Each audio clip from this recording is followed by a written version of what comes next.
If you ever feel like it's also Jover, just come over, hop into the stream at twitch.tv/HasanAbi. Live almost every day from sunny West LA. I'll cover daily news, so tune in now, see what I have to say. Blast off, blast off. If you're unhinged, prepare to take a week off. Hasan, Hasan. I swear to God, Allah, please end this long pause. Boss makes $1 and I only make a dime. That's why I watch the stream when I'm on company time. Boss makes $1 and I only make a dime. That's why I watch the stream when I'm on company time, like now. Hasan, Hasan. I'm from the chat right now. Hasan, Hasan. Get Hasan is streaming. I'm just a gamer frog, of course I hate myself. If there's just one stun lock more, my hopes will go up on the shelf. You're just a debate perv, of course you hate yourself. Every thought to justify your own self-worth to someone else. Again, what do I always say? Lost in the sauce, you can't escape. How unhinged can one chatter get? Don't ban him, mods, they're our new pet. Show me the light and set me free from this black-pilled reality. Can I find hope? Can I debate for this top of the hour break? Boss makes $1 and I only make a dime. That's why I watch the stream when I'm on company time. Boss What's going on, everybody? $1 I hope everyone's having a fantastic evening, fantastic afternoon, fantastic pre-night. No matter where you are in the world, I'm Hasan Piker. And this is the HasanAbi broadcast coming to you live from sunny California. It's cold but sunny here in California, Los Angeles, folks. I'm live and alive, and it's beanie season. I hope all the boys, girls, and MBs are having a fantastic one. No matter where, because it's another beautiful day. It's Wednesday, December 13th, 2023, 11:27 a.m. That was Hospilled by Cam Corduzian. And yeah, that's it. We're here. We're here, folks. We're doing the damn thing. You already know your private water slave is here for the stream. Eager to hear your thoughts on this topic. My private water slave? What the fuck? What the freak? Oh, I trimmed the beard a little bit, yeah.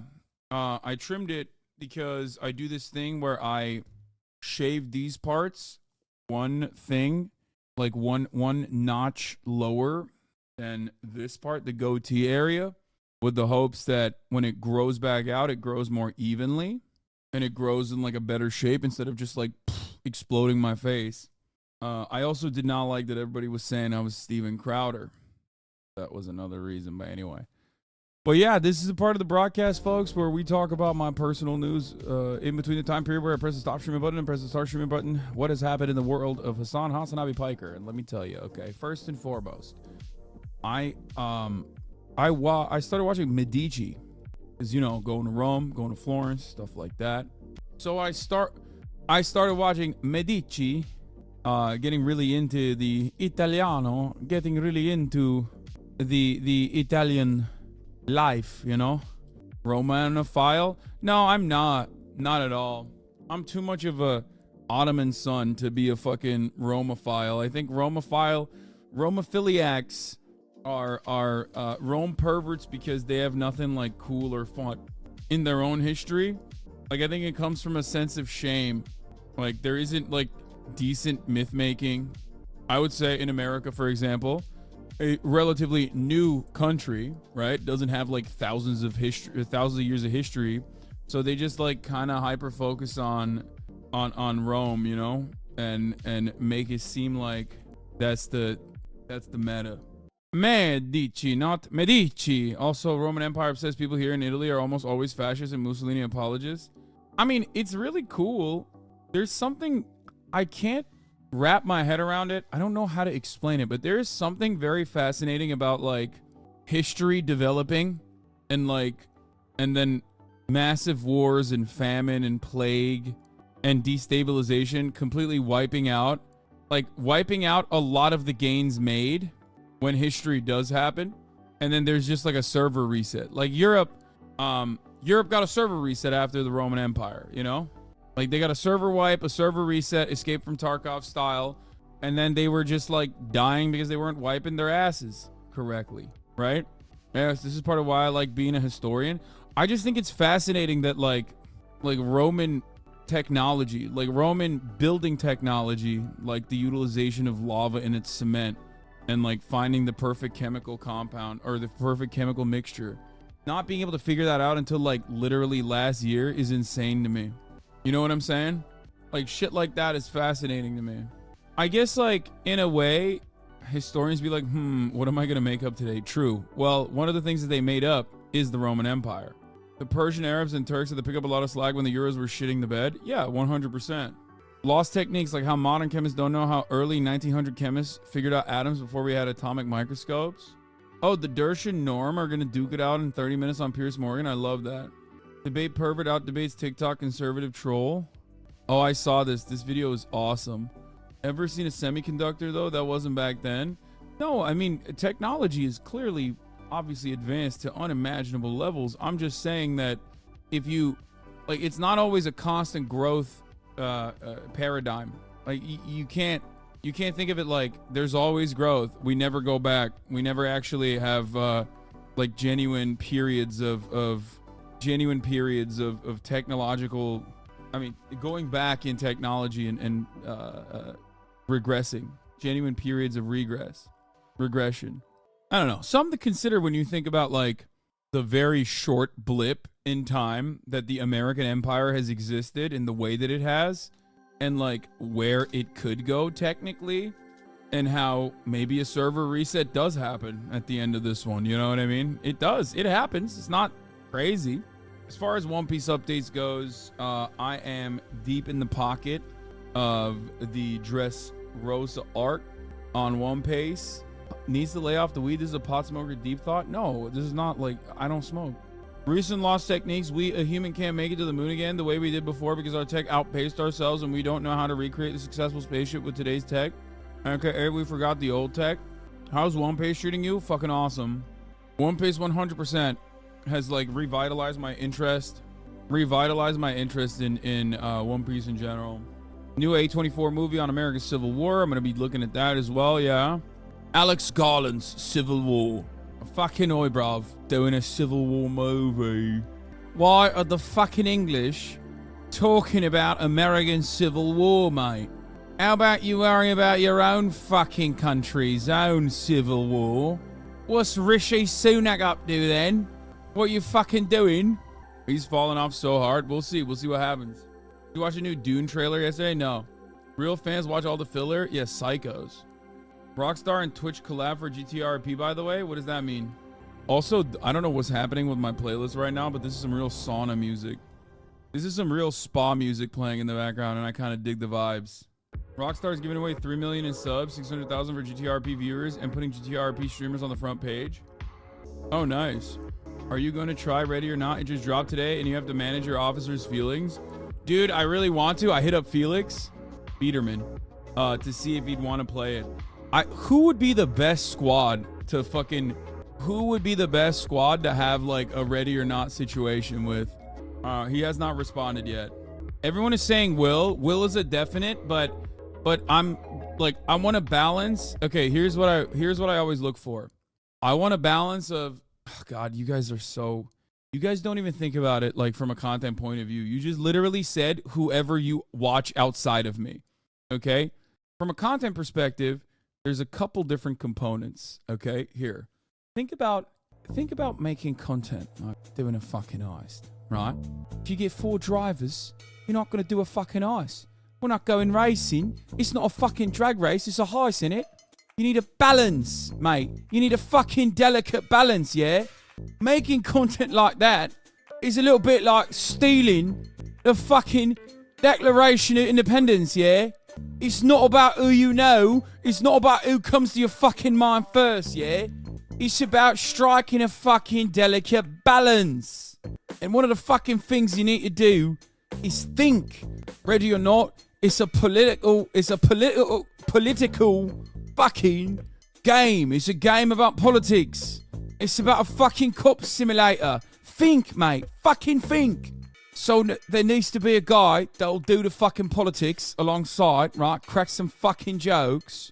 Then there needs to be a guy who brings in the fucking clout. That's right. Bringing in a diversity of fucking audience, right? It can't just be whoever the fuck you're thinking of. We need fucking people that have their own fucking audiences, right? Bring it in, make a fucking delicate balance, strike it. And then you need someone who's funny. Someone who's going to be able to fucking, through the fucking noise, make sure that there's no dead air. Will, obviously, is one of the greatest to ever do it. You don't think of yourself as the cloud guy on stream? Not necessarily. I think Will would be solid. Will would be solid. Germa would always be incredible. Lyric would always be great. But those guys don't really play with me too much. Northern Lion would be great as well. Okay, I have decided I should never ask my fucking dumbass audience, especially this early in the morning, when it's just like literally, like, especially this early in the morning, who to ever have on the stream. Because you guys are so, like, this is just, I shouldn't have even tried to describe the fucking boundaries of, like, how to do this. You know what I mean? Let me see. Maybe Connor could be fun. Yeah, people are just like, AOC, bring AOC. Danny Brown. I saw you literally get mad at every suggestion chat has for everything. You have the same reaction. I know, because anytime I ask the chat for like community feedback, it's just so insane. Like I'm scouring through the chat right now for like good suggestions, and there is straight up there's not a single fucking good opinion in there. Someone said Nick Mullen. Like, I don't even think Ludwig would be good to play with in a situation like this. I think Northern Lion will be good. NMP Law could be funny. Also, you get mad at us for being mean, but you spend a decent amount of time ripping our assholes apart. Sure, that's fair. Okay. Yeah, Abu Obeida, bro. Get Abu Obeida on. Let him use the one time that he has on his computer to fucking... Anyway, nobody watches Hasan game or knows what Ready or Not even is. Why would that get a good suggestion in this community? What feedback are you looking for? That's actually a fair suggestion. Hidejo Offliner recently adorning the title of being worse chatter than Megaphonics.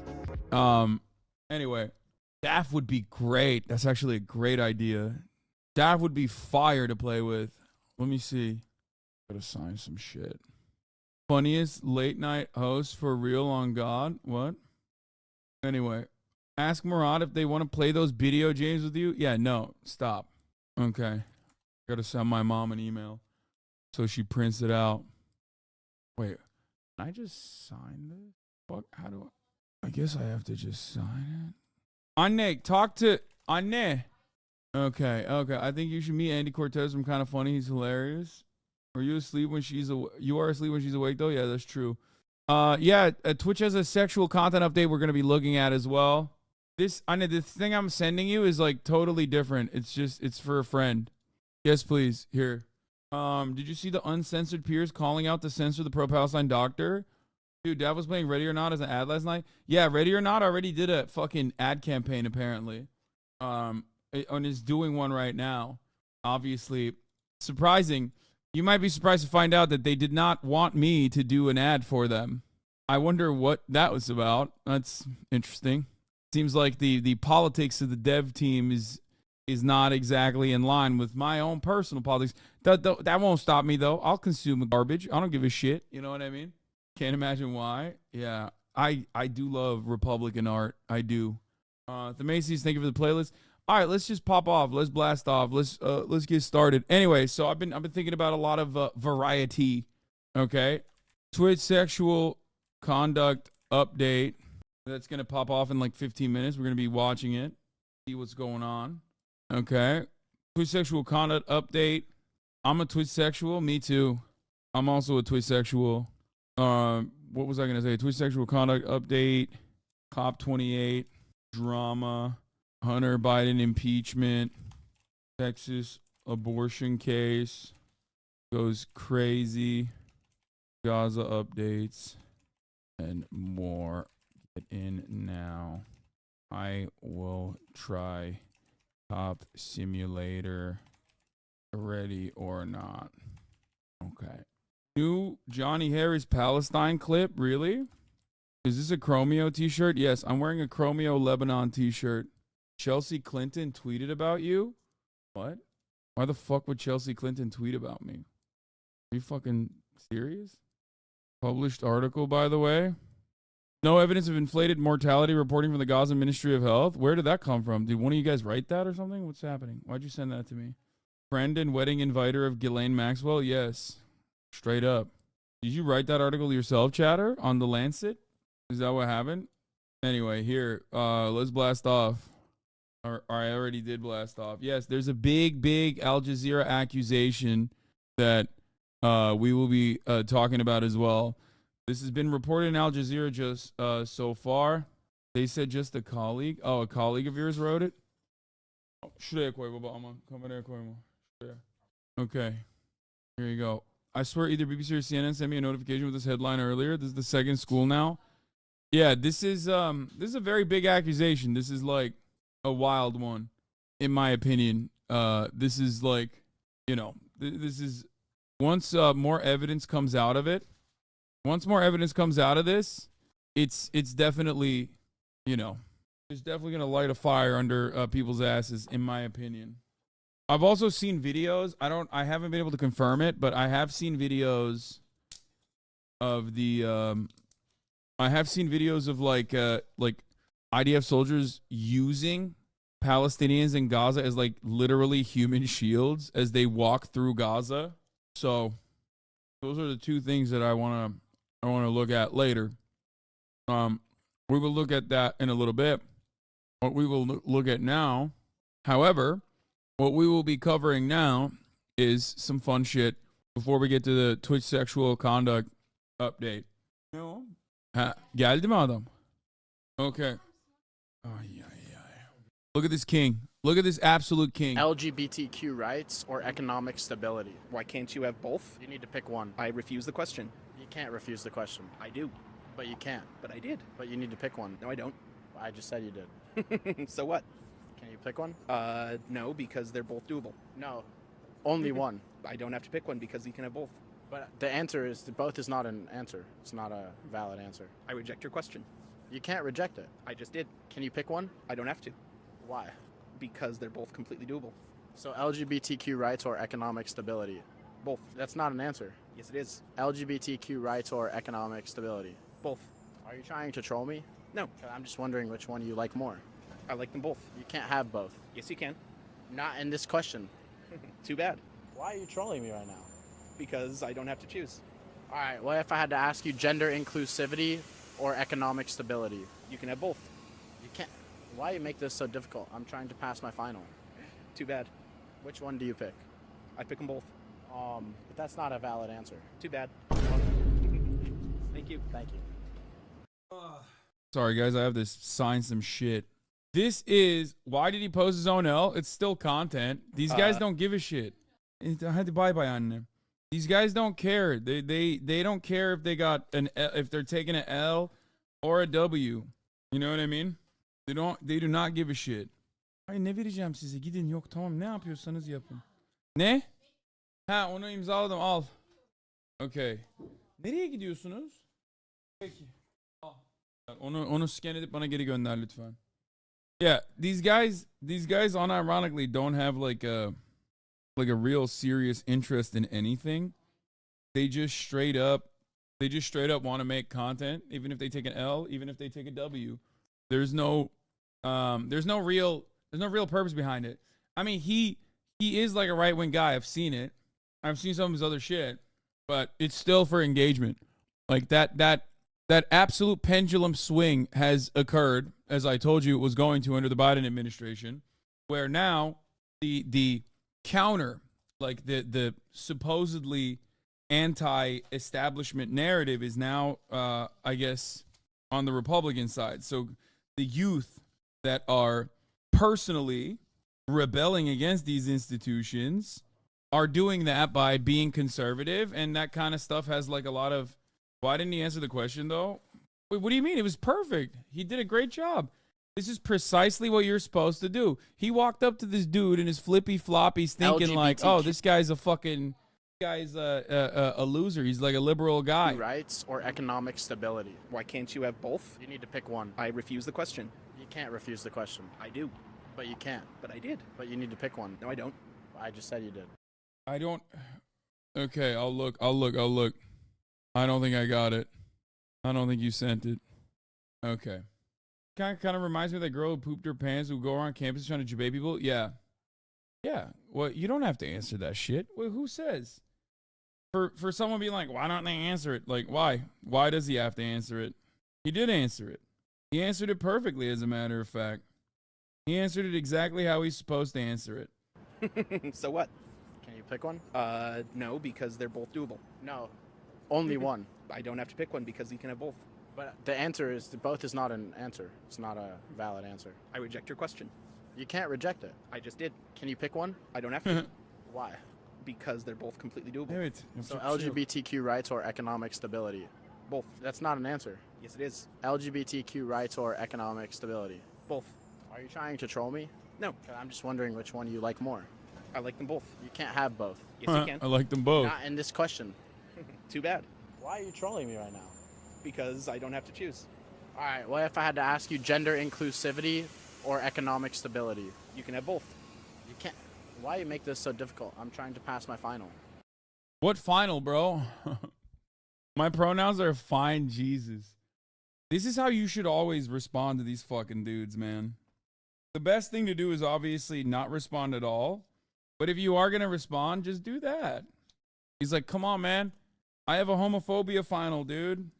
I have a homophobia final. Please. You're making me fuck my homophobia final up. Too bad. Which one do you pick? I pick them both. But that's not a valid answer. Too bad. Thank you. Thank you. I like that it's cordial in the end, though. Thank you. You know what I mean? Okay. All right. Have a good one. Tarık rizzes up Turkish girls. Wait, what? Really? Yeah. They're just swinging us mid, so we should keep killing them. Oh man, we're having a conversation here. No, I'm kidding. I'm so sorry. I'm kidding. Jay, are you Turkish? You sound Turkish. Are you Turkish? Evet. Türkçe mi biliyorsun? Evet biliyorum. Nasıl Türkçe? Herkes Türk mü burada? Ne yaptınız beni ya? Yo, what? Not only Radiant, bro. Not only. Yo, there's a guy. Not only is she Radiant, she's also Turkish, girl. I'm gonna find my way. Yo, he's out C. What the freaking heck, man? Do you play a lot of Valorant? Rain is out C. One enemy remaining. Oh, B, B. Player standing. Spike down. Let's play Jet, this here Jet. now. I like that he said Tarık rizzes up the Turkish girl. He just, in broken Turkish, said, do you speak Turkish? That's it. Like, that's what he did. New A24 movie was announced, and it's about civil war in modern America. Yeah, made by a fucking oi, bro.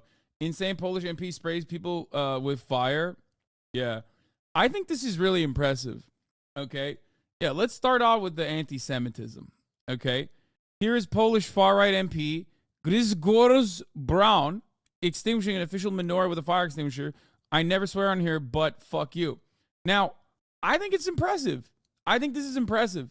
A Polish man figured out how to work a fire extinguisher. You're really going to fucking act like that's not impressive? Come on, dog. That is a first. Sure, it was done to do a very clearly anti-Semitic act. Okay, surely. But like, it's one of those circumstances where you have to be like, well, you know, this is pretty cool that he was able to do that. Good for him. Good for him that he figured out how to use a fire extinguisher. Okay, never mind. I hadn't watched this video yet. It doesn't seem like he knows how to use it that well either. Never mind. He just kind of starts firing. Panie pośle, co pan robi? Panie pośle, co pan robi? Panie pośle, co pan robi? It's funny to be the only right-wing guy who hates Israel. Like, because Dog, what do you mean? They're your greatest ally. Like, what are you talking about? They're a right-wing government. They're killing Muslims. Like, what? Like, what a weird situation to be in. He's just like so alone. That's when it's like you are so anti-Semitic that you're just like, I don't even fuck care. I don't even want a far-right Muslim murder machine. He is not. Yeah, he's not anti-Semitic. He rolled up to a fucking random menorah in their parliament and tried to use a fire extinguisher on it. What the fuck are you talking about? That's it. That's peak. You know what I mean? I love people just being like, no, dude, someone actually taking, I don't know, a Quran and burning it inside of the parliament is not an act of Islamophobia. It's just regular protest. It's like, no, that's like Islamophobia. And this is the same shit. The fuck do you mean? He also hates Christmas trees. Oh, he's like a Varg style Nazi. That's so funny. Apparently, Poland booted the shitty PM and has a better one now as of 2 days ago. In the October election, the right-wing party did poorly, and they finally were able to form a coalition progressive movement. The new PM is Donald Tusk. The fire just scared him. Yeah, he is Polish. He's like, what is that? What is that?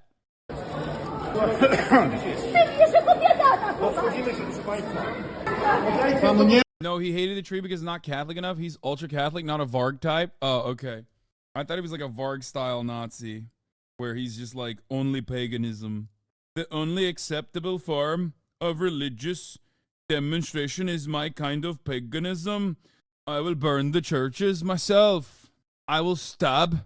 I will do a self-defense style situation on a band member and stab him in the chest 35 times.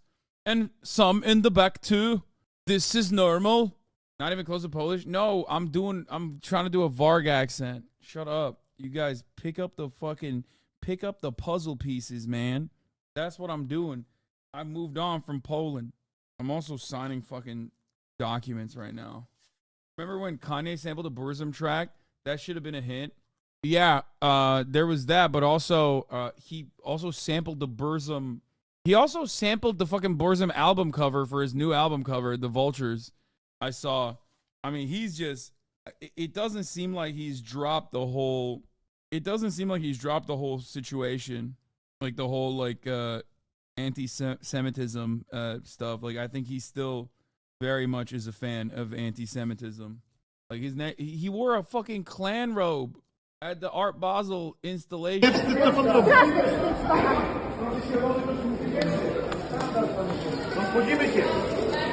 Czego pan to zrobił?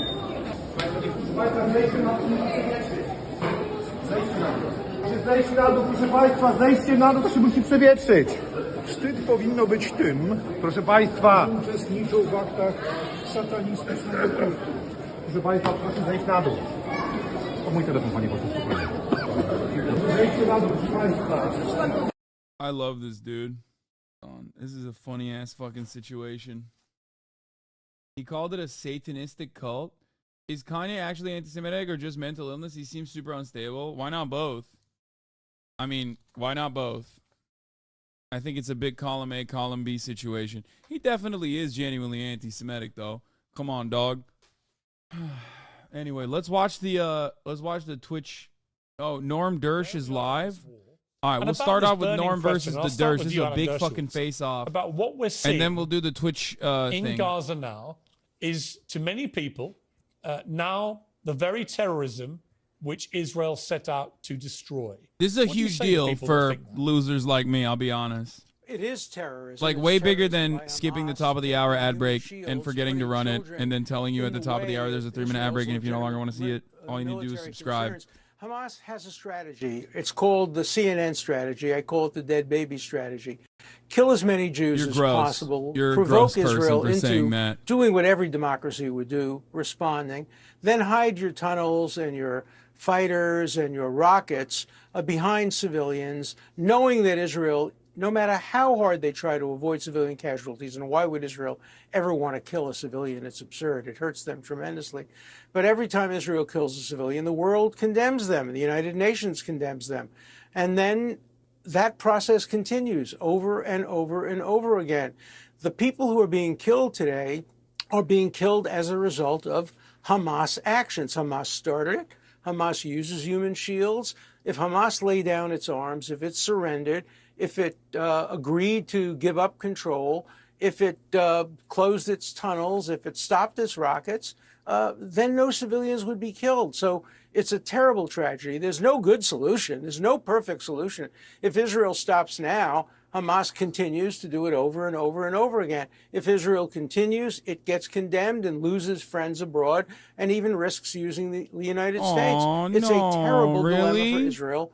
All the responsibility, all the fault of Hamas for starting this. And let me just end with one quote. On the day after, literally the day after these horrible tragedies with murders and rapes and robberies, this is what Mr. Finkelstein said. It warms every fiber of my soul, every fiber of my soul. He called the people who murdered these innocent Jews, many of them peaceniks, he called them part of the heroic resistance. And he compared them to the Jews who were fighting against Nazis in the Warsaw Ghetto. It's that kind of animosity toward Israel before Israel fired a single shot, which makes it clear that no matter what Israel does, it's going to be condemned by people like Norman Finkelstein and by the United Nations General Assembly. I think it was Abi Ibn who once said, if the General Assembly were asked to vote on an Algerian resolution that the earth is flat and that Israel flattened it, it would win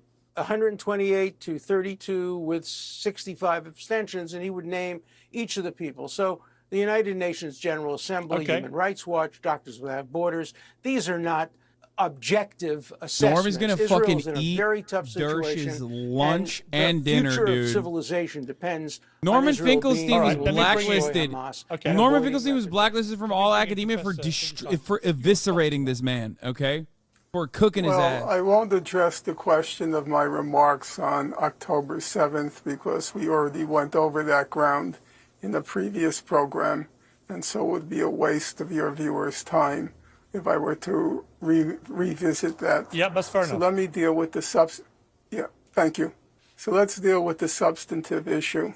Number one, what you seem to be describing as a new development, namely Israel's indiscriminate assaults in Gaza, that's hardly a new development, with all due respect to you. I've lost the sound.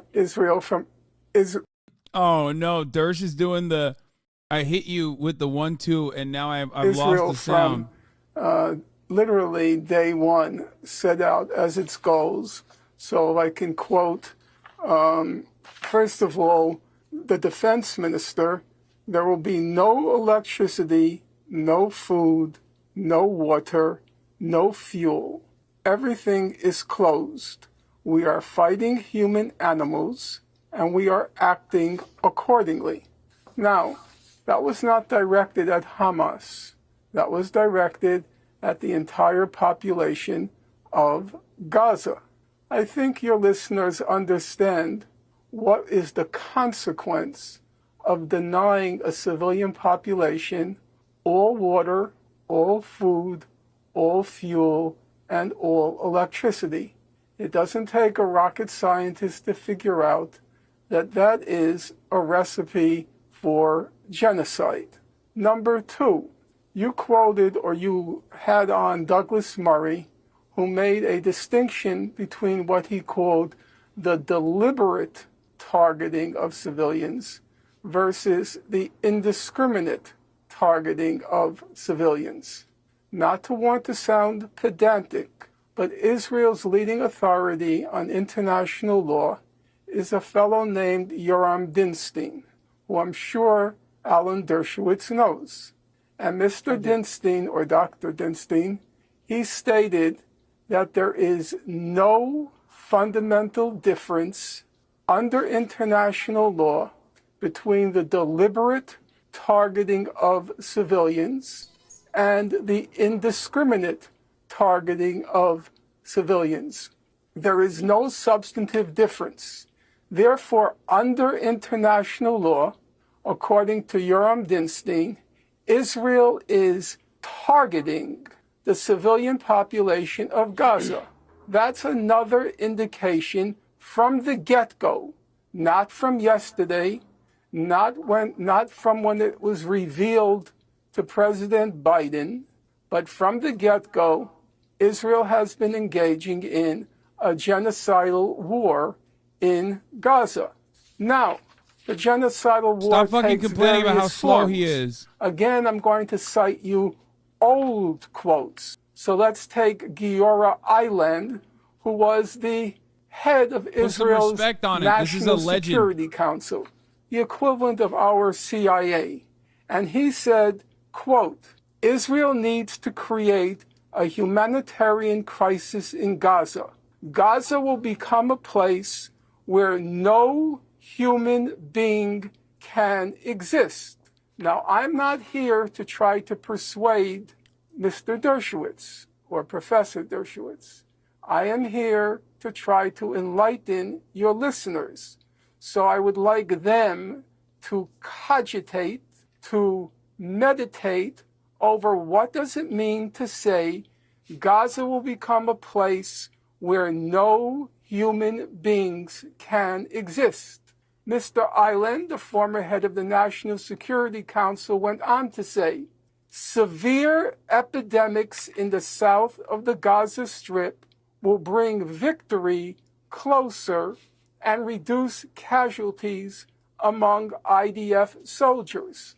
And then there is Mr. Netanyahu, the prime minister, not on one occasion, not from the spur of the moment, but twice in national addresses to the nation, very soberly, Mr. Netanyahu said, remember what Amalek did to you.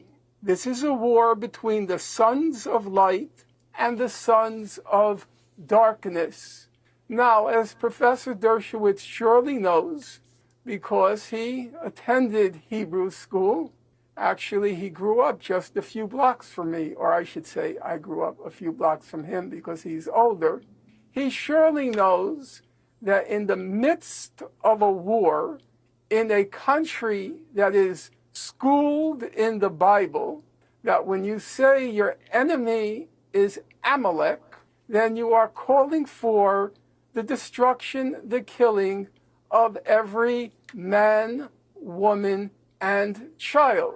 So with all due regard to Mr. Dershowitz, I have to say this issue of human shielding... Chatter, shut the fuck up. It's live. I can't put it in a point, faster speed. Because it doesn't even come into play in this particular situation. I hate some of you dumb fucking Zoomers. From the get-go, denying food, or worse, water, 30-year-olds electricity, who and think fuel LARPA to the Zoomers in the entire chat. civilian population. The order from the get-go to turn Gaza into a place that is not able to sustain human life. The order from the get-go in this battle between the sons of light and the sons of darkness. Okay. I repeat, I do not believe it requires a rocket scientist to figure out that from day one, which is to say 2 months I get the point. ago, You've made the point. Israel has been waging a war of genocide in Gaza. You've made the point. Thank you so much. You've made the point. Come back to Professor Dershowitz.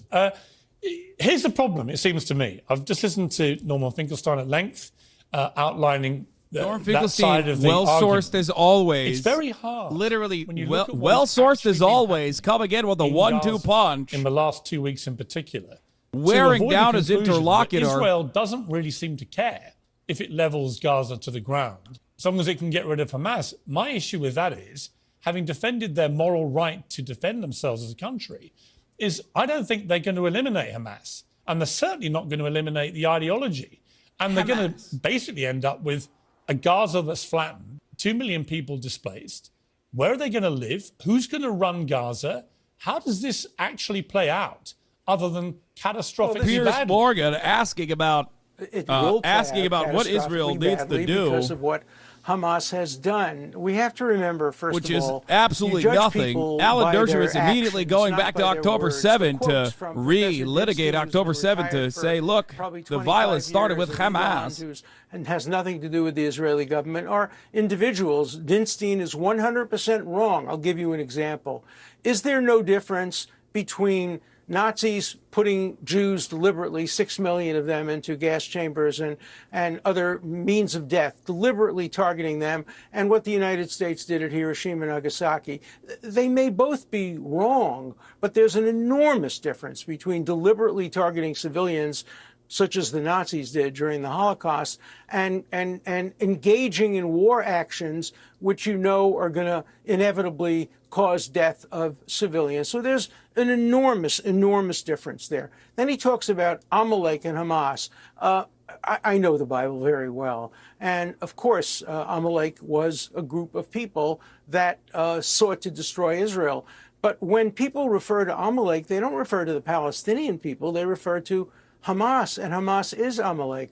Hamas is the Nazi party. Hamas are not heroic resistance people. They cut off the breasts of women and throw them around. They behead children. They put children and burn them to death. Yes, they should be destroyed. It's going to be very difficult. This is not going to have an easy solution. Israel may, in the end, not be able to completely there it is. Destroy. Going back to October 7th and making stuff up. Classic playbook maneuver here. Do not focus on the 18,000 murdered Palestinians. And in the end, what happened is the Japanese and the Germans were grateful for it. And then the United States and Great Britain helped rebuild Germany and Japan and turn them into great allies. That's my hope for Gaza. My hope for Gaza is that the people of Gaza will finally the Japanese famously grateful for the atomic bomb, and that the United States and Europe can then rebuild it better than it was before, like a Marshall Plan, and hope that definitely not like generational scarring from that sort of thing. We'll then have a two-state solution. Yeah, but I've been in favor of a two-state solution since 1970. But Alan, let me just jump in there. Only tonight, the Israeli ambassador to the UK made it abundantly clear: two-state solution is gone. Israel. I'll play you the clip. I'll play you the clip here. Yeah, but he's wrong. Is there still a chance for a two-state solution? I think it's about time for the world to realize the Oslo paradigm failed on the 7th of October, and we need to build a new one. I'm telling you. In order to build a new one, does that new one include the Palestinians living in? They're getting horny. They're getting horned up. They're getting arrogant again. The biggest question is, what this type is of new. Palestinians are on the other side? This is what Israel realized on the 7th of October. The answer is absolutely no. You see, when you hear that, this confirms. Yeah, but hang on, Alan. This confirms what many Palestinians have feared, that for 20 years or more, the Israeli government, and Netanyahu in particular, have had absolutely zero interest in any two-state solution. And so if that's but not... let's remember that... I like that Alan Dershowitz is saying the primary communicator, the fucking ambassador to the UK is just talking out of her ass. 2001, they came very close to 2001. 2005, 2007, the vast majority of Israeli people, Israel's a democracy, unlike Hamas. The Israeli people will vote for a two-state solution if the circumstances are right, if there is no Hamas, Israel's a and if the Palestinian Authority will have elections, and if the people of the West Bank and Gaza vote for a peaceful Palestinian Authority, there will be a two-state solution. I'm going to come back to Professor Finkelstein in 1 second, but again, today, Netanyahu has said explicitly there can be no Hamas-run or Fatah-run Gaza after this. He said it today. Yeah, he's got no intention. He's got no intention of either Hamas or Fatah running Gaza. So who is going to run it? I think he thinks he wants to. Piers Morgan cooking the Dersh because the Dersh is so out of pocket. National security government, probably headed by people like Gantz, maybe Bennett. The people of Israel are going to decide, and the people of Israel get to make that decision, and they're going to decide on a two-state solution. The one thing that's clear, that's crazy. is with Gaza dominated by Hamas, there cannot be a two-state solution. Let me go back to but Professor without Finkelstein. Hamas, anything's possible. Okay, I agree with that. I don't think Hamas can possibly be left in control. I just don't think that this mission is going to eradicate Hamas in the timescale which America is now clearly laying down for their support. Professor Finkelstein, you may be right. How do you see this playing out from here? Okay, I would like to say a couple of things, if you don't mind, if it's okay. Yeah. Number one, Professor Dershowitz attaches a lot of importance to what the people of Israel want. And so let's look at what the people of Israel want. According to the most recent polls, 60% of Israelis believe, he's hitting him with the Jewish Israeli Israelis, Democracy Institute. 60% of Jewish Israelis believe that Cook 'em, Israel Norm. is not using sufficient force in Gaza. Totaling. 60% believe that Israel should, or the government, should escalate the amount of 94% of Israeli Jews in the latest IDI Number poll. two, it's the Israeli government, it's the Israeli people who democratically elected this ultra right-wing government. It's not as if the claims are made that Hamas has been imposed on the people of Gaza, but there's no imposition in Israel. I quite agree with Professor Dershowitz, at least for Jewish Israelis, it's a democratic country. And they democratically elected the ultra right-wing government. So I think those are two very good indications. I can't say they're very auspicious indications, but they are very good indications of what the Israeli people want. Number three, I'm not now going to go into a long disquisition on the history of the so-called peace process, but I would ask your listeners, if they have the time, patience, and interest, to just Google what's called the peaceful settlement of the question of Palestine. And that's a General Assembly resolution that comes up every single year for decades. And it calls for that two-state settlement on the June 1967 border, and it calls for a peaceful settlement on the basis of international law. Now, if you look at the voting record every single year, it's the whole world, including the state of Palestine, on one side, supporting a two-state settlement on the basis of international law, and on the other side, opposing. It's the United States, Israel, and usually some South Pacific atolls like Tuvalu, Nauru, and Micronesia and the Marshall Islands. That record is for me. Written in stone. It didn't have can't on my be end. changed. And it makes very clear what is the obstacle to a settlement. The obstacle is Israel, backed by the United States, opposes a two-state settlement on the basis of international law, the law that has been defined by the International Court of Justice, the legal arm of the United Nations. Now, I'm going to make one remark now which you will find perhaps controversial or unacceptable, Piers. However, I hope you'll allow me to say it, and then you can engage it, as you said, in a civil fashion. You say that the actions of Hamas have disqualified it from any participation in a peaceful What about the action of Israel? Now, I am not going to make any brief for Hamas. It's for the people of Palestine to decide who should be their leaders, who should represent them. But I do have to ask you, Piers, and I respect you.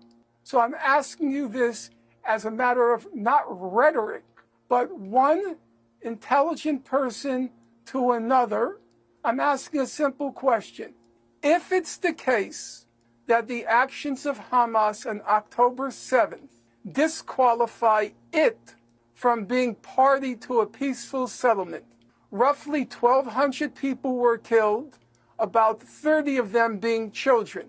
Why is it not then also the case that the actions of the state of Israel since October 7th, the deliberate war of genocide against the people of Gaza, which has left about 15,000 people dead, not 1,200, 15,000, and has left dead not 30 children, but has left dead about 7,000 children. And as we speak now, 7,000 more children are threatened with death because of starvation. I ask you, as a logical proposition, why isn't the state of Israel disqualified from any final Bro, he took the long way. of the He took the question. long way home And to one explain last that. thing, because you ask, what do I believe? I will tell you what I believe. I believe, number one, immediately after the war, You could have just you comes definitely to could an have end, reduced that a little and bit. the I think. blockade of Gaza, that cruel, inhuman blockade of Gaza, that war crime in Gaza, that crime against humanity, the blockade of Gaza, it has to be lifted. But once there's a ceasefire, and once that inhuman blockade of Gaza is lifted, once the walls of that concentration camp come tumbling down, then I see two steps. Step number one, there have to be war crimes prosecutions. I have no problem in saying on both sides, but there must be accountability. You cannot get away with executing a war of genocide in broad daylight and then continue. And number two, there has to be a settlement on the basis of international law. That is the only consensus basis for ending the conflict once and for all. Okay. I want to just give a very quick reply, please, Professor Dershowitz. I was going to end it there, but I want to give you a right of reply on that one point. You're a lawyer. This point about international law, when President Biden, the head of America, the biggest, strongest ally for Israel, comes out and says that the bombing has been indiscriminate, he is accusing Israel directly of committing war crimes. That is a war crime, if it has indeed been indiscriminate. Is this war now at a stage where America may pull its support because they believe that Israel is breaching international law? It's not. Today, 10 Israeli soldiers, including a commander, were killed in northern Gaza because Israel refused to bomb that site, which it could easily have done. Instead, it sent in brave 18, 19, 20-year-olds, some of them considered children under the Hamas definition of anybody under 19, and they were all killed because Israel made a decision not to bomb indiscriminately. It has never bombed indiscriminately. Oh no, Alan Dershowitz is talking about how people under the age of 18 are not children. I know he said 19, but I'm a supporter of Dersh, Joe don't Biden, do but it. He's wrong. It's not indiscriminate. It's very, very discriminate. In terms of international law, Finkelstein is just dead wrong. I helped draft 242, the UN resolution. I was working with Arthur Goldberg in 1967, and that talked about territorial adjustments. Israel has the right to make some territorial adjustments. They shouldn't have had occupation of civilians, but going back to the 67 borders is an invitation to suicide. And you know when the blockade of Gaza will end? The day that Hamas is no longer in control, and the day when rockets no longer attack Israeli civilians, that's the day the blockade will end. The blockade is a good thing designed to prevent Hamas from firing rockets, using tunnels, and doing a repetition of what happened on October 2nd. I do not agree that the blockade is a good thing. I do think that the occupation of Gaza for many decades has been a terrible thing. The plight of the Palestinians has been horrific. None of that justifies October the 7th, which is one of the worst. I like that he terror attacks in modern said. times. I like that he originally said, "Oh, the UK ambassador bringing up the two-state as a non-starter is wrong," and then basically arrived at that conclusion himself shortly thereafter by people talking and reaching a resolution. This is a 2v1. Piers is on. Very much indeed. You made it civilized by your. Thank you. I appreciate it. Thank you. Well, answers the next. Definitely.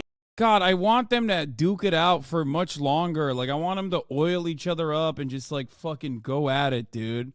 It sucks. It sucks that this is, like... It sucks that this is the only form of Norm Dersh content that we can get. Yeah. There is no out for Israel here because its actions are fucking completely and utterly a moral failure, war crimes, just unacceptable, right? So it's a really difficult thing to have to try and defend so vociferously in the way that Dersh is doing. Now, obviously, he has a lot of experience defending Israel's unjustifiable war crimes. He's been doing this for quite a long time. Just like Norm is very good at documenting Israel's war crimes, and he has been doing that for quite a long time. But the issue here is that, like, for Dershowitz, how is Dersh still relevant? That's a tenured Harvard professor you're talking about. Put some respect on his name. That's Mr. I'm going to argue about the constitutionality of lowering the age of consent. That's Alan. I'm going to talk about the constitutionality of lowering the age of consent, but just from a constitutional argument. Dershowitz, he did that. The GOAT, famous friend of Jeffrey Epstein. You notice he was like kind of, he was kind of sad, probably because he's still mourning the loss of his bestie, who he flew on the Lolita Express with multiple times. But don't worry, he said he always had his underwear on. These are all real Alan Dershowitz quotes. I know it sounds crazy. Alan Dershowitz is much like Israel. When you bring up genuine facts about his life, people that are, uninitiated with Alan Dershowitz will go, "You're being anti-Semitic. There's no fucking way what you're saying is true." Okay? Except, no, it is literally true for Alan Dershowitz. Okay? It's just like, it's the same shit whenever, like, we talk about a new thing that we've learned that Israel has been doing. And you're like, come on, dude. That's like, you just made that shit up. That's like a fucking insane thing to say. Same with Alan Dershowitz. Alan Dershowitz is also like Israel. They love the murder of innocents. See his most famous client. There it is, obviously. My favorite thing about Alan Dershowitz is that they always have him on. They always have him on Fox News. Like, always. And he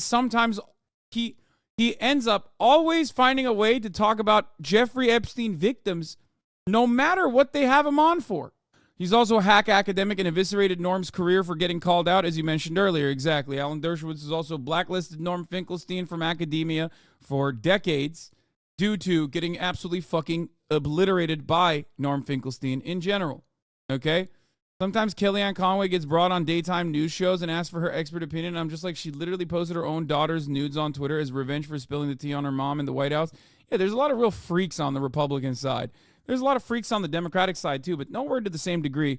Like, the freak behavior on the Republican side is, like, straight up way, way worse. So, that's the Dersh, man. That's the Dersh. The Dersh! So, where did he come up with the cutting of the breasts and throwing around idea? I don't know. I mean, he's just cooking them up.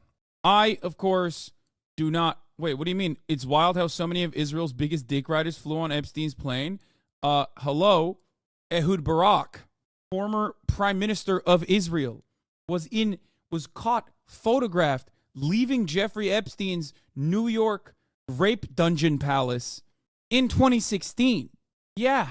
Yes, the common rumor is that Jeffrey Epstein wasn't simply just CIA, but also potentially Mossad as well. Anyway, hadn't heard about Dersh's first wife until seeing this tweet. I mean, fear of violence against Jews would be a lot easier to take seriously if it wasn't being said by someone whose Jewish wife mysteriously jumped off of a bridge shortly after she told her family that the children were being abused by her husband. Like, sorry, Dersh, you have 100% had a hand in ending Jewish lives than the people you're criticizing. Just another brief chapter in the long life of Alan motherfucking Dershowitz. He is a interesting guy. Anyway, karmic justice that Dersh became increasingly hideous while Norm just got hotter with age. True. All right. So, Germany is on one. I feel like this deserves its own dedicated segment. What the fuck is Germany on? Oh, Free Palestine ist das neue Heil Hitler, says Welt. Das Beste aus der Weltredaktion, Nachrichten, Reporter-Tweets, TV-Highlights und Allmeldungen. Mal Hand, mal Feed, immer News. That's right. Germany is out of fucking control. Somebody needs to do something. I don't know what's going on. Welt is a right-wing rag. It's a part of the actual Springer media. I know. Okay, I know. But don't act like there isn't insane momentum like this beyond Welt. This is not just simply the social conservatives out here behaving in this ridiculous fashion, okay? Welt is obviously, they are, like, this is the German Fox News is what they're on. However, the German liberal side is also out of control. Let's go. Fed meeting went well. Should be 3 to 4% inflation next year. and 2% by 2026 and 2027. We don't call it Axel-Springer. We call it Axel-Ströme, please. Bitte. Anyway, so yeah. Please review Norm's Twitter thread giving Dersh his full disgraceful professional history. I will only spam it one more time here. He started out at Yeshiva Bocher, is that how you say it, in Brooklyn. Then he graduated first in his class at Yale, and he became the youngest tenured professor at Harvard Law School. He divorced his plain Jane Orthodox Jewish wife in search of a trophy wife in Cambridge, and he managed to get full custody of their 2 children, unheard of back then, when the mother always got custody. His betrayed and bereft ex-spouse then jumped off the Brooklyn Bridge that then became the eternal skeleton in his closet. Pose telltale heart. Pap Pester? Oh, thank you for the 10 gifted subs. Gross. Taste those pap tests. In psychic revenge, he then started defending pornographers, spousal murderers, and batterers, as well as rapists and other sexual predators, but the Times always dubbed him a famous civil libertarian. Winky face?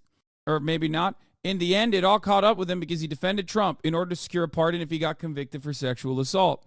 Woke Harvard Law School and Martha's Vineyard could abide everything. His lying defense of sexual criminals, his lying defense of Israeli murderers and torturers, his destruction of little people who got in his way, but not this. So he became a pariah in woke circles as Martha Minow stage managed his retirement from Harvard Law School, and David Remnick's New Yorker bravely ran a hit piece on him. He's currently buried in a mountain of lawsuits that will no doubt follow him to his grave, and isn't it perfect? He's now mostly retired and lives in Miami. It's a cautionary tale in the perils of fame-seeking and the fickleness of woke culture. There are fates worse than laboring away in obscurity. This is, of course, Norm's like a boomer-ass, like a hater of woke culture, or what he has declared woke culture as a take on Alan Dershowitz. But, of course, Norm has a long history of ripping into Alan and has suffered genuine blows to his career as a consequence of Alan Dershowitz, who, and what he's talking about here absolutely is 100% correct. What is important to understand here also is the dichotomy of liberals that espouse these woke ideologies, these woke ideals, you know, matters of social justice, as they portray themselves in polite society as though they are defenders of civil liberties for those who are marginalized, have absolutely zero issues with the likes of, for example, Henry Kissinger, or who, you know, enjoyed his time and his fame for many, many years after his tenure, or even Alan Dershowitz, who very directly contributed to society in a very negative way. Your haters, you're going to say, Haas reading tweets again? Yeah, my haters are incredibly stupid, so there is not really, they are somehow dumber than I am, and I'm a very dumb guy, which is honestly shocking. Impressive as well. I love that is the meta, is like, Hasan only reads tweets. It's like, yeah, dude, from who? He was like actually canceled, to be fair. Yeah, unlike Alan, Norm actually was canceled. Yes, quote unquote canceled. For going against the grain, of course, and dedicating damn near his entire academic existence to not writing about fucking cancel culture and woke stuff, but instead about writing about Palestine and the horrifying conditions in Gaza. Anyway, HasanAbi, were the Israeli leftists that were on yesterday really leftists when they claimed they are not anti-Zionist? Wait, what are you talking about? They never said that. They said that they are anti-Zionist. I've never had an Israeli leftist on that isn't openly and declaratively anti-Zionist. That's number one. Number two, because isn't also those teenagers demonstrate courage and resilience and have actually taken a fucking honorable stance. And as far as why haven't I had Palestinians on, I don't know. Think about it a little bit. No, they didn't say they aren't. You're talking about what they were talking about. Another group, Beyachad, Ombim Beyachad, I think, am I saying it right? The Stand Together group that said that the Stand Together group is still considered radical despite the fact that they don't openly declare that they're anti-Zionist, but they don't say that they're Zionist either. That is a totally different fucking group. You're too stupid to fucking recognize it, I guess. That's number one. Number two, the two Zoomers that I had on yesterday are literally conscientious objectors. They might go to prison. What the fuck are you talking about? And also, as far as not having Palestinian voices on, you're wrong. I have had Palestinian Voices on. You just probably haven't watched it, okay? I had a pretty solid Palestinian scholar as well, a scholar of Palestine. But not only that, but also part of the reason why I can't have Palestinian Voices on, despite the fact that I'm trying, and I've been trying since day one, is because they're getting fucking bombed into oblivion, dumbass. And as far as Palestinian Voices in diaspora, I asked for that too. Shut the fuck up. Anyway, they said they aren't pro either. No, you're wrong. Okay? They're literally conscientious objectors. Shut the fuck up. Meanwhile, you're a dumbass. Obviously, Israel's on the right here. Yeah, dude. You're a genocide supporter. So have fun with that. You are an immoral scumbag who is defending genocide. You can fucking cry in your little circles all day, every day, and cry and cry and cry about, like, you know, how mean people are in like some circles. Okay? Oh, no, they're calling me a genocide defender. You are a fucking genocide defender. That's it. Framing them as just Israeli leftists is so wild. Yeah. Abi elemana çok salak diyorsun, kötü soru sormadı ki. Hayır, kötü soru sormadı. Ama direkt olarak diyor ki Filistinli adam niye almıyorsun? Filistinli adam sanki ben istemiyormuşum gibi, saklıyormuşum gibi söylüyor. Öyle bir olay yok. Hem Filistinli adam daha önce aldım, hem de aynı zamanda diasporada yaşayan Filistinli adam buraya geldi, konuştu. Hem de onun dışında devamlı I'm trying to have Palestinian Voices on as well. You can't get Muhammad Kurd till this day. You got no pull. Yeah, that's the other thing. Like, that's one of the first things that I did was reach out to Muhammad. Why haven't we heard from any crazy white boy voices? Might I lend mine? Also, I think you have to understand something. Okay, there are plenty of Palestinians in the chat, like this person who just said, "I'm Palestinian." Hasan already covers all my talking points. Like, another thing that you have to remember here is that I am doing commentary for a Western audience. Okay, a Western audience that might be right on the fucking edges of understanding things. Okay, understanding the Palestinian plight.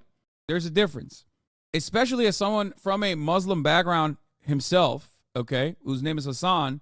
This is the one area where my otherwise white privilege as a cisgender, heterosexual man, all of those privileges kind of perish away because a lot of people in America, in the Western world, view this conflict from the perspective of Islam versus Judaism. Okay? It's wrong. It's inappropriate. That's not the fucking story at all, but that's simply how dummies see it. So I'm already, in the eyes of many of the Americans, the Muslim representative in the matter. Do you understand?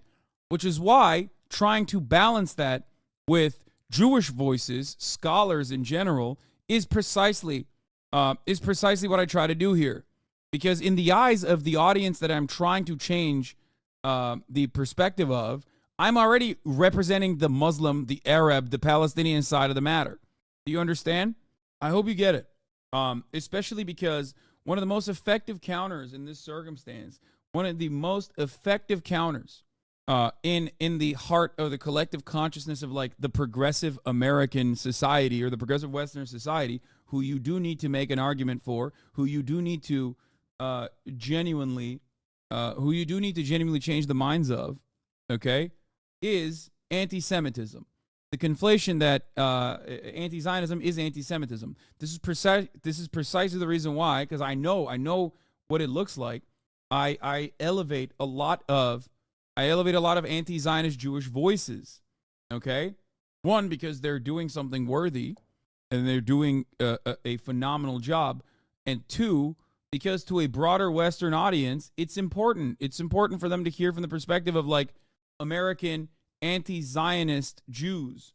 Anyway, you foreseen it a month ago. After they managed to ban from the river to the sea, they come for free Palestine. Yeah, and they're doing that already.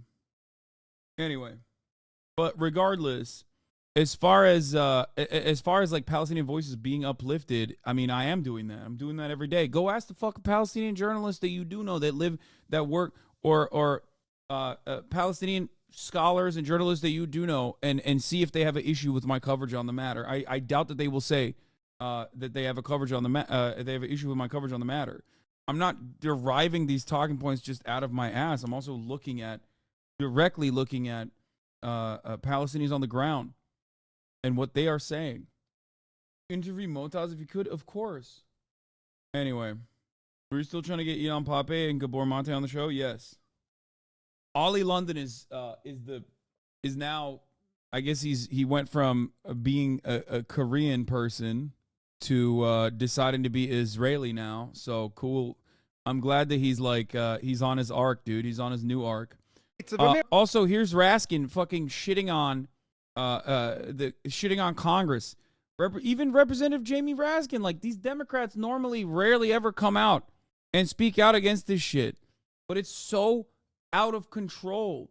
It's so completely and utterly out of control, and it's such a classic conservative tactic that you got Democrats also shitting on the situation on hand, like the whole conflation between anti-Semitism and anti-Zionism. Where is the common sense in the Congress of the United States of America? Calling for the resignation of private individuals at private universities would be a dramatic and unprecedented departure for the U.S. Congress, which has never before voted to tell a college president to resign. Before we affix this lifelong stigma, reproach, and dishonor on a private citizen, do you think perhaps we should offer them some kind of due process? The kind of due process that even George Santos got, and that Donald Trump is getting all over America right now for his 91 federal and state felony charges? I request, where is the common... I saw this video like normalizers claiming to be like the chosen people of God and deserving more and think they are better. Do a significant number really believe that? I don't know what the actual population percentage of that is, okay? Anyway, we're gonna move away from that right now and talk about some other shit. All right. United Nations General Assembly voted for a Gaza ceasefire. Let's take a look. Serious question here. Doesn't Congress constantly tell private bank CEOs and other CEOs to resign? No, not like that. What are you talking about? They will question CEOs, but it's also not like a constitutionally protected right that CEOs have to like dump toxic chemicals, toxic pollutants into the fucking water in the same way that college presidents in private institutions are supposed to literally uphold the tenants. Like Elizabeth Warren telling the Wells Fargo CEO to resign over the fraud shit is not the same as Congress deciding we don't like what you are saying and therefore you have to resign. Do you not get that? Like, do you not see the difference there? Like, someone being like, you have violated the law is very different than someone in this circumstance, Congress basically demanding that the presidents that are supposed to be upholding what they are supposed to do. Like, it always goes back to the same paradigm, okay? Which is there's a difference between good things and bad things, okay? Congress presenting a normal thing, presidents of Ivy League private institutions upholding tenets of free speech in a higher institute, like an institute of higher learning, is a good thing. It's not a bad thing, okay? There's obviously limitations to that. Like a call to genocide all Jews would be a limitation to that, okay? Which is why it is not a part of the code of conduct. You can't do that, right? People falsely conflating that, especially people who themselves, like Elise Stefanik, who themselves have unironically defended Nazis and have tried to get straight up neo-Nazis elected into Congress, turning around and cynically conflating anti-Semitism with anti-Zionism and then demanding that college professors presidents resign is completely unacceptable. That is a bad thing, not a good thing. Yeah, I'm going to talk about the Israeli soldiers open fire on Palestinians. Yes. I don't know the details of this. I'm awaiting more information to come out of it. But yeah, remember, we are still going to be talking about there's still a lot to talk about with respect to the Texas abortion court case, which is a nutty one. It's a really, really crazy one. There's a lot going on in the world, but here we'll start it with the United Nations General Assembly voting for a Gaza ceasefire. If you want to cease the top of the hour ad break from firing up at the top of every hour, which is 3 minutes long, all you need to do is not vote, but instead vote with your dollars, vote with your pocket, and vote to no longer see those ads by subscribing for $5 or for free. Can you quickly summarize your take on the Twitch adult content changes in one sentence? Thanks. I have no fucking clue what the changes are. I have not seen it. I was going to look at that first, but we're diving into the news already because we're almost 2 hours in at this point. Yeah, here, SCOTUS also took up the appeal to decide on the legality of the use of abortion-inducing medication like mifepristone, the abortifacient. I don't know how to say it. Fuck, that word is so hard to say. Abortifacient? Abortifacient? Abortifascist. This is a fucking hard-ass word to say. But yeah, this is also a wild thing to take on a year out from the election, but I guess the Supreme Court's just saying YOLO is YOLO time. Anyway, you only live once, and if you don't want to watch those ads, you can also maybe get gifted a sub. If you're lucky, here's a 3-minute ad break. Now, let's get to the United Nations General Assembly voting for a Gaza ceasefire. Assembly, where the world speaks its mind. A majority were minded to back a ceasefire. What we are seeing is an onslaught on civilians, the breakdown of humanitarian systems, and profound disrespect for both international law and international humanitarian law. I gotta pee. Is this any form of legitimate self-defense when you can kill 18,000 civilians with impunity? The events of the past 6 weeks in Gaza have illustrated that Israel is acting contrary to its obligation in terms of the Genocide Convention. 153 member states supported a stop in hostilities. It reflects a shift in global opinion. On the day the UN addressed the situation in Gaza, so did the US president, in stark terms. In off-camera comments to Democrat donors, he said Israel was starting to lose support because of indiscriminate bombing, that Prime Minister Benjamin Netanyahu had to change his government, which Biden called the most conservative in Israel's history. Well, Mr. President, welcome back. Inside the White House, Joe Biden was meeting Ukraine's President Zelensky, talking one war when he was asked about another. We have made it clear to the Israelis, and they're aware, that the safety of innocent Palestinians is still of great concern. And so the actions they're taking must be consistent with attempting to do everything possible to... Has anyone capped as hard as this man? Like, the number one capper. Has anyone? God damn, bro. Joe Biden fucking 68 days in, or 65 days in, being like, yeah, there's a real grave concern with the safety of innocent Palestinians, which is why I sent in. No, LeBron doesn't even come near this shit, dude. You're crazy. You're fucking nuts if you think LeBron could come anywhere near. He is the LeBron of lying, okay? He's the LeBron of actually not giving a fuck about innocent Palestinians being slaughtered. Jesus Christ, dude. He's like, oh, man, it's real scary, guys. Hey, how about you fucking dial it back? The most he has said, the most earnest take he's given on this, he gave privately at the Hanukkah party the night prior to this, where he literally said, hey, the rest of the world is going to start turning on you, Israel. You better fucking dial it back. That's it. That's the most earnest he's ever been. He doesn't give a fuck about the innocent deaths. He doesn't give a fuck about ethnic cleansing. He doesn't give a fuck about Palestinians. He only cares about how it's going to look bad for Israel. It's going to make it harder for Israel to continue maintaining its apartheid and its ethnic cleansing campaign. That's it. It's crazy. Especially because while he's been saying all this shit, he's been, one, repeating stuff that he didn't actually see because he's delusional, okay?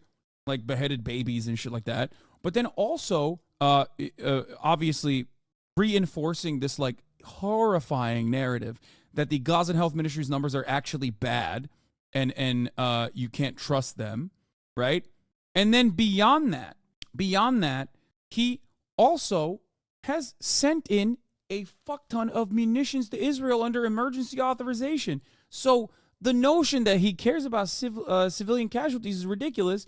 It's like handing a fucking weapon to a serial killer and then turning around and being like, I sure hope he doesn't continue doing his serial killing, which he has a right to do, by the way, but do it in a way where, you just avoid killing civilians, I guess. It's nuts. There's no world where this is appropriate. No one believes this. To prevent innocent Palestinian civilians from being hurt, murdered, killed, The United States had raised a hand to veto a ceasefire at the UN Security Council last week. They are behind Israel, even if both allies part on the long-term plan for Gaza, as acknowledged by the Israeli Prime Minister speaking before Joe Biden's remarks. After an intensive discussion with President Biden and his people, we received full backing for the ground end. Have you seen this AP article that showed Palestinians in the West Bank Hamas support is higher, is at 44%? I think it's even higher than that. This is from the latest findings. Yeah, no, it's super high. Palestinians in the West Bank support for Hamas is super high. Palestinians in the Palestinians in Gaza and their support for Hamas is even high, which is normally not the case. And curbing the international pressures to end the war. Yes, there are disputes about the day after Hamas, and I hope we will reach an agreement. Yeah, it's super high. The highest numbers they've arrived at is like the October 7 operation, and like even with the backlash associated with it. Differences over the future of Gaza are nothing new between U.S. President and Israeli Prime Minister. The difference here is the candid nature of Biden's remarks, his willingness to expose the distance between the pair and their vision, more so than at any time during this conflict. James Matthews, Sky News in Washington. Yeah, we'll look at the polling numbers actually. Let me see. I bookmarked it on Twitter. I looked at the polling numbers earlier. The polling results rather. This is like the standard, I guess. And then we'll do the artistic nudity shit as well. The Twitch artistic nudity stuff later. And also, don't forget, there's obviously the exclusive video and images obtained by Al Jazeera showing bodies piled up inside of the Shadia Abu Ghazala school in Gaza. Witnesses said many sheltering inside were killed execution style by Israeli forces, including women, children, and babies. I will be looking at that as well. But before I do that, let's talk about the popularity of Hamas in the aftermath of October 7, 3 months in almost, or I guess 2 months into Israel's ethnic cleansing campaign in Gaza, and how people in the West Bank and people in Gaza feel about Hamas as well. Hold on. Where's the bookmark? Where do I find my bookmarks? I don't even know. Left side near the bottom. Premium Plus. Oh, bookmarks. All right, here it is from Yusuf Munayer. Okay, I found it.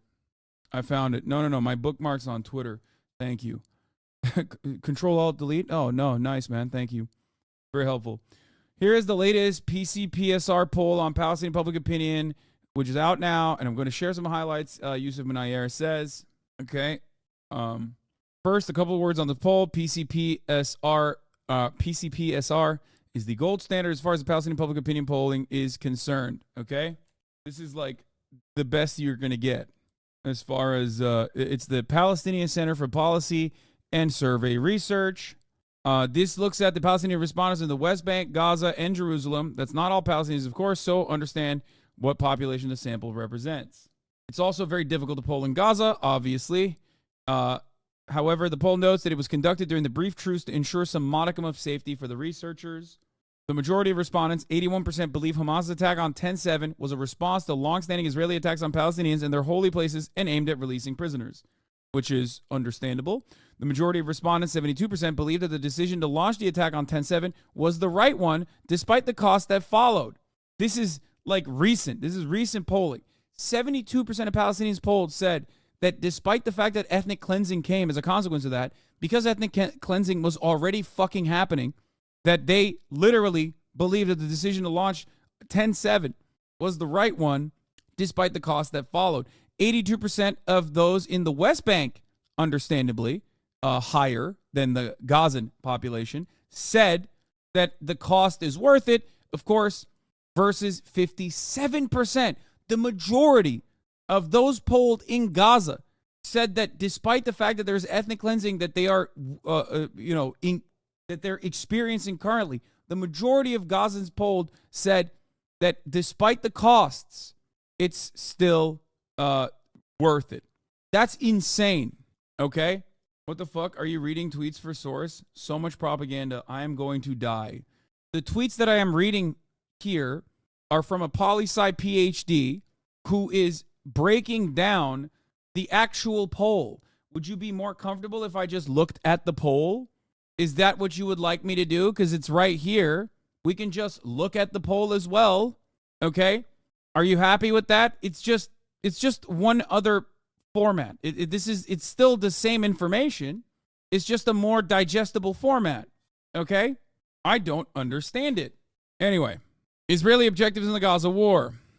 Figure 1, in your review, given what happened after it was Hamas's decision to launch its offensive against Israel on the 7th of October, a correct or incorrect one? 82% in the West Bank said correct. 72% total said correct. 57% of the Gaza Strip said correct, as opposed to 37% in the Gaza Strip that said incorrect and 12% in the West Bank that said incorrect. Okay? As Youssef Munayer also pointed out in his Twitter thread. The popularity of Hamas has gone up significantly, pretty common during Israel's wars on Gaza. More respondents say they are satisfied with the role of Hamas's movement, 72%, than any other Palestinian actor. Mahmoud Abbas gets 11%. By the way, on the Gaza Strip only, the respondents that were asked about the humanitarian condition, only 44% of Gazans say they have enough food and water for a day or two, and 56% say they do not. Is there a particular reason why it's higher in Gaza versus West Bank? Thanks for answering. No, it's higher in the West Bank. Support for October 7 military operations in spite of the cost. Despite the cost, the human toll. The reason why it's higher in the West Bank is because they are not paying the same price that Gazans are. Because Israel is currently conducting an open ethnic cleansing campaign in Gaza, they are obviously still delivering a tremendous amount of pain in the West Bank as well, but not to the same degree as Gaza.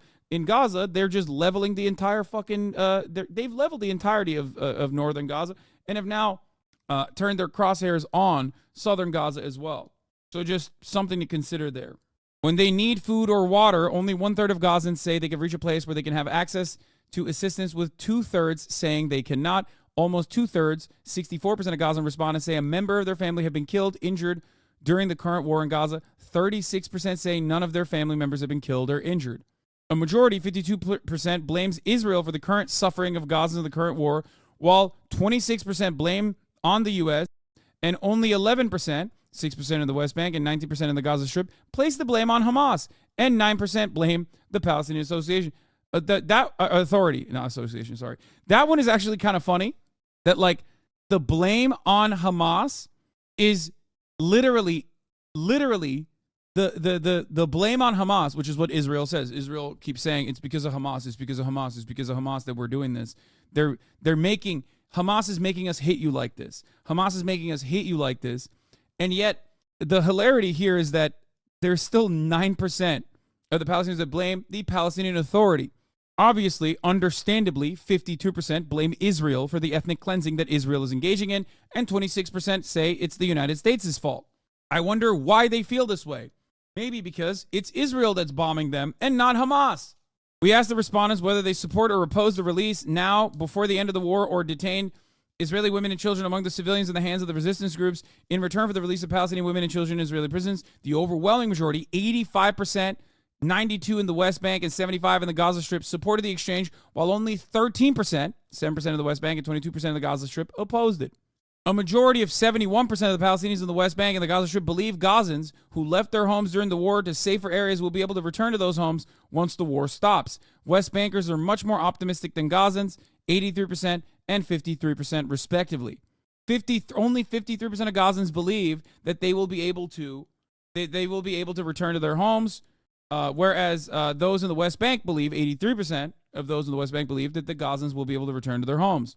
As far as war crimes and atrocities goes, we offered the public a list of acts or measures and asked respondents whether they are permitted under international law.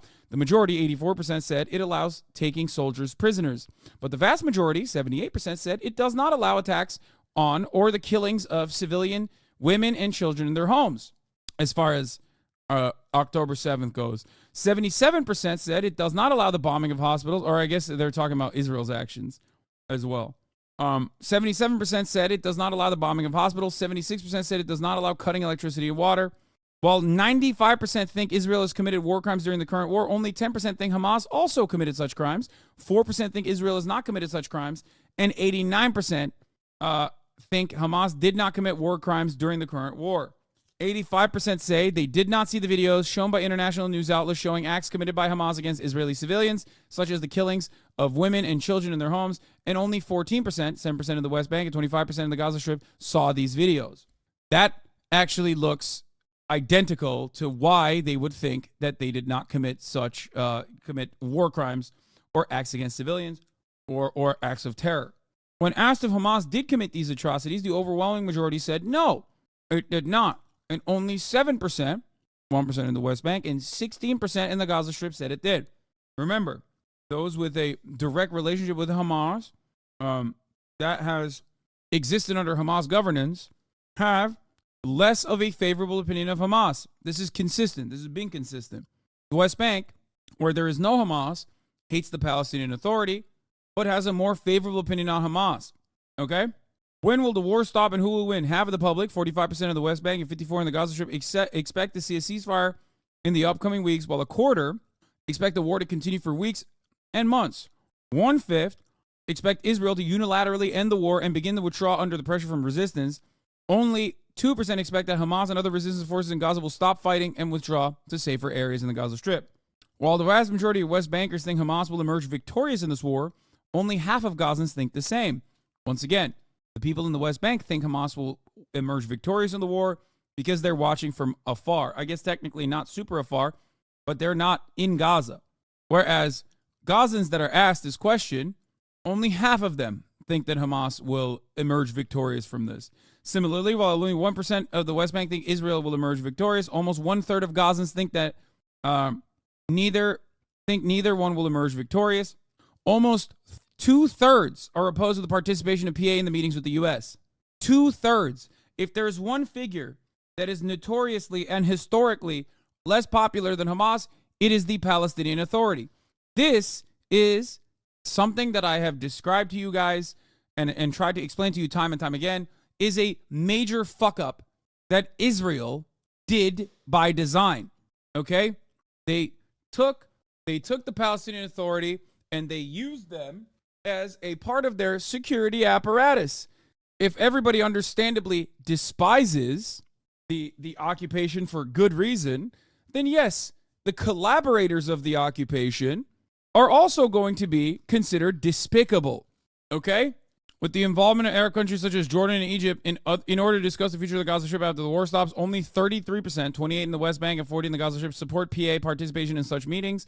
We asked the respondents to speculate about the party that will be in control of the Gaza Strip in the days after the end of the current war. Almost 2/3, 64, 73 in the West Bank and 51 in the Gaza Strip, said it will be Hamas. 11% selected a PA national unity government without President Abbas. 7% selected PA with Abbas, which is probably like what? All of this has to be like Abbas and his like remaining party members, I assume, that are like openly and outwardly loyalist to him. Because there is, who the fuck, like this is every salaried member, I guess, that they could find. 4% selected Israel, 3% selected one or more Arab countries, 2% selected a national unity government under Abbas leadership, and 1% selected the UN. When asked about their own preferences for the party that should be in control of the Gaza Strip after the war, 60%, 75% in the West Bank, but only 38% in the Gaza Strip selected Hamas. Remember, 75% say, let Hamas control the Gaza Strip. Only 38% of the Gaza Strip says, let Hamas control the Gaza Strip. However, ain't nobody wants Abbas or the Palestinian Authority. 16% selected a Palestinian Authority national unity government without President Abbas. 7% selected PA with Abbas, and 3% selected one or more Arab countries. 3% selected a national unity government under Abbas. Okay? This is their own preferences. No, this is not who they speculate will be in power. This part is what their preferences are. 72%, 80% of the West Bank and 61% of the Gaza Strip think Hamas will succeed in returning to rule over the Gaza Strip after the war, despite Israel's declared objective of eradicating that organization. Why do they think this? PA is more popular in Gaza than the West Bank? Yes, and vice versa. The Gaza Strip, 16% PA under Abbas popularity. In the West Bank, you can't even see it. Do you want to know why? Because I think it's like, what, 7%? Do you want to know why? It's the same principle behind why in the West Bank, Hamas is more popular than it is in Gaza. And in Gaza, the Palestinian Authority is more popular than it is. The Palestinian Authority is more popular in Gaza than it is in the West Bank. Because They literally only see the I guess, benefits from their perspective. They don't actually exist under that formation. Of course, remember, the popularity of Hamas reaching this level has only happened as a consequence of Israel's militancy and refusal to create a genuine partner in peace. Israel always loves to say, oh, we have no partner in peace. We have no partner in peace. That is by design. This is a major policy failure. If you did care about like maintaining a state minus or like a kind of state for Palestinians and make the oppression of Palestinians long lasting, right? You would have to at least create a collaborator that wasn't seen as a collaborator by the broadest majority of the population that you are oppressing. Palestinians do not trust the Palestinian Authority because the Palestinian Authority has always been utilized as a part of the Israeli security apparatus. That's it. Anyway, the overwhelming majority of Palestinians think that the response of the U.S. and other major Western powers such as the UK, France, and Germany to the Israeli bombardment indicates show disregard to international humanitarian law. Only 10% say the response indicates they are committed to that law. 87% understandably say there is no humanitarian law at play here. Like, you guys don't give a fuck about that. The vast majority thinks the recent talks about a two-state solution in the U.S. and other Western countries is not serious. Shocking. Yes, Yevenda is correct. Hamas represents a force of resistance that many West Bank Palestinians will view as legitimate pushback as opposed to the PA's collaboration. To put it crudely, they are not subject to the lawn mowing. Exactly. But even those who are subject to the lawn mowing still see a majority favorable opinion in the actions despite the fucking reaction from Israel. So think about that.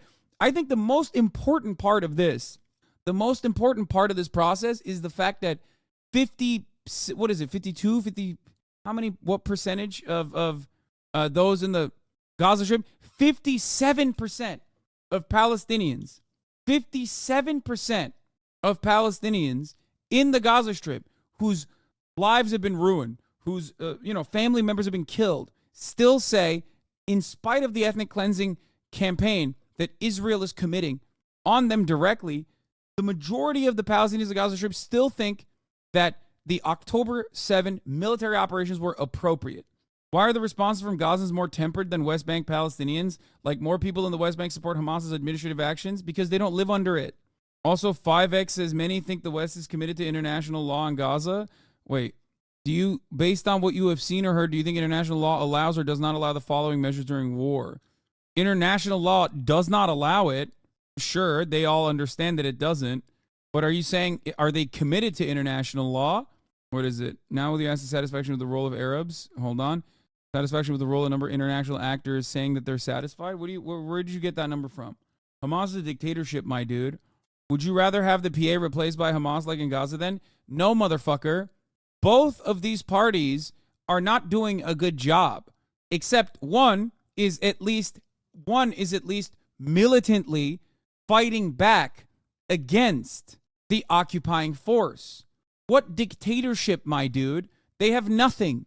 This is a thing that I've tried to stress over and over and over and over again. Okay? This is so stupid to look at this framework and try to apply, like, Hamas is a dictatorship. Like, what are you talking about? They got nothing, dude. They don't have a fucking... First of all, the people in Gaza don't even have a standing army. Like, what are we talking about? Last time there was an election was when the United States of America wanted to have the election so they could have their guys win, the PA, okay? And they fucking lost. And that was in 2005 or 2006. What do you mean a dictatorship? There's nothing to dictate. They don't have shit. You can easily look up how they treat their own Palestinian critics. Brother, you are applying the standards of, like, Western liberal democracy to a Warsaw Ghetto style situation. That is insane. What are we doing?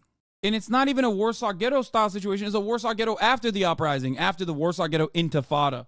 One of their leaders was literally promoted for killing 5 Palestinians. Oh my God, I'm losing my mind. Brother, you have a permanent case of living in Connecticut. If you try to understand this within the moral boundaries that you have living in Connecticut, eating jalapeno poppers on a fucking daily basis, maybe masturbating to whatever kind of fucking porn that is readily available to you, and going online and talking shit and living your goddamn life where your biggest form of oppression is that, like, no one wants to fuck you, yeah, it's going to be very difficult for you to comprehend how these things work in a place like the Gaza Strip that is under blockade by the occupying force in perpetuity, where people that are being born into those conditions are being born into an open-air prison, where people are being born into an endless occupation that regularly goes in and blows up their fucking city blocks and is doing the most unjustifiable amount of blowing up the city blocks this time around, okay? It is very odd to try to put fucking American liberal democracy boundaries on this sort of thing, okay?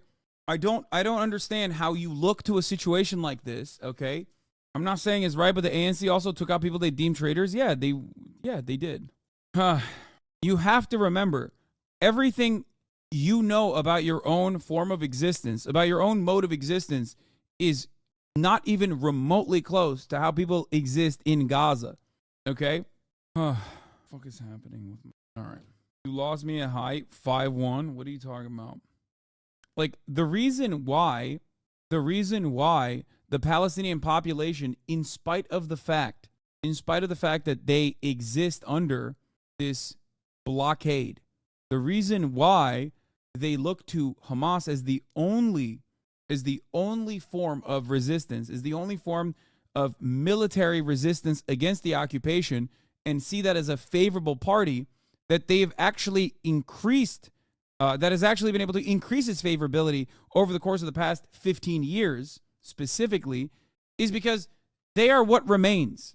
This is why I always say Hamas is merely an expression.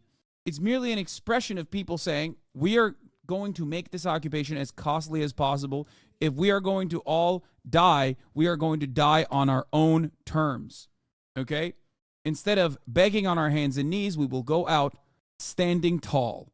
Do you understand it? They do not have options to be like, well, you know, what if there was another way? They don't have it. They don't have anything. And if you don't have anything, you're going to look to whoever the fuck is resisting.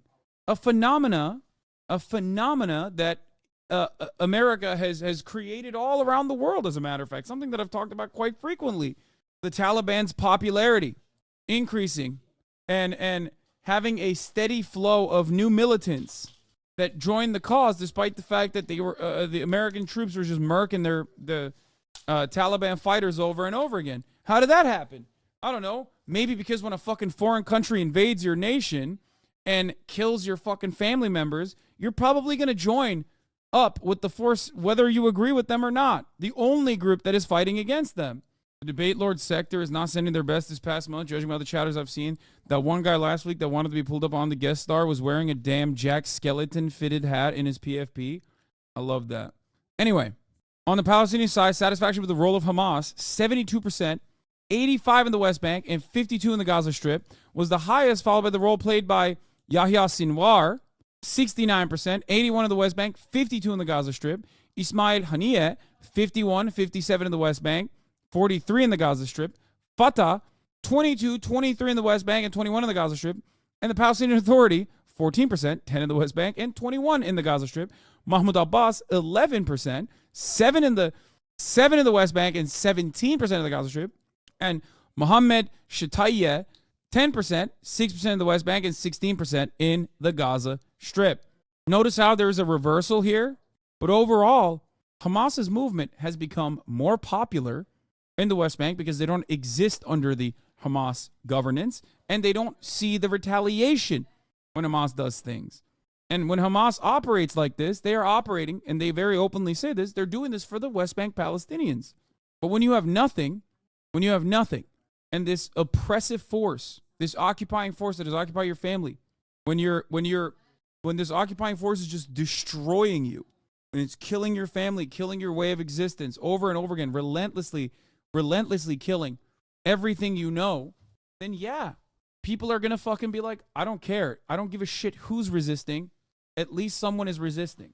Do you understand?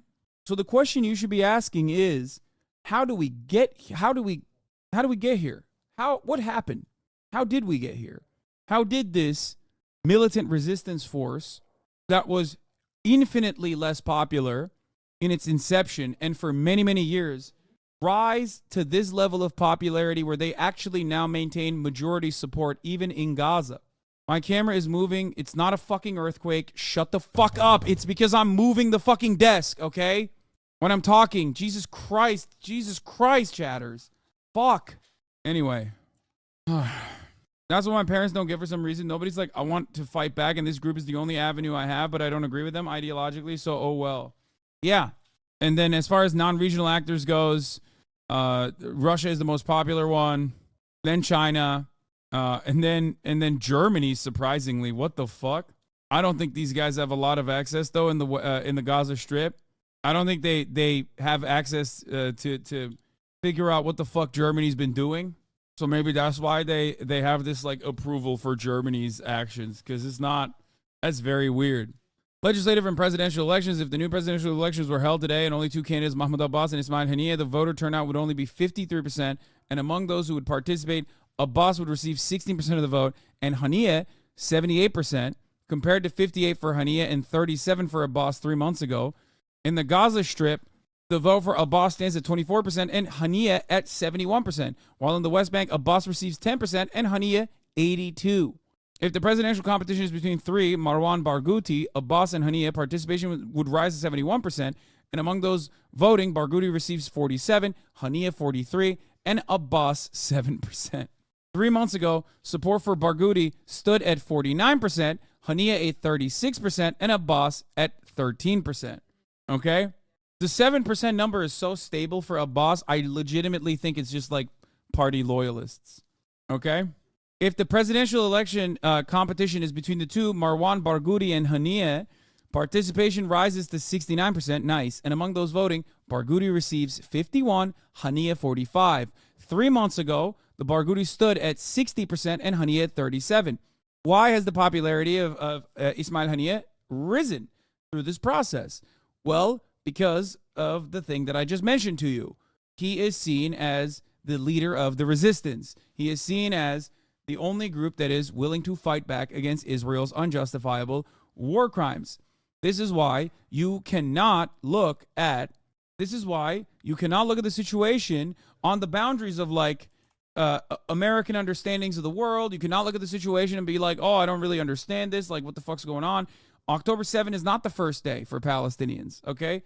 October 7 is one of the instances where the Palestinians have resistance against the occupation in methods that you don't agree with. I certainly don't. But that doesn't change the reality that it is an act of resistance. Okay? France 24 wrote an article saying, can Marwan Barghouti, the Palestinian Mandela, bring peace to Gaza?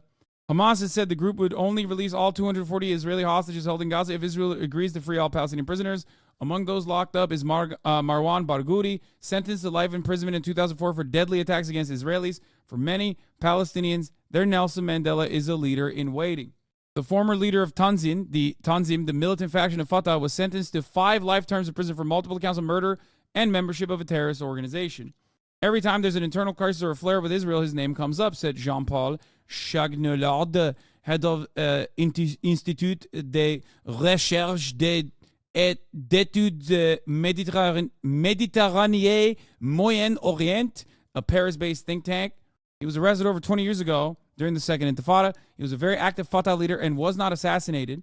That's an important detail because at the time there were many targeted assassinations and he wasn't one of them. He was arrested, and I don't think that was by accident. He played a key role in signing the prisoners' document in 2006 written by Palestinian prisoners affiliated with Fatah, Hamas, Islamic Jihad, and the Popular Front for the Liberation of Palestine, and the Democratic Front for the Liberation of Palestine. The text called for the creation of the Palestinian state on the 1967 borders, for Palestinian resistance to be limited to territories occupied in 1967, for a mutual ceasefire to be respected, and for Palestinians to uphold their right to resist occupation in accordance with international law. And yes, many parts of Fatah are completely compromised by the CIA, or was completely compromised by the CIA. On October 20th, this article was written by the American Prospect by Jerome Carabel, saying, time to free Palestine's Nelson Mandela, Marwan Barghouti. So if you are wondering if they're like who could potentially lead, it's this guy. Now, of course, would Israel allow that? Fuck no. While in prison, Mandela's convictions drove him to learn Afrikaans, the language of his captors. Barghouti, in turn, has spent his time in jail becoming fluent in Hebrew. Critically, both men advocated for peaceful coexistence with, not the annihilation of, their adversaries. One should not romanticize. Neither Mandela nor Barghouti were devotees of Mahatma Gandhi or Martin Luther King Jr.'s nonviolent philosophy. Both believed that armed resistance to oppression was sometimes justified. As early as 1953, Mandela advocated armed resistance, classified by the South African regime as a terrorist, and was on the American terror watch list, by the way. Nelson Mandela was until 2008. And while Barghouti rejected violence in the early years of the Oslo peace process, claiming that in 1994 the armed struggle is no longer an option for us, he later embraced armed struggle as he watched Israel expand settlements of the West Bank and consolidate control. But by 2012, Barghouti admitted that the turn to violence during the Second Intifada had been a grave error and has repeatedly stated that he supports only unarmed resistance. Crucially, both Mandela and Barghouti arrived at hard-won recognition that after years of relentless struggle, they would have to learn to live with their longtime enemy. Recognizing, as he put it in his eulogy of Mandela, that they must defy hatred, choose justice over vengeance, Barghouti supports, in exchange for an end to the Israeli occupation that began in 1967, a permanent peace between Israel and Palestine as independent and equal neighbors. As such, he stands in stark contrast to Hamas's leader Ismail Haniyeh, who steadfastly refuses to recognize Israel. Which, we added 30 bits to Summer Plasma's cheer, bonus bits unlocked. What the fuck? This is the actual Twitch account in the chat? That's bullshit. Armed struggle needs to exist for an unarmed option, for an exit strategy. I love a chatter in the United States of America, okay, or wherever you are, telling a dude who literally did armed struggle, okay, and has been in prison for 27 years, being like, no, dog, you don't know any better. I, on the other hand, do. Now, obviously, it's a combination, and I don't think that Barghouti is across the board someone who doesn't think that there's no resistance at all. I'm in Canada from Iraq, dude, lived through 2 wars. Okay, well, this guy lived through and also suffered the consequences and is still suffering the consequences. Let him have his peace, okay? Anyway, so here's the thing. I forget. I think Rashid Khalidi had a conversation with Mortaza and Scahill on the Intercepted podcast, where he brought up a really interesting point that I haven't really talked about at all, which is, I think it was like an Algerian resistance figure. Who was it? Rashid Khalidi is a Palestinian scholar, of course. He's the Edward Said scholar. Anyway, I forget who it was, but it wasn't Fanon. No, I forget who it was that the Palestinians brought in to like look at their methods of resistance. And one of the points that was brought up, that Rashid Khalid brought up, was that it could have been Iqbal Ahmad, maybe? I don't know. I have to look this up. Hold on. Or no, it wasn't him. No. Anyway, listen. They brought this dude up. They brought this dude. I'm going to find it now. Fuck it. Hold on. Hold on, Rashid. Intercepted. It was about targeting civilians. Hold on. Let me see if I can find it. Justin Trudeau of Canada. I think it's unprecedented. No, they're talking about the civilian casualties on the Palestinian side. Gaza wars. Maybe there's a paradigm shift to a great extent being Palestinian civilians. I think I said Israel suffered this level of civilian casualties ever before. Let me see if I can find it. However, what has happened as a result is Israel has unleashed the ordinary Palestinians to pay the ultimate price. In addition, large-scale killing of civilians. They had the experience. People who ordered have lost, Mohammed Daif and others who actually ordered it. Did they care? Clearly they didn't. This was a part of what they envisaged. I have to assume it was intentional. Large-scale, in addition to large-scale killing of civilians, some at least, which must have ordered, some of which have uncontrolled people that came from the territory. Yep. Really, civilians. Oh, here. Okay, here. This is it. I found it. Murtaza says, in your book, even now, you actually explain very, very well in this manner in which Hamas has managed to take advantage of the deliberate weakening of the PLO by Israel. And most recently, in the wake of Oslo, the wake of the Israelis sort of did not adhere to the spirit or the tenets of the agreement that have continued to colonize territories, which should be a part of Palestinian state in the future. And Hamas has taken advantage of that dissatisfaction to make its own star rise and use various tactics. There's a really interesting part of the book where you mention in the 80s, a Pakistani anti-colonial intellectual who's very famous, named Ekbal Ahmad. The chatter was correct, who visited the PLO. It is Ekbal Ahmad. And he was somebody who was very much involved in supporting the FLN in Algeria and other resistance movements. And he advised them at the time that because of the particular nature of Israeli colonialism, the tactic of using violence against Israeli civilians probably would not be successful because it would further entrench certain themes of victimhood and solidarity among the Israeli public. And he advised, not for necessarily legal or moral reasons, because this is a guy who, like, obviously, this is a guy who he's like the Price Waterhouse Cooper consultant of, like, militant resistance against colonial movements. Okay, like, you're bringing this guy in who is a scholar, a thinker, who's done a lot of work and has, like, hands-on experience in basically militant resistance against an occupation, right? And he says, not for necessarily for legal or moral reasons, strictly for rational and strategic reasons, to take a different tack in the PLO's form of resistance against Israel. And they did. The PLO actually adopted a nonviolent and more conciliatory, or still a resistance format, but not using the same tactics they had before. And then, in abandoning that, their star continued to rise, and they became in position to negotiate with Israel and the U.S. in later years. But then Hamas picked up the mantle of violent resistance, specifically targeting Israeli civilians. And we saw that during the Second Intifada, which, unlike the First Intifada, which was largely peaceful, in the Second Intifada, you saw a lot of violence by Hamas. To which Rashid says, I think it's really worth revisiting what Ekbal Ahmad said. He was not a partisan of nonviolence. He himself had been involved with the FLN, the Front de Libération Nationale, in Algeria. Lamau, no, because they were peaceful. They were a great patsy to use. Brother, I don't think you're understanding. Ain't nobody in this conversation is saying that violent resistance to an occupying apartheid regime is morally impermissible. Everyone is saying that if it is well within the legal boundaries, okay, according to international humanitarian law, and it's also totally morally permissible. The difference is methods and tactics. These are very important. And when you look at methods and tactics, if you look at methods and tactics, at least a dude that has a lot more experience in successfully engaging in an act of decolonial violence that was dished out against civilian populations as well, like in Algeria. The difference between the French in Algeria, and I'll tell you, the difference between French in Algeria and Israelis in Israel proper is that despite the fact that Israel might have the highest number of dual citizenships out of most other countries, it still doesn't change the reality that, like, many of the Israelis, especially Israeli Jews, do not have any other place to go. The French, on the other hand, living in Algeria, certainly have somewhere to go. They have France, which many of them did go to. The French just went to France.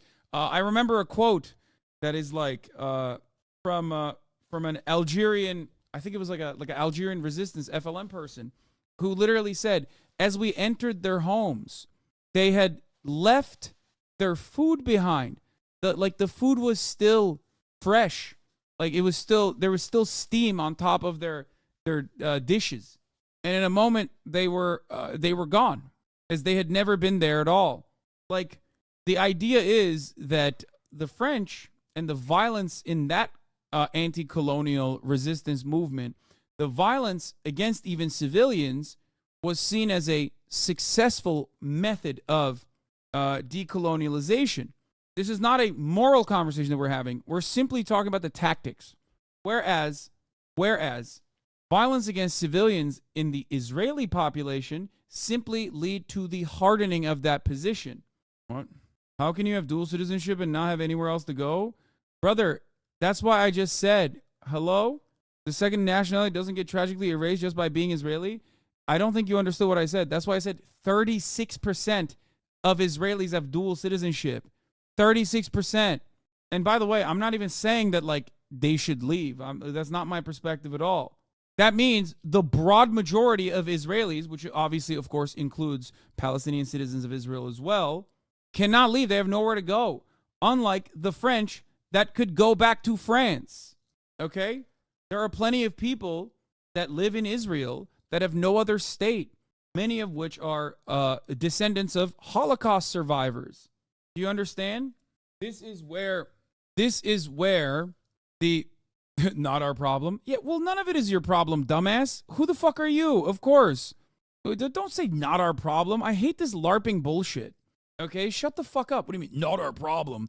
Nah, dog, I got a fucking red triangle on my Twitter description. Like, I'm doing my best to do resistance. Like, shut up.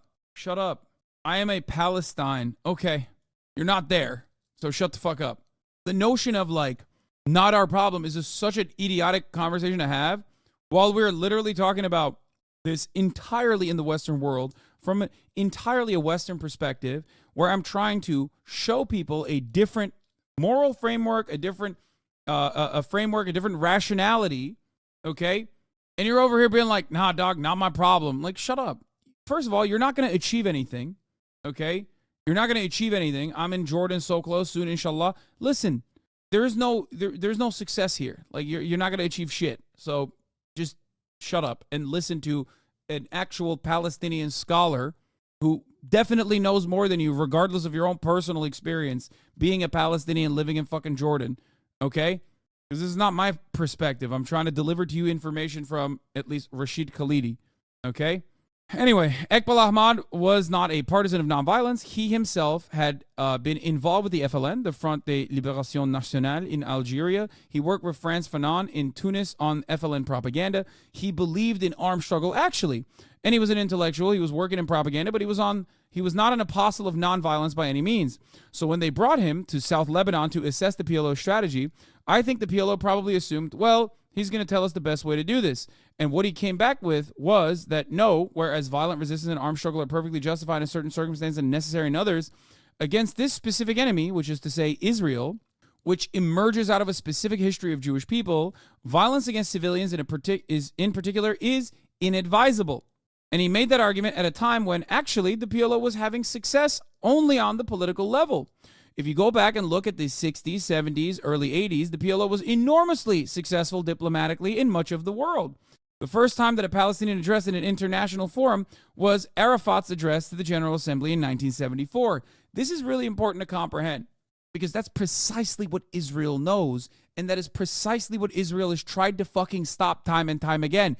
The reason why I've talked about the no partner in peace narrative that Israel has designed, concocted, where Benjamin Netanyahu has openly stated time and time again that, you know, if you want to thwart Palestinian statehood, then you have to prop up Hamas as the negotiating partner, and that you have to squash any other kind of political movement, because everyone recognizes Hamas as a violent, militant, terrorist faction, okay? And we can always deal with them. We can always control how high the flames go, okay? There's a reason for that. There's a reason why Arafat was humiliated, destroyed, neutered, and there's a reason why the Palestinian Authority continued along the remaining years of Arafat's legacy by continuing to be an even worse apparatus for the Israeli security, okay? They did not work for the Palestinians. They worked against Palestinians. They locked up Palestinian leaders at the behest of Israel. That's the reason why Palestinians look to that and go, only 7% support for only 7% support for Abbas, and only 11% support for Fatah in general. Okay? This did not happen overnight. Hamas was not a popular movement by any means, historically. Hamas itself also was not a movement that deliberately targeted civilians until Baruch Goldstein and the massacre in the mosque. Like, even their militant resistance framework shifted onto Israeli civilians. None of this justifies it, of course. I do not agree with that. So why should we not strive for Israel to be dissolved? Brother, I am an advocate for the dissolution of the apartheid structure.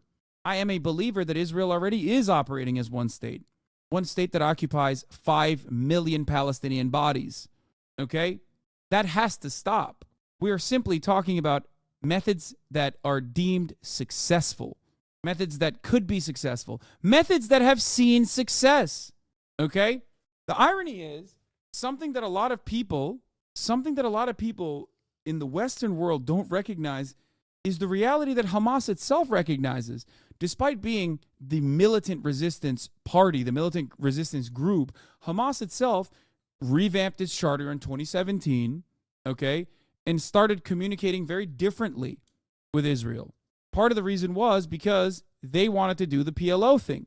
And of course, that was not allowed. That was never permissible. That was not going to happen. But that's the reason why currently Israel can negotiate with Hamas, regardless of whether or not they claim that they can't and that these guys are all terrorists. Okay? So why are you in the motherfucking Western world outflanking Hamas on tactics? Anyway, let's continue talking about this. Good faith argument. Why should Palestinian freedom fighters extend the logic of Israelis have nowhere to go when Palestinians literally have nowhere to go and are being mercilessly bombed by Israel? What? The idea here is keeping your violent resistance directed at actual fucking soldiers and not civilians. Civilian casualties are going to happen no matter what, okay? No matter what. But they must be kept to a minimum, especially when you don't have fucking, you know, the same targeted striking capabilities that Israel has, or the population registry that Israel has in Gaza and in the West Bank. Okay? The first time that a Palestinian addressed the International Forum was Arafat's address to the General Assembly in 1974. The PLO was recognized and had diplomatic missions in 100 countries by 1980s. I describe it in my book as one of the few successes of Palestinian nationalism. The PLO is essentially diplomatic and informational campaign. Now, that was paired with a nominal strategy of armed struggle and with attacks on Israel, including attacks on civilians. But the victories really won on the diplomatic and global and informational level. This is a combined effort. And also, another thing that I want to mention. If you think that Israel did not believe that the pen is mightier than the sword in many instances, they would not have fucking executed people like I'm gonna fuck up his name right now. Hassan Kanafani, okay? Because Ghassan Kanafani did not ever fucking take a weapon and shoot it. That's not what he did. He was not that at all. He was an author. And they fucking executed him. And I believe his cousin alongside him too. They do that on purpose because they also recognize that internationally, the way that the resistance is seen is very important. If you can appropriately humanize Palestinian resistance against a sea of dehumanization that Israel engages with, it was his niece, sorry, not his cousin. That is significantly more dangerous. I believe Rafat, who was executed alongside his family in Gaza last week, said something similar about the power of poetry. I wonder if I can find it now. In a lecture, I listened to him talk about how important poetry is, and how important and how powerful poetry is. Does anyone have it? Not his final poem. I'm talking about a lecture on a college campus where he is specifically talking about how he himself oftentimes forgets the importance of poetry. Like how important a role, it's not a TED Talk, how important a role art plays. I think he even brought up, not Ghassan, no, Rafat. Rafat Al-Arir is the one who I'm talking about. I think this literally was the one, but this is like not, the part I'm looking for is a specific part where I think, was it David Ben-Gurion who specifically said, where I think it was like, he brings up David Ben-Gurion, I think, where he says that David Ben-Gurion saw like the writings of a famous Palestinian poet and thought, this is going to fuck us over. Let me see if I can. You have yelled at Palestinians in the chat for asking for justice. You have mentioned reparations as a form of justice. Is that all you think is appropriate? I'm genuinely asking, does reparations seem like nowhere near enough? So besides reparations, what other forms of justice can we hope for? I don't know. Jailing fucking war criminals would be a good one. I've mentioned this before. Truth and Reconciliation Committee, jailing of fucking war criminals, making an adequate assessment, reparations for Palestinians, and an allowance for a right to return. Those are, he said it was more dangerous than 10 soldiers. Oh, I think this is it. Yep, this is it. This is the quote I was looking for. I watched the video though. I don't know where it is, but anyway, I'm watching this right now, and Rafat says the following. Of course, we always fall into this trap of saying she, Fadwa Tukan, was arrested for just writing poetry. We do this a lot, even us believers in literature. We say, why would Israel arrest somebody or put someone under house arrest? She only wrote a poem. So we contradict ourselves sometimes. We believe in the power of literature changing lives as a means of resistance, as a means of fighting back. And then at the end of the day, we say, she just wrote a poem. We shouldn't be saying that. Moshe Dayan, it wasn't David Ben Gurion, it was Moshe Dayan, an Israeli general, said that the poems of Fadwa Tukan are like facing 20 enemy fighters. Wow, she didn't throw stones. She didn't shoot at invading Israeli jeeps. She just wrote poetry. And I'm falling for that again. I said she just wrote poetry. And the same thing happened to Palestinian poet Dareen Tatour. She wrote poetry celebrating Palestinian struggle, encouraging Palestinians to resist, not to give up, to fight back. She was put under house arrest. She was put into prison for years. And therefore, I end here with a very significant point. Don't forget that Palestine was first and foremost occupied in Zionist literature and Zionist poetry. When the Zionists thought of going back to Palestine, it wasn't like, oh, let's go to Palestine. It took them years, over 50 years of thinking, of planning, politics, money, and everything else. But literature played one of the most crucial roles here. Palestine and Zionist Jewish literature was presented to Jewish people around the world.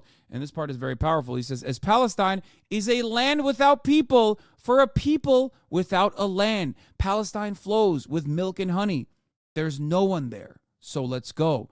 That became the mantra, a mantra that to this day is like a foundational principle of Zionism.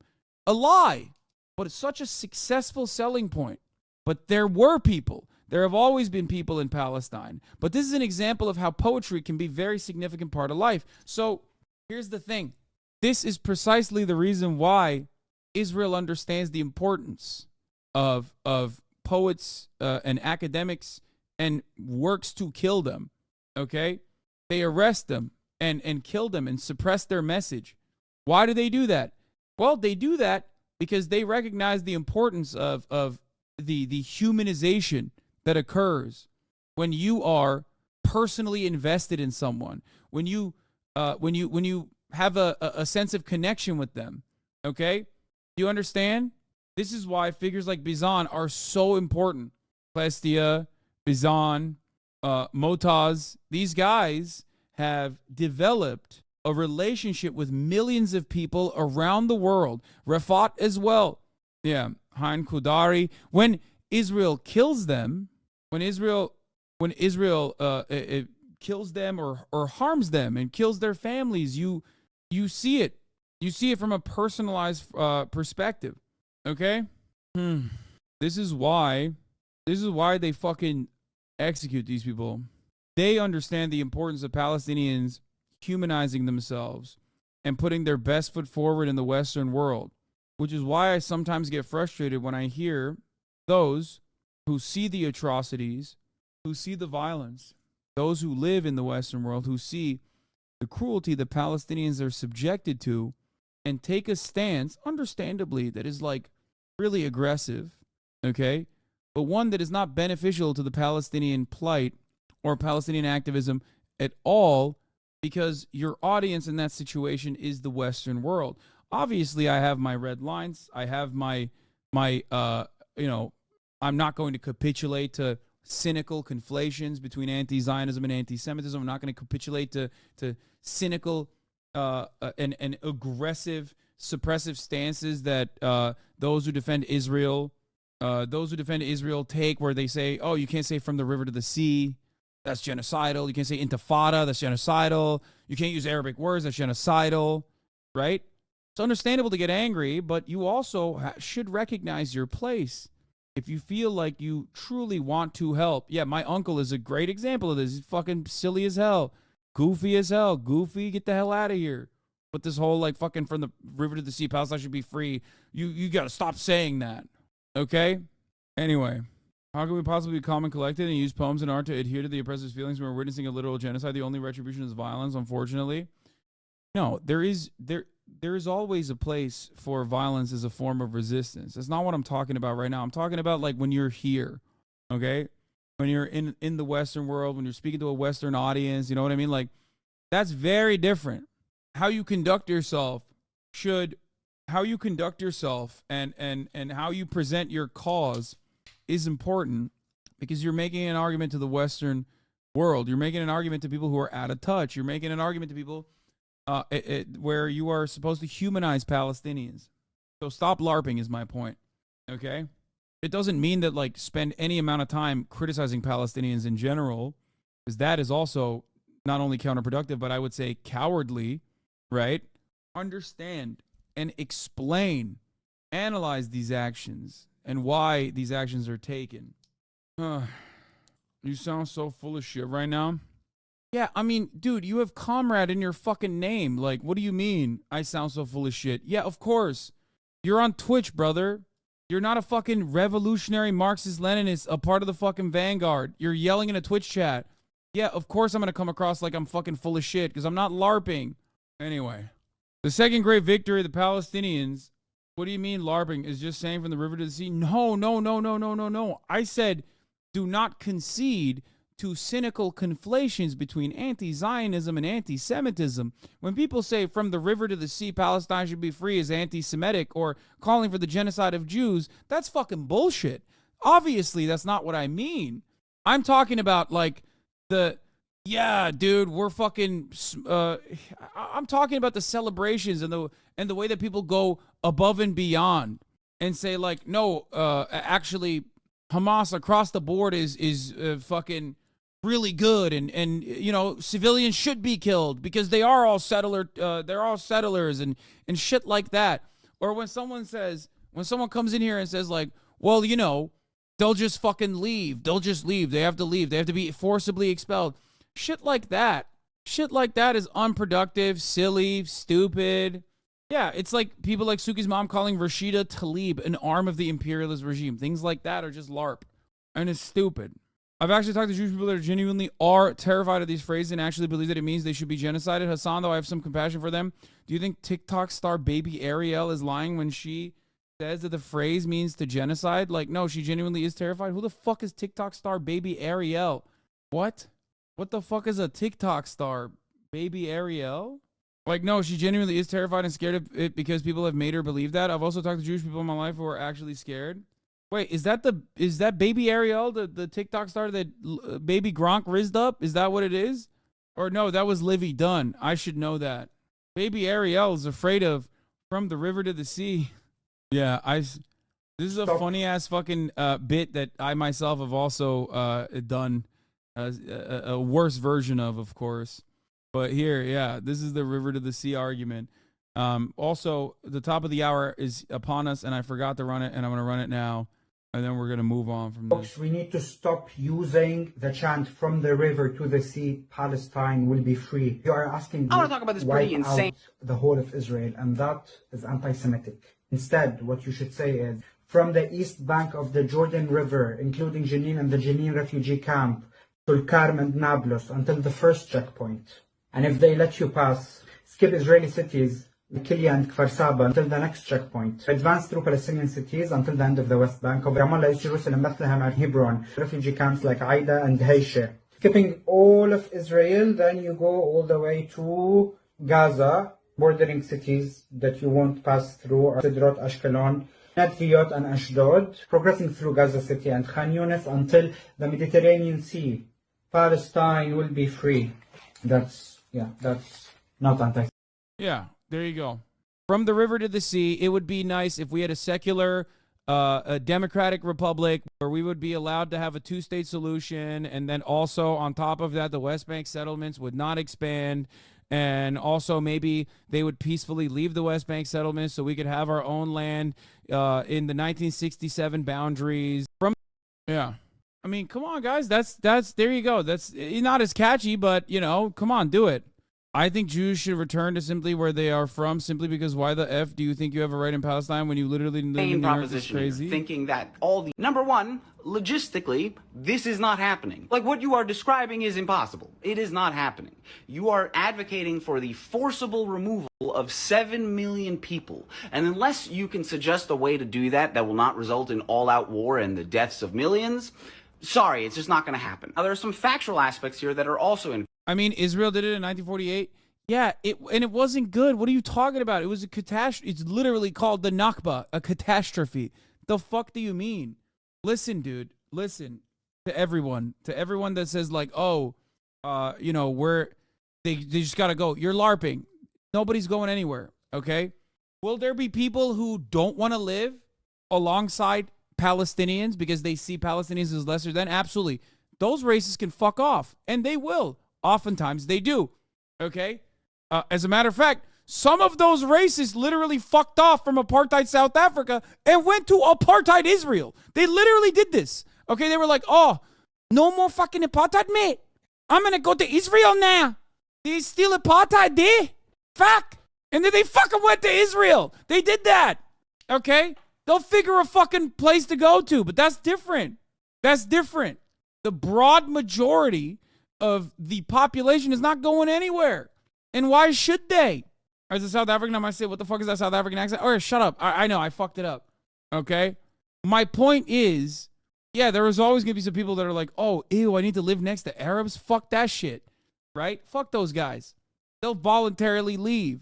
But the broad majority of people are not leaving. Why the fuck would they? This is their life. This is their way of existence. This is all they know. That's so stupid. What is this? This morning to 1 million from the river to the sea comments on my recent. Oh my God, I don't want to watch this. I'm going to die, okay? I don't know who the fuck baby Ariel is, and I don't want to know. Correct. Namely, that the Jews in Israel are all from Brooklyn. Most Jews in Israel are not from Brooklyn. 75% of the Jews in Israel were born in Israel, which means where they are from is there. And if you call yourself a leftist in any capacity, then you know that number one, you cannot choose where you are born, and number two, that there are dozens of reasons that people cannot just uproot their lives and leave their homes. The same way people are not just able to move to California from Texas when Roe v. Wade was overturned. And it's not just the youngest generation. Remember, you can very easily fit 3 generations within 75 years, which means for quite a lot of especially younger Israelis, you'll have to go all the way to their great-grandparents until you find someone that was not born in Israel. Which means, for all intents and purposes, Israel is the only home they have ever known. And this is not even mentioning the fact that if you're going to suggest, oh, maybe they should just go back to the places where their grandparents are from, you are then suggesting that they go to a country that not only are they not citizens of, but they've likely never even visited, because quite a lot of them are not allowed to. Half the Jews in Israel are of Mizrahi or Sephardic descent, which means that their families come from either Arab countries in North Africa or the Middle East. Things like Egypt, Morocco, Algeria, Iraq, Iran, Syria. A lot of those places do not have Jews because the Jews were ethnically cleansed out of those countries. They will not be welcome back. I think the reason why this part is not completely correct, for the record. Like, yeah, there were pogroms in these countries due to nationalist movements, some of which accelerated after the Nakba, some of which certainly accelerated after 1948. But the idea that, like, they can't go back is also not true. But they don't want to go back, and they shouldn't have to go back. Okay, like, they shouldn't. Like, it's fucking silly. He's specifically talking about Mizrahi Jews, okay, and Sephardic Jews that come from other MENA countries, and he's right. They are the Arab Jewish population of Israel, not the Palestinian citizens of Israel. I'm talking the Arab Jews, right? And they are from countries that they also left behind, some of which voluntarily left, some of which actually left because, well, it was becoming inhabitable for them. Okay? Now, they could go back to those countries, but I do not think that, don't understand why you downplay the persecution and displacement of Jews in the area. I do not do that at all. I do, however, think that comparing that to the Holocaust would be a disservice to the Holocaust and actually akin to Holocaust denial. The point is that they shouldn't have to go back at all, and they're not going to go back, and it would be ridiculous to demand that they go back. That on top of Holocaust survivors that came in at the inception of the state of Israel, or even those that came from Europe, Ashkenazi Jews that came from Europe, even leading up to the Holocaust. They have nowhere to go. These are the people who have nowhere to go. They literally, this is it. Israel is their, for them and their descendants, Israel is their nation state. Israel's entire existence is founded on the displacement of indigenous people. Stop acting like Israelis are the victims. They are not.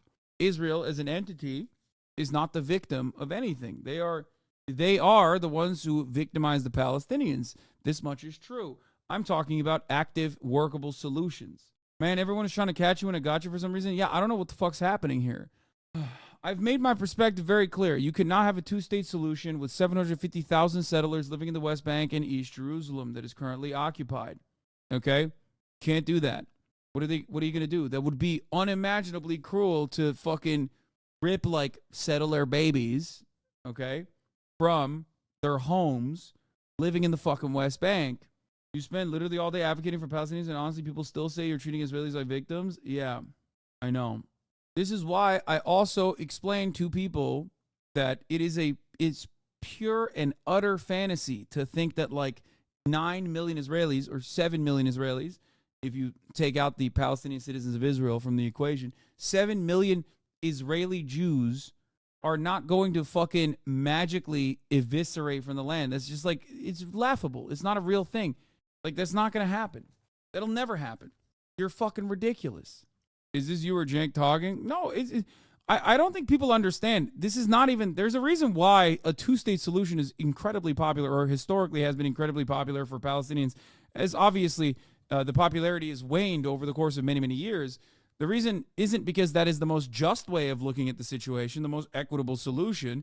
The reason is because it's the most realistic solution. It was one that was dangled in front of the Palestinian population as a fucking carrot, as the West Bank settlements expanded over and over again to create a non-state and maybe just a sequence of Bantustans with no contiguity for the Palestinian population of the West Bank. However, the reason why Palestinians, despite knowing that this would be still objectively unfair, were willing to concede on that front is because they understand the situation. So why are you here in the Western world lapping the Palestinians who simply just want to return to their fucking ancestral homes, who want to live a life of freedom and dignity, okay, in their own nation state? Why are you lapping them and being like, no, this is about vengeance, dog. Palestinians need to kill every Israeli they possibly can. I'm going to fucking sit here and I'm going to LARP. Shut the fuck up. If we're talking about realistic solutions and what it means to push for a one-state solution, this is what it entails, okay? This is what it entails. This is it. Stop fucking LARPing. You say that it would make sense shortly after the Nakba happened, but the fact is that the Nakba never ended. We're still being displaced. I know. So many families recently stole homes who will have to leave, even if it's within Palestine. No, this is not true. The part of this is like truth and reconciliation, or at least like reparations and the truth, or not the truth, sorry, reparations and the process in which reparations are given to the Palestinian population, okay, create, one, a sense of closure, and two, create a structure where a moral wrong has been corrected. That doesn't mean that like you don't get to live anywhere. Like you get a new house if you would like, or you move someone into a new house. Why can't you recognize Israel holds all the power, including the media narrative? Why not stop using the phrase river to the sea if the ultimate goal is to make the world sympathize with the plight of Palestine? Israel knows the phrase works in its favor. No, because that's cynical nonsense, okay? Suck my fucking dick. I don't give a fuck how much power Israel holds or whatever the fuck you're trying to say, okay? There's the truth, okay? There's the truth, and that's important too. Optics only matter to a certain fucking degree. Once you start saying, well, free Palestine makes me feel unsafe, okay, well, I'm not going to do that, okay? I'm not going to fucking capitulate to your idiotic fucking demands. I don't care. Yeah. Nobody stopped saying Black Lives Matter because fucking dumb reactionary freaks said, oh, what about all lives matter? Or Black Lives Matter means killing white people. They tried it, and everyone was like, yeah, no, fuck you. Okay, shut up. You're racist. So you can change the dynamic.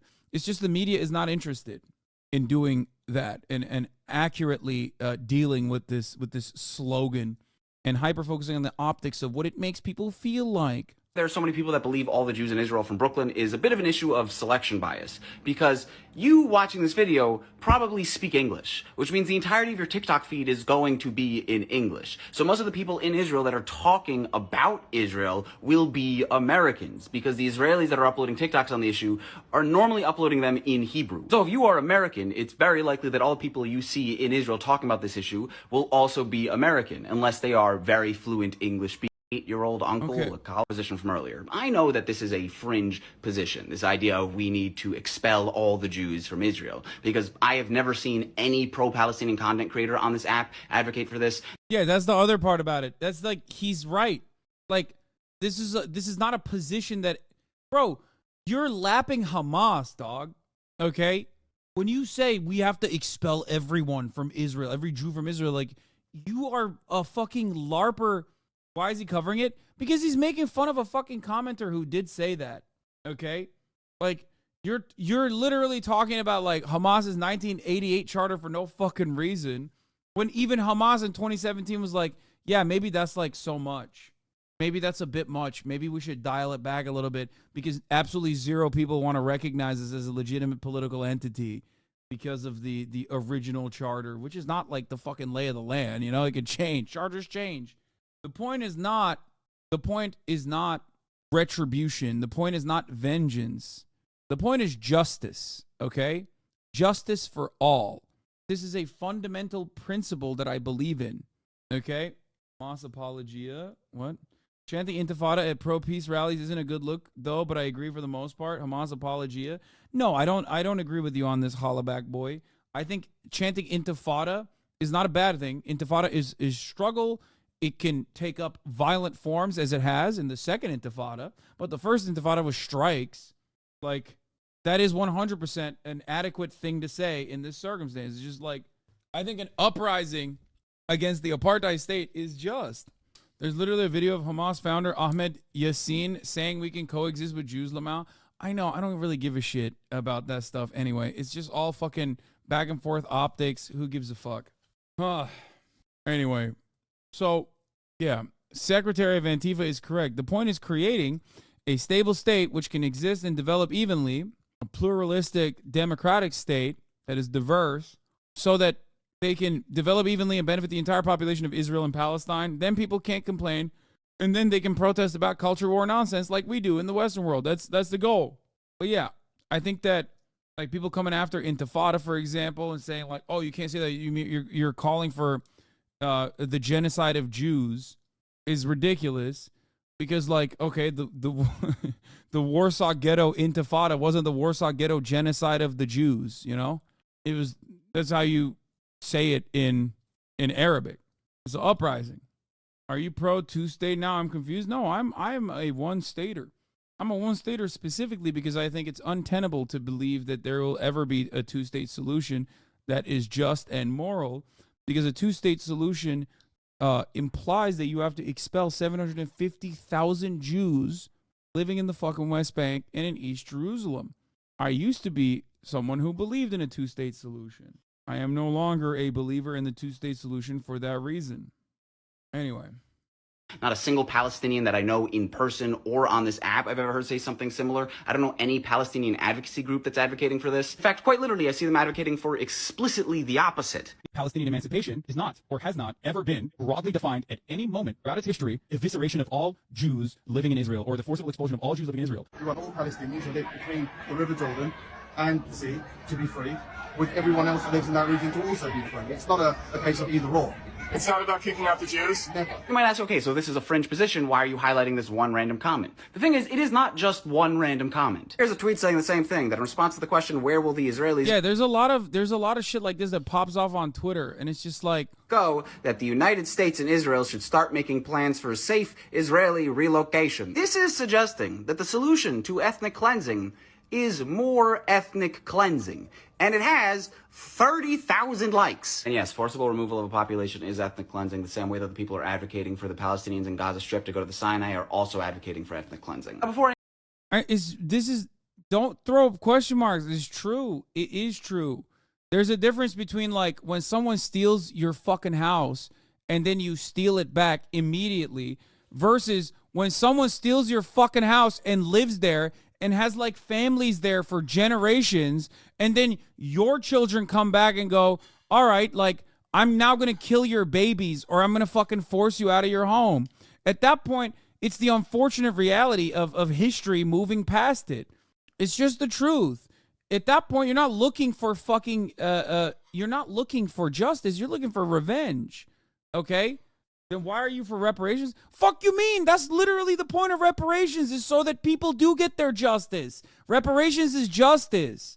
It's like saying whatever indigenous population lived here is supposed to come to your fucking house and put a bullet in the back of your head. Like, because, hey, guess what? This was an indigenous land. That's not what land back is. That's not even what fucking Native Americans advocate for, which is why it's so frustrating, because everybody's always LARPing. Nobody gives a fuck. And all you're doing is like feeding into the fucking paranoid delusions that like psychopathic Israeli far-right motherfuckers have when you say shit like that. This is a very Turkish take from you, but it's also just true. It's just so dumb. Actually, let's try the bullet idea. Yeah, okay, yeah, come fucking kill me then. I don't know. In honor of the indigenous population that used to live here. Like, what do you mean, dumbass? It's a LARP. It's all a LARP. It's a fucking LARP. It's just so stupid. Which is why I don't spend a lot of time, like, covering it. Genuine question, how long a time must pass for it to become wrong? I don't want an exact number just to understand it. But because some Irgun members are still living in the house they stole from in 1948, yeah, when I say a Truth and Reconciliation Committee, or at least like, or at least bringing war criminals to justice, the fuck do you think happens to those guys? They go to jail. They're supposed to. Okay? What do you mean? No, like in no world where you think that like that 95-year-old piece of shit that is still like Israel's oldest reservist or whatever is like getting away, okay? That's not happening. You're being delusional now? Fuck no. I'm talking about what is just, okay? I'm talking about what is just within the framework of what could possibly happen. Didn't he get iced? No, I think he's still standing. Anyway. Anyone goes, oh my God, Yuval, that's so sad. Your family's been there for so. This is not about me. I'm bringing this up. Wait, that old guy died blown up? No shot. Yeah, it's hilarious that people are saying truth and reconciliation is delusional, but expelling 7 million people is realistic. Yeah. Yeah, totally. Thank you, chatter, for bringing this up. Yeah, let's do the more realistic alternative, which is expelling every Jewish person living in Israel. Like, I already said it. Like, the reason why I don't believe that there can be a fucking two-state solution is because there is a one state already. It's a one state. It's one state. Okay, right now it's one state. 7 million Jews living in Israel proper get all of the fucking benefits and amenities of living in a democracy, okay, with obviously some issues, even within that democratic structure, like the consistent erosion of civil liberties even for the secular Jews, right? The 2 million Palestinian citizens of Israel have less rights than them, but still live in a basically codified Jim Crow style situation that is infinitely better than the 2.3 million Palestinians living under Israeli occupation of the West Bank, where they have to constantly fucking live under a permit regime, a tyrannical structure where the Israeli occupying force comes to their fucking houses on a nightly basis just for the fuck of it, okay? Where they can go to jail for anything, for even being suspected of being around someone who Israel has declared a terrorist. And then we arrive at the Gaza Strip. Another 2.3 million in the Gaza Strip living under the Israeli occupation. At least they have their own kind of government, I guess, but their own kind of government is also not exactly great either. And no supply goes into the Gaza Strip without Israel's go-ahead. Israel considers the Gaza Strip to be an open-air prison themselves, an open-air prison that they engage in military actions in the form of sieges that they call mowing the lawn. That's the one state right now that currently exists. I look at that situation realistically and I say, hey, don't do those things. Make this a one state that is pluralistic and has a democracy for all the people living under this occupation. Abolish the checkpoints. Break down the fucking walls. Allow Palestinians to coexist peacefully. Give them the democratic representation that they deserve. Offer them a life of dignity. There will be no need for resistance at that point. And then beyond that, when that happens, and people still are like, well, you know what? I'm going to do an act of terror here because I kind of don't like the situation. You know what happens in that situation? Then you're a criminal. You're a criminal that is being tried in a criminal justice system. Okay? That's the difference. At that point, you're just a criminal. You're a bad guy at that point. Okay? That's how this works. What about a right to return for Palestinian refugees? Of course, my man. Of course. Ridiculous. Not even a thing. Like, that's not even a question. Of course. A right to return for Palestinians. Anyway. Because what is going to happen is Zionists are going to take tweets and comments like those. They will print them out, put them on poster boards, and use them to show the world, see, Palestinians do hate Jews. They are anti-Semitic. They do want to expel all the Jews out of Israel. And it will fucking work. Do you have any idea how difficult it is to convince people that from the river to the sea does not mean expelling all the Jews out of Israel when there are literally people saying, I want to expel all the Jews out of Israel? So if you are saying these things, not only are you advocating for a position So we should cave to this nonsense? What do you mean he agrees that from the river to the sea, Palestine will be free is not expelling all Jews from Israel? He's just simply stating that a one-state solution does not mean expelling all Jews from Israel, because it isn't. Not only is it not realistic, but it's also immoral. And that's precisely the reason why you should never fucking advocate for dumbass shit like that. And you should tell people what from the river to the sea, Palestine will be free means. It's just so weird. Who the fuck is saying that? Mostly the people that say that are the Zionists who lie about it, some of which do genuinely believe that that is what that means. There are also people who fucking misunderstand what I've been saying for months and months and months on end, and unironically turn around and yell at me and say, no, you have to fucking, you have to expel all the Jews in Israel. They have to leave, sorry. One last question, and you will shift my entire opinion for good. My grandfather still has the papers that prove that home in Haifa is his. Right now, Zionists live there. What do you believe we should do about it? This is a great question. This is a matter of a civil court process. I think your grandfather deserves to live in his own fucking house that he still has papers to. This conversation is one that is being had in Sheikh Jarrah right now in the opposite direction, where Israel is, of course, doing the same shit that Israel has been doing over and over again. Okay? Of course your grandfather deserves to live in his own fucking home. That's his home. That's ridiculous. Expel all the Jews from Israel. In no world would this ever happen. Of course. No one is saying that that is the case. No one is saying that that should be the case. Please. I'm currently literally advocating against this position because it's so fucking stupid. It's day 66. Hasan has made this take on day 1. You guys are so stupid. Exactly. Right to return to where the homes they lost and are not occupied by Israelis. New mega infrastructure projects to house the returning Palestinian refugees. Genuine question? Yes. Yes to both. There's also a couple things that you can do, that you can look to, like previous movements and shit. Reparations plays a big role in this, because once that sense of closure comes from reparations, there might even be Palestinians that don't want to fucking return to Israel or Palestine or whatever the fuck it's called at that point, or a singular state. That might just say, all right, I'll take the money and I'll move somewhere else. And there, of course, certainly are going to be people like that. Not the majority, obviously. I'm not saying that at all. But that sense of closure is what is necessary. Bro, we deserve nuclear holocaust because of how dumb this chat is. None of you are guiding our future. We're cooked. This is probably one of the most open-minded and one of the most, like, at least relatively well-educated chats that that talk about this issue at all. Being a leftist is about seeing the world through the lens of dialectical materialism, and with that knowledge, you should want people to live in the most dignified lives they possibly can. Socialism is the advancement of human progress. Making people suffer under old social orders advances nothing. Thank you. Anyway, so the chatter talking about Irgun earlier, getting away with it would be if status quo continued for that man's lifetime. Retribution would be taking his house and expelling or killing him. Actual justice would be the future he sought back in 1948 becomes undone, and a peaceful coexistence is achieved in the region. That's the point. Zionism necessitates the apartheid, and without it, it is no longer what Zionists sought. Good take. Anyway, none of your solutions will happen if AIPAC and the ADL are still here. Like, none of it. All of its delusions at this point. Sorry, as a Palestinian, only the USA can fix this. Let's be real for 2 minutes now.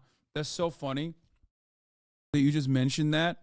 And like, I think you're overemphasizing the impact that the ADL and AIPAC has on the broader population. Unless they are able to genuinely change the fucking way that things are happening right now and are able to enforce their will, which they haven't been able to on TikTok at the very least. Like, you just have to keep up the pressure. There's nothing else you can do against the American government, of course. That's what I'm talking about here, which is very important, which is why I also talk about how you must conduct yourself a certain way when you are doing that.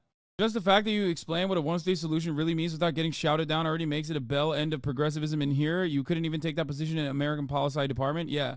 The underlying problem isn't with Zionism per se. There were Jews living in the region peacefully since the early 1900s. The problem started when the UN stepped in and started drawing lines on a map. No, the problem started when the English anti-Semites said, oh, we don't want no fucking Jews here either. Let's fucking send them to this fucking desert, yeah?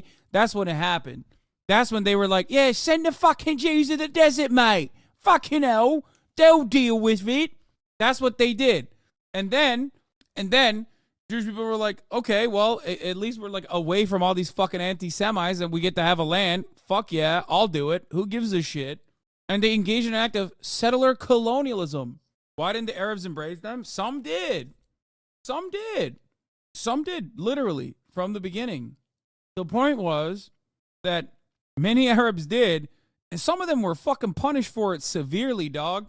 Okay? Rashid Khalidi talks about this in 100 Years of Palestine, where there were plenty of Arabs. Arabs taught a lot of the new Jewish settlers that came in under British occupation how to deal with like the agriculture in the region. There was collaboration, except the ones that didn't were unironically correct for not wanting this to happen, because history happened and you know what happened. You know what I mean? It's like not that different when you think about the accurate lore of Thanksgiving, you know? Anyway, but yeah, as far as methods goes, demonstrations, boycott strikes, ingenious forms of organization to reject the structures of the occupation. It was an enormous political success, the first Intifada. That's the only reason that Israel shifted its policy and agreed to negotiate with the PLO in the 1990s, because it realized, because of the first Intifada, that it could not maintain the occupation in the form that it once had. Now, it is very hard to resist nonviolently against a colonial power that is willing to kill unlimited numbers of people who try to do that. Israel killed hundreds of Gazans in the so-called March of Return in 2021, shot them down. Snipers killed them. Marching along the frontier between the Gaza Strip and Israel, hundreds and hundreds and hundreds of other people were maimed by snipers who shot out their knees. That's what happens when you nonviolently protest. That's what happened at the beginning of the second Intifada.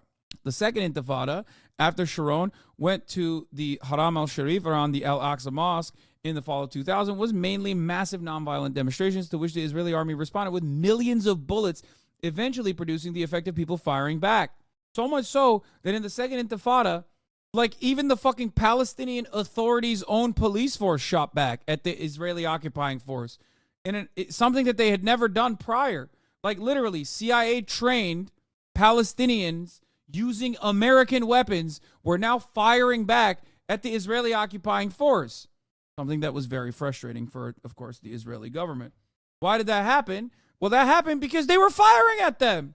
And eventually, suicide bombs against Israeli civilians inside of Israel, by the way, launched not just by Hamas, but also Fatah and other groups. So I really think that in light of these experiences, while following Iqbal Ahmad's advice would be very, very, very hard, I think it's well worth revisiting that, because he was talking about a specific mentality whereby certain kinds of attacks provoke reactions rooted in trauma among the Israeli public. And clearly, Hamas doesn't follow that approach. Clearly, they must have intended, to some extent, the massive reaction that their attacks provoked, both because of the military defeat in Israel suffered on the first couple of days in this war, but also, I think, more importantly, by the enormous civilian toll. As I've said, I think probably the largest civilian toll in Israel's history.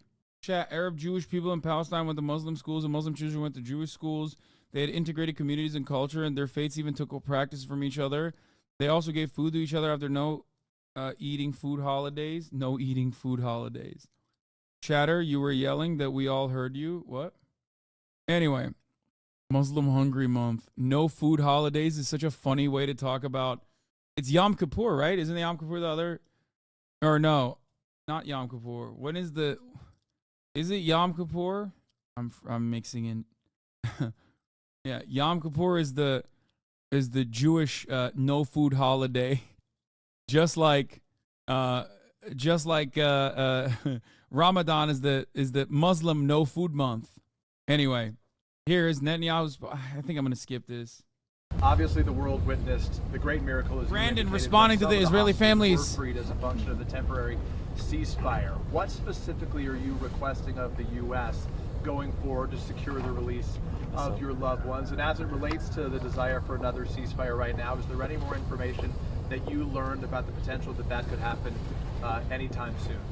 Well, as I said before, we're going to keep the private conversations private. What we do know, and we've seen that the U.S. administration, from the previous round of negotiations and hostage release, the U.S. administration is completely committed to getting the hostages out, the 8 Americans who remain there, and the other nearly 130. The U.S. should be committed to making sure you never see an ad at the top of the hour, okay? That's all I'm saying. Which comes at the top of every hour. If you no longer want to see those ads, all you need to do is subscribe for $5 or free with Twitch Prime by connecting your Amazon Prime account to your Twitch account, where you get 1 free Prime subscription a month. Use it on your favorite broadcaster. Hopefully that's me. Here is the 3-minute ad break now at the top of the motherfucking hour. Really poor execution of something better than this? We have no doubt about that. And today's meeting with President Biden and Secretary Blinken only reinforced that, and that they are willing and ready to do all that they possibly can by any number of means to get the hostages home. And also not, one second, and also not just to talk about them as hostages, but to talk about them as people. And that is what the President and Secretary Blinken understand, is that they're just not numbers and they're just not faces. They are sons. They are sons, they are grandparents, they are mothers. And that is what the president and his team understand. And this is our last question, so I'm just going to answer by saying we are thankful to the president and to his team, because we know that they are working 24 hours a day, and they are going to work through the holidays, and they are going to do everything they can to make sure that all of our loved ones, real people, come home to us and to the families across the world and in Israel. The Middle East, more tension in the region overnight. Iran-backed rebels fired missiles at a commercial tanker in the Red Sea, and a U.S. warship shot down a Houthi drone. Chief Global Affairs anchor Martha Raddatz has the story. Good morning, Martha. Good morning, George. These Iranian-backed Houthis in Yemen have been targeting commercial ships and tankers in recent weeks. And overnight, 2 more missiles launched from Yemen toward a tanker just entering the Red Sea and heading toward the Suez Canal. Both missiles missed the tanker, but an American warship, the USS Mason, shot down a drone flying in the area during the incident. While none of these attacks on commercial vessels have resulted in serious damage, the Houthis have warned that they will target any ships headed toward Israel unless Gaza gets more food and medicine, increasing fears of a wider war. George? Okay, Martha, thanks. Let's bring in the top White House National Security spokesman, John Kirby. John, a lot to cover this morning. Let's start with those missile strikes from the Houthis. They don't seem to be getting the message. These strikes continue. Does more need to be done? Well, we're obviously going to watch this very, very closely, George. We're going to do what we have to do to protect commercial shipping and, of course, protect our Navy ships in the Red Sea and in the region. We are building up and fleshing out the Maritime Task Force there, inviting other nations to participate. I won't telegraph our punches one way or the other, but we're going to do what we have to do to protect ourselves and to protect our national security interests, including freedom of navigation for commercial vessels there in the Red Sea. President Biden seemed to have his most significant break with the Prime Minister of Israel, Netanyahu, yesterday, talking about that indiscriminate bombing in Gaza. Houthis are wild, baby. They're wild. Iran back, I say prove it. Because according to the group, Americans have declared as Houthis for some reason. They say they are not Iran back, nor would that change what they're doing. I'm so sick of evil propaganda. First of all, dog, come on. These are people that were being genocided, like literally a couple months ago. Are you kidding me? No, they are. Like, why do people say that? I don't know why people go, oh, dude, they're not Iran back. Like, shut up, prove it. It's like, they are. That doesn't change anything. You know what I mean? Like, look at that clean stamp work. Oh, my God. My fucking blade, baby. Dude, I'm so stoked for this. It looks good. It looks like it's not broken. Just needs a little bit of grinding, right? Yeah, they made these advanced ballistic missiles and drones all by themselves after years of a genocide and an international blockade. Yeah. They're as Iran-backed as Israel is Saudi-backed? No. They're as Iran-backed as Saudi is America-backed, which it is. I don't know why people get so mad at that, though. Thank you. Where is this going from here? Will the United States have to step in and do more to contain Israel? Well, we're going to continue to support Israel, George. We're going to continue to make sure that they have the weapons and capabilities they need to go after Hamas wherever they are inside Gaza. And we're going to continue to, again, urge the Israelis to be as careful and as deliberate as possible in their targeting. We know the intent is there, George, that they are trying to make an effort to be more precise, but the results don't always come out that way. And that's what the president was referring to. We want to make sure that they continue to get just as precise and targeted as possible to minimize those civilian casualties. There also seems to be a big difference over the day after in Gaza. Prime Minister Netanyahu seems to be ruling out having the Palestinian Authority step in and try to take control. The United States is urging that. We believe that whatever the future of Gaza looks like, it's got to... Bro, Gazans don't want that shit. Like, nobody wants that. Palestinian Authority sucks. Propaganda is real. No pushback at this point. I mean, yeah. First of all, you don't get to George Stephanopoulos' point. Like, you don't get to his career if you actually do pushback against guys like Kirby. That's not how you get there. Got to be representative of the aspirations of the Palestinian people, and right now the Palestinian Authority has that mandate. Now the Palestinian Authority also has a credibility problem with a lot of Palestinians, and we want them to be reformed and revitalized. I wonder why. Why do they have a credibility problem with the Palestinian people? And better able to meet those aspirations. That's what we believe. We do not believe in a reoccupation by the IDF of Gaza for a long term, and we don't believe that there should be any reduction in the size of Gaza. We've been making that case very, very clear to our Israeli counterparts. Jake Sullivan, our national security advisor, is on his way to the region right now. He'll be talking about the day after with his Israeli counterparts as well. On Ukraine, Congress going home without passing more aid. What does that mean? Dude, show any Palestinian this video in the West Bank of, John Kirby saying, we are going to reform the Palestinian Authority. I'm sure when they hear John fucking Kirby saying that, they'll go, oh, yeah, that wasn't the major problem from the jump. That actually wasn't what our anger was. I have decided, America, surely this time the reform will be valid. Also, it's this guy, too. John Kirby, spokesman for the National Security Council, wearing a dog tag calling for the release of the kidnapped, bring them home now. I think that's literally a IDF dog tag, right? The same one that Ollie London was wearing. That's fucking awesome.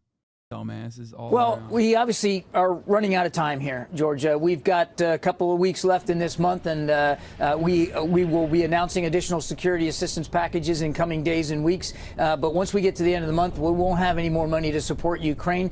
We believe that these negotiations are ongoing in good faith, and we're going to continue to participate in them. We hope we can get a better outcome here before the end of the year. But if not, then we're going to have to really hit it hard early in the new year to try to get that aid going. That supplemental request that we need so much for Ukrainians, their military capabilities. John Kirby, thanks very much. All right. Quick update. House to vote on whether to continue impeachment inquiry into President Biden, which is my favorite type of inquiry because it's like they don't have the information, right? They don't have the evidence, but they're simply developing the evidence within the inquiry or within the impeachment inquiry. Republicans in Congress plan to vote today to make the House impeachment inquiry of President Biden official. A months-long investigation has not found evidence of wrongdoing by the president, and the White House denies that there is any. Nicole Killian is on Capitol Hill. Nicole, good morning. So what's the connection here? Hey, good morning to you, Nate. Last week's indictment of the president's son, Hunter Biden, gave Trump's allies here in Congress the push to move forward now. The House was already investigating whether President Biden improperly benefited from foreign business dealings allegedly involving his son, Hunter, and other family members. The White House calls it a fishing expedition that lacks evidence. Today's vote is on a resolution that tells the committees that were already... This passed, by the way, for the record, just saying. Already investigating Biden to keep going and determine whether sufficient grounds exist to impeach. Many Republicans hope that making the investigation more official will help them enforce subpoenas. The House Oversight Committee, which is leading the impeachment probe, has subpoenaed Hunter Biden and asked him to testify behind closed doors this morning. But his attorney says he won't appear unless it's public. A committee spokesperson says if he doesn't show, the panel will initiate contempt of Congress proceedings. Former President Trump has pushed for impeachment proceedings against President Biden. Politically speaking, this vote will put House Republicans on record as we get closer to 2024, when all of these members will be up for re-election. Adriana? It's awesome. Good morning. Hunter Biden slams GOP ahead of House deposition deadline. It's pretty funny. So House formally approved the Biden impeachment inquiry. Lawmakers voted 221 to 212 along party lines to approve the resolution authorizing the inquiry. Earlier in the day, Hunter Biden, the president's son, who's at the center of many of the lines of inquiry, defied a GOP subpoena to appear for a deposition on Wednesday morning. Now, of course, the reason why he defied the subpoena wasn't because he was like, oh, no, you can't fucking actually do this inquiry. The reason why he defied it was because he doesn't want to do it behind closed doors. He said he would be willing to show up if this was like an actual public inquiry. I wonder why he doesn't want to do it behind closed doors. Perhaps it's because, perhaps it's because all of the inquiries that the Republicans have done behind closed doors have led to just misinformation. The reason why they do it behind closed doors and not like a televised trial or a televised inquiry is so that they can just like lie about the stuff that they found, or rather didn't really find at all. If they had actual evidence, you think the Republicans wouldn't want to fucking do a televised trial? Are you joking?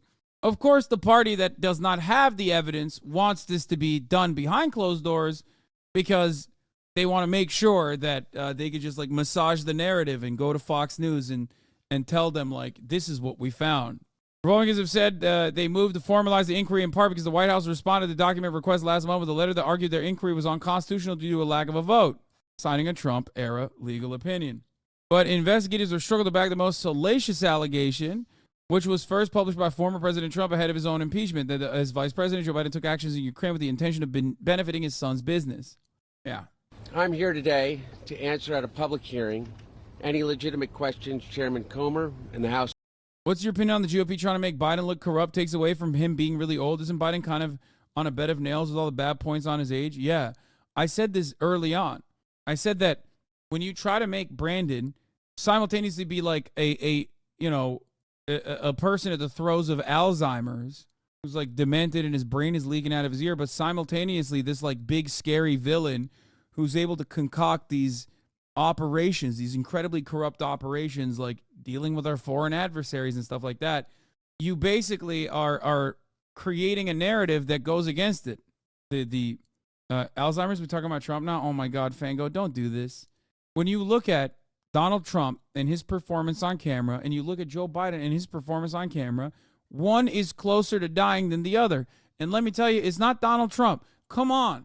I know you guys get libbed up on this shit every time, but there is a very clear difference between the two. Trump is also profoundly old. He's older than Biden was when he ran the first time. Well, not ran the first time, when he became the president. Okay, love how Chad thinks that opposing a fascist somehow libbed. No, the libbed up part is not you opposing a fascist. The libbed up part of it is you going, no, it's actually Donald Trump that really looks like his mental faculties are out of order. Because when you say that, you sound delusional. Like in a lineup, you put fucking both side by side. Donald Trump, unironically, comes across as sound. He comes across as stupid, but he comes across as someone whose mental faculties are in order. We've had this conversation before on this broadcast where Fango has disagreed with me, but the reality is you are never going to be able to get the American population to believe you if your goal is to say Trump is more senile than Biden. It is a denial of the reality that people can see. Yeah, and he can barely put a sentence together. It's a weird narrative. Fuck no, that's not true, man. He fucking campaigns like crazy. What are you talking about? That's not true. That is not true. Trump is not all there either. But there is no comparison between Trump and Biden. That is just simply untrue. You're mistaking one party being fucking deranged with the other party being actually demented. Trump is insane, okay? His style is crazy. His bitch too bad. His smoke too good, okay? They'll kill him. Trump, watch out. To me, I feel like making this comparison to try to think that it'll favor Biden is like thinking, whose ass is fatter? Clearly Joe Biden. Trump's ass is not that fat. It's like, no, you're delusional. House Oversight Committee may have for me. I'm here today to make sure that the House Committee's illegitimate investigations of my family do not proceed on distortions, manipulated evidence, and lies. And I'm here today to acknowledge that I've made mistakes in my life and wasted opportunities and privileges I was afforded. For that, I'm responsible. For that, I'm accountable. And for that, I'm making amends. But I'm also here today to correct how the MAGA right has portrayed me for their political purposes. I am first and foremost a son, a father, a brother, and a Holy Ghost, and a husband from a loving and supportive family. I'm proud to have earned degrees from Georgetown University. And I don't give a fuck about any of this shit, dude. Whatever. Crazy how much he sounds like Joe when he was young. Yeah, he also has Joe's hair. There you are. See you now. What do you have for us, Hillary? Hey, Bill, well, at least Hunter Biden showed up after his lawyer said he would only show up if he was getting a televised testimony, but he did get his chance. Yeah, like, what does that mean, you think? Why did Hunter Brandon say he'll only show up if it was a televised testimony? Does that sound like something a person who at least doesn't think they have a case would say? No. Trump thinks he has a case. He wants his testimony to be televised. You know what I mean? When he thinks he has a case, that is. Like, it's stupid. To be on TV, he delivered a short statement to the press, but he did not take any questions from us, but we sure did try. Biden, was it worth it trying to sell the family name? Dude, I love this shit. Dude, this is Infowars.com shit, dude. Come on. I can't believe that this is like what they're playing off as journalism. This is awesome. It's like a Redditor coming into my chat and being like, Hasan, what do you have to say to the fact that you're only reading tweets from random people and playing it off as commentary? President Biden departing you, sir. Is it worth it selling the family name? Clear path, please. Have you asked your father? Dude, Fox News How did you get into so much? God, I love Fox News so much. They're so fucking stupid. They're so awesome. Trouble. It's checkmate committee chairs. So now it's checkmate. Committee chairs James Comer and Jim Jordan had promised to hold Hunter Biden in contempt for being a no-show. His legal team has called the subpoena illegitimate because she flubbed it. There is no official impeachment inquiry, but of course, House Republicans trying to change that with an impeachment inquiry resolution, a vote on that today. If they do pass that, then that would put more weight behind their subpoenas. If they do hold Hunter Biden in contempt and he ultimately is prosecuted, he could face up to a year of jail time. So we'll see how all this shakes out. Bill? Okay, Hillary. They're so good. Janie on the spot. She is. I wanted to ask you, Hillary, can you just explain like the mood and the franticness? Like, Andy McCarthy made a good point. I mean, they're trying to get out of town. So are they going to try to do all of this, get out of town, leave for 4 weeks, I guess, and then come back and pick it up again? Yeah, I mean, they're hoping to pass the impeachment resolution today. They are expected to leave for Christmas and the holidays and then come back and pick it up after the new year. But I think what's interesting is once they pass this impeachment resolution, they may re-subpoena Hunter Biden and ask him to comply. And now that the impeachment inquiry is official, he may be more inclined to follow it because he may be more afraid that he would actually be prosecuted if he were to ignore it like he did today. So that's definitely something to watch after the new year. She's in the tunnels under the White House, brothers. Stay woke. Let me tell you, she's under the tunnel structure where they're trafficking the children. So from Hunter Biden's perspective, I guess this is next year's problem. I heard it's a Hamas tunnel. I heard it's a tunnel structure similar to Hamas. Okay, Hillary, thank you for that. I'm Steve Ducey. I'm Brian. Let's listen to him. A repetition of everything that we've seen over the last 11 months. But we are in a remarkable juncture for the U.S. House of Representatives because this is an impeachment inquiry where no one has been able to define what criminal or constitutional offense they're looking for. We don't know what the crime is. You know, the mysteries are called a whodunit because it starts with a crime and then you try to determine who committed it. This is more like a what is it, not a whodunit. We don't know what the crime is. Okay, AOC simping for Raskin. It's not that funny, okay? It's not that funny. Like, come on. That's like a class. She's like, ha, ha, ha, ha. She's trying to rizz him up. And there are thousands and thousands of pages of evidence, but all of the evidence demonstrates beyond any reasonable doubt that President Joe Biden is not guilty of any impeachable offense that we can determine. And with that, I'm going to call on my colleagues to come up and we'll take turns between oversight and judiciary. But perhaps I can start with the vice-ranking member of the Oversight Committee, and then we'll go over to judiciary. Thank you, Ranking Member Raskin. The ranking member laid out what's happening here quite clearly. Republicans do not have a case. And let's also remind everybody that this impeachment inquiry by the Republican Party has already begun in a public forum. They launched an impeachment inquiry without a House floor vote already.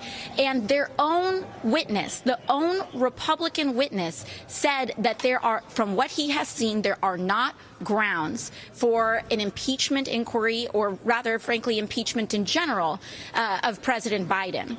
But that has not deterred the Republican side from continuing to try to force through a completely groundless and unsubstantiated, I won't even call it an investigation, I'll just call it an exercise in futility. What we've seen from this deposition, Chairman Comer himself told Hunter Biden, you choose. Whichever you choose, come in public and come in private. Hunter Biden, in an attempt to clear his name from what has been happening publicly, has stated that he is willing to testify to the public. But because the Republican investigation has been debunked, exposed, and consistently covered and exposed as having falsehoods, they decided that they will take back and rescind their offer of a public investigation. So this is going to go on now with a parade of Democrats at the microphone. Damn, they're fucking cutting her off. They're like, no, she's too good. Then we can anticipate Republicans at some point, too. What card James Comer plays next is really the next stage in the story here. Andy McCarthy joins our coverage. And Andy, good morning to you. Top line thought at the moment is what for you? Hello.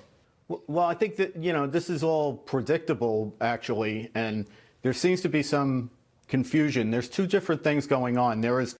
I just want to show you, if you want to understand how this is going, if you want to understand how bad the situation is for the Republicans, like, here, this is it, okay? Here.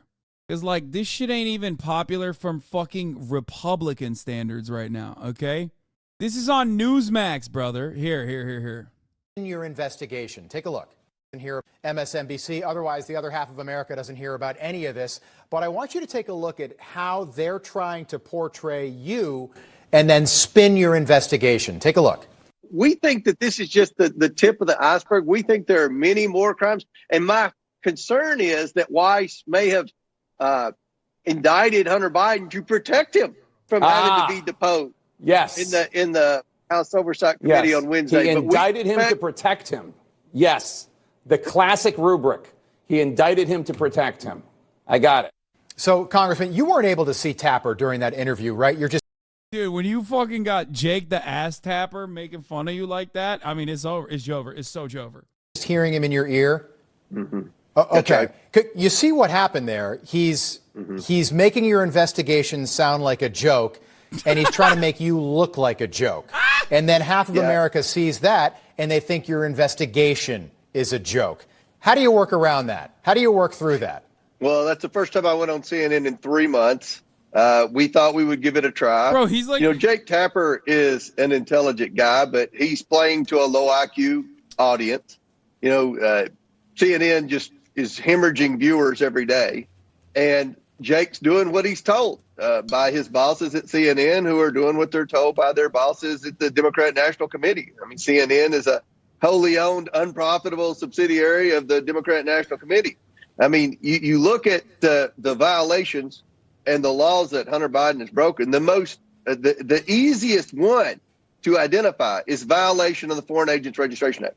That's what the judge cited when she kicked out the sweetheart plea deal that would have granted Hunter Biden blanket immunity. Yeah. The reason we believe Weiss didn't indict Hunter Biden on that is because you can easily trace that back to Joe Biden. Joe Biden has a lot of FARA liability as well. Yeah, and I know, Congressman, I know it's tough in the moment, but why didn't you fight back with Jake Tapper right there? And bro, who are you? Like, bro, you're a Newsmax guy. Like, the Newsmax guy is berating the fucking dude leading the investigation. It's so Jover, dude. There's nothing more. There's nothing more Jover than this. Okay. When you got the fucking Newsmax guy, it's not even like the Fox News guy, which there's a Fox News guy that's been berating him too, Ducey. Ducey's been shitting on him for a while now. because he sees the writing on the wall and he thinks it fucking sucks. This is what you got? And just so basically, Well, no, just so everyone at home understands, and I know obviously, sir, you know this, but this indictment now gives Hunter the ability to show up on Wednesday and plead the Fifth. Okay? He can plead the Fifth because of this new indictment. Jake Tapper, that seemed like a foreign concept to him. You called him intelligent. I'm not sure I agree. Well, at the end of the day, I had just done NBC Meet the Press. First time I'd gone on NBC Meet the Press in 3 months. And we got into a verbal shouting match in that one because they were just lying. They were just. Come on, dog. He's like, apologize. I'm sorry. I know it was a bad idea. It's such a ripperoni. Bro is newsmaxing? No, he's fucking. You never newsmax like this, okay? This is when you newsmax too hard. To the abortion battles playing out across the country, the new fallout after the Texas Supreme Court ruled against a woman who sought an emergency abortion there. As a new case now plays out in Kentucky, Rachel Scott is here with more. Good morning, Rachel. Hey, Robin, good morning. From Arizona to Texas to Kentucky. I don't know what's going on. I feel like Republicans are doing their very best to be like, no, we have to keep Trump, out of office. Like, are you guys trying to make Joe Biden win? Because, I mean, fuck it. Joe Biden is about to win without, Joe Biden's about to win like he won Super Tuesday without even fucking showing up. A real race to the bottom. Several states now grappling with the question what abortion restrictions should be in place and whether they do enough to protect the health of the mother. This morning, the legal fight over access to abortion rippling across the country. From Arizona, where the state Supreme Court is hearing arguments on whether to enact a 19th century law that would ban abortion entirely. Abortion is health care. For over 100 years, Arizona has fully protected life from the moment of conception. To Texas, where 31-year-old Kate Cox took her pregnancy complications to court, suing the state asking for an emergency termination after finding out her. This is so crazy. Literally a non-viable fetus. This is her third child. She already has 2 kids, non-viable fetus, and the state's like, yeah, and a white blonde woman. Really upset you aren't leaning into the new policy updates? I'm gonna fucking talk about them in a second. Her fetus had a severe condition and little chance of survival. There's no outcome here, that results in us taking home a healthy baby girl. So it's hard. It's overwhelming. Texas has a narrow exception to save the life of the mother. Cox was certain she would qualify. Her doctor said her uterus was at risk of rupturing and warned her future fertility could be in danger. But the Texas Supreme Court ruled against her, stating some difficulties during pregnancy, even serious ones, do not pose the heightened risks to the mother the exception encompasses. Her lawyer said she had no choice but to travel out of state. The patients can't be running to court every time they need urgent health. How fucking nuts is that? Like, non-viable fetus, and the court is like, yeah, nah, you just gotta carry that fucking dead baby pregnancy to term. Sorry. Like, what are we doing? Are you, what the fuck? No, don't say Taliban. No, that's bullshit. Okay, abortions are permissible under Islam. Don't fucking say Taliban. This is Yalaban. This is our shit, okay? This shit is homegrown. This is some Al-Qaeda shit. It's not Al-Qaeda. It's Al-Qaeda. Fuck you mean Taliban? You know what I mean? It's fucking bullshit. This is literally homegrown. So crazy to me. It's really a human rights violation. Within hours of Kate Cox filing that lawsuit, another emerged in Kentucky, a pregnant woman suing her home state for the right to an abortion. That woman in Kentucky not revealing her identity, but her lawyers say that she has learned that her pregnancy is no longer viable. They are still pushing to continue that case, expecting that more women will be in the same scenario, Robin. And Rachel, we know the president has weighed in on all this. Yeah, this is a blistering statement. President Biden saying legal and medical chaos is playing out in states like Texas, Kentucky, and Arizona, insisting that no woman should be forced to go to court or flee their home state to receive health care. And he's blasting the Republicans who supported these laws, Robin. All right, Rachel, thank you. Well, hey there, GMA fans. Robin Roberts here. Thanks for checking out our YouTube channel. Yeah, Catholics and Christians are really the only Abrahamic religions that say abortion isn't okay at all. Like, under Judaism is permissible, under Islam is permissible. There's obviously, like, disagreements on it. There's, like, more conservative interpretations of the Islam, too. But, like, the majority of Islamic countries, like, they don't...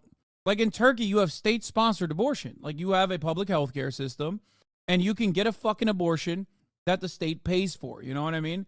It's just so stupid Motherfuckers are like, yo, this is, this is what all the barbarians do. It's like, nah, just us. And the irony is, it wasn't even a thing. It wasn't even a thing in America. Anyway, there's another nutty moment too.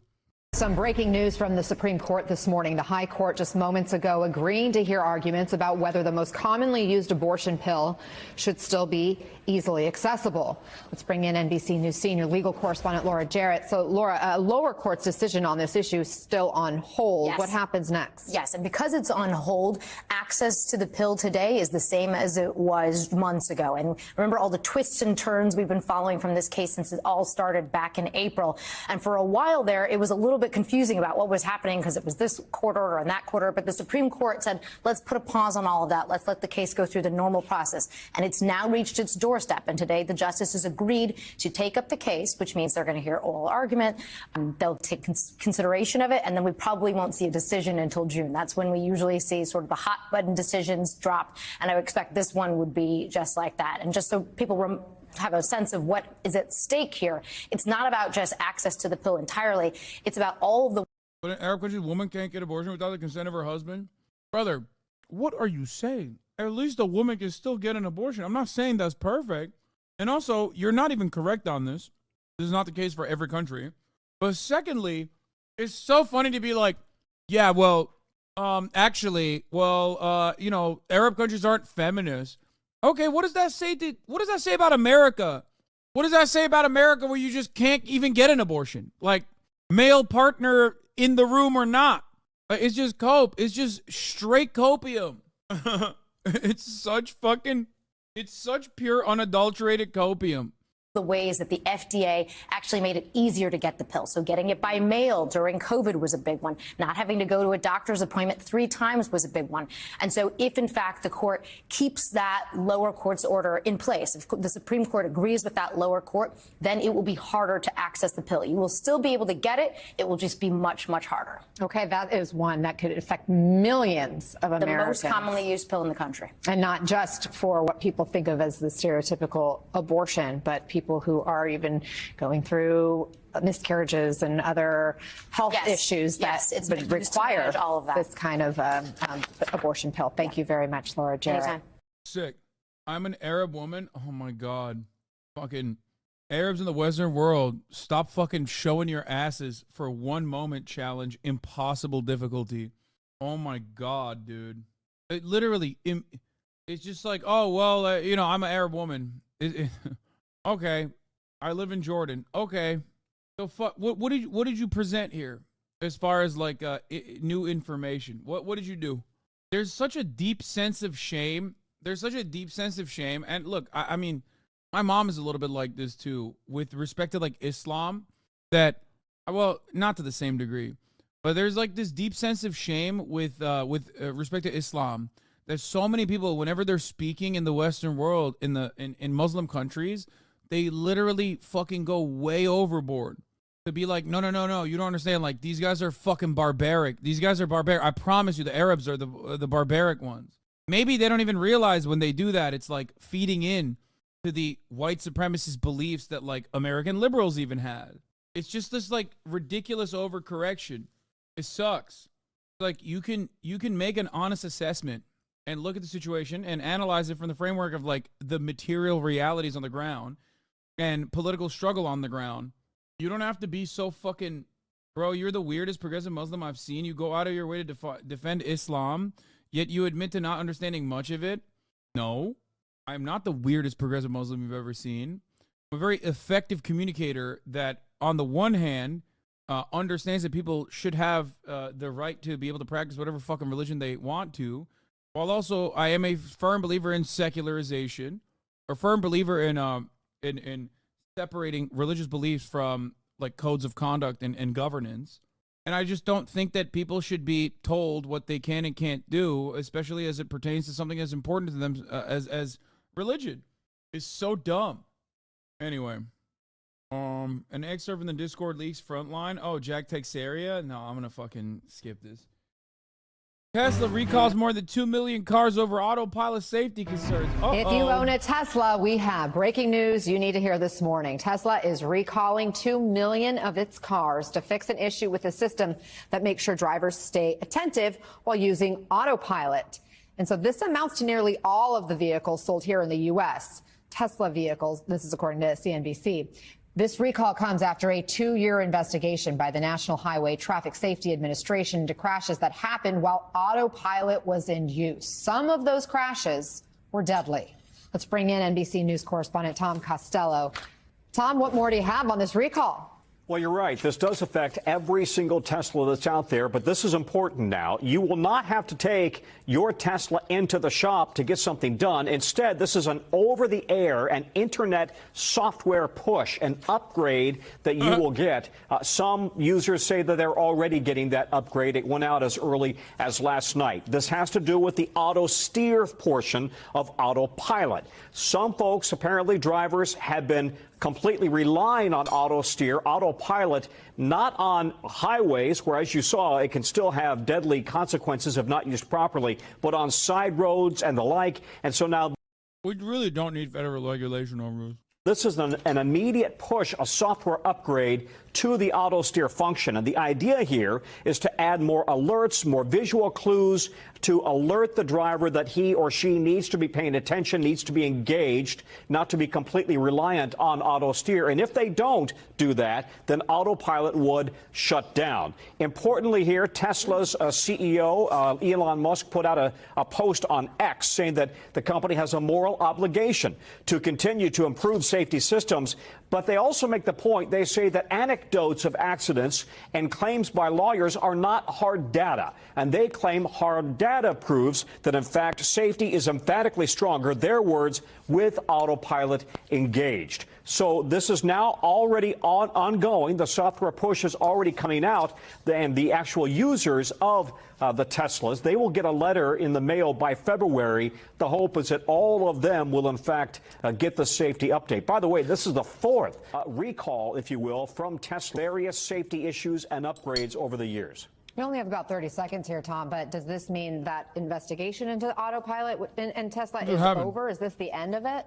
No, you know, the way that the National Highway Traffic Safety Administration works, it goes case by case, it gathers data, and then it tries to make recommendations or orders a recall in collaboration with the company as they progress through. But no, I would not say that its investigation, its ongoing watch, if you will, over these autopilot functions is in any way over.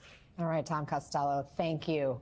Best we can tell is mainly an update to add more nags to ensure attention and some checks to ensure that people aren't activating it on roads it isn't meant for. Specifically for autopilot, not FSD. Also, it will lock you out of using the system earlier if you're bad. It previously had a lockout. I think it'll just activate it earlier now. That's so funny. Is your Tesla getting recalled too? No, man, I don't have a Tesla. Get the fuck out of here. 19 states have... All right, let's watch this fucking Civil War thing, and then I'm going to talk about titties. My favorite subject to talk about. Fucking titties, dude. Biden again attracting widespread ridicule on Chinese social media for calling Xi Jinping Deng Xiaoping and bizarrely claiming they were chatting in the Himalayas, even though he didn't go there with either president. Okay. A24. Civil fucking war by a British. Oi, bruv. It's an A24 movie about the United fucking States and possible civil war, yeah?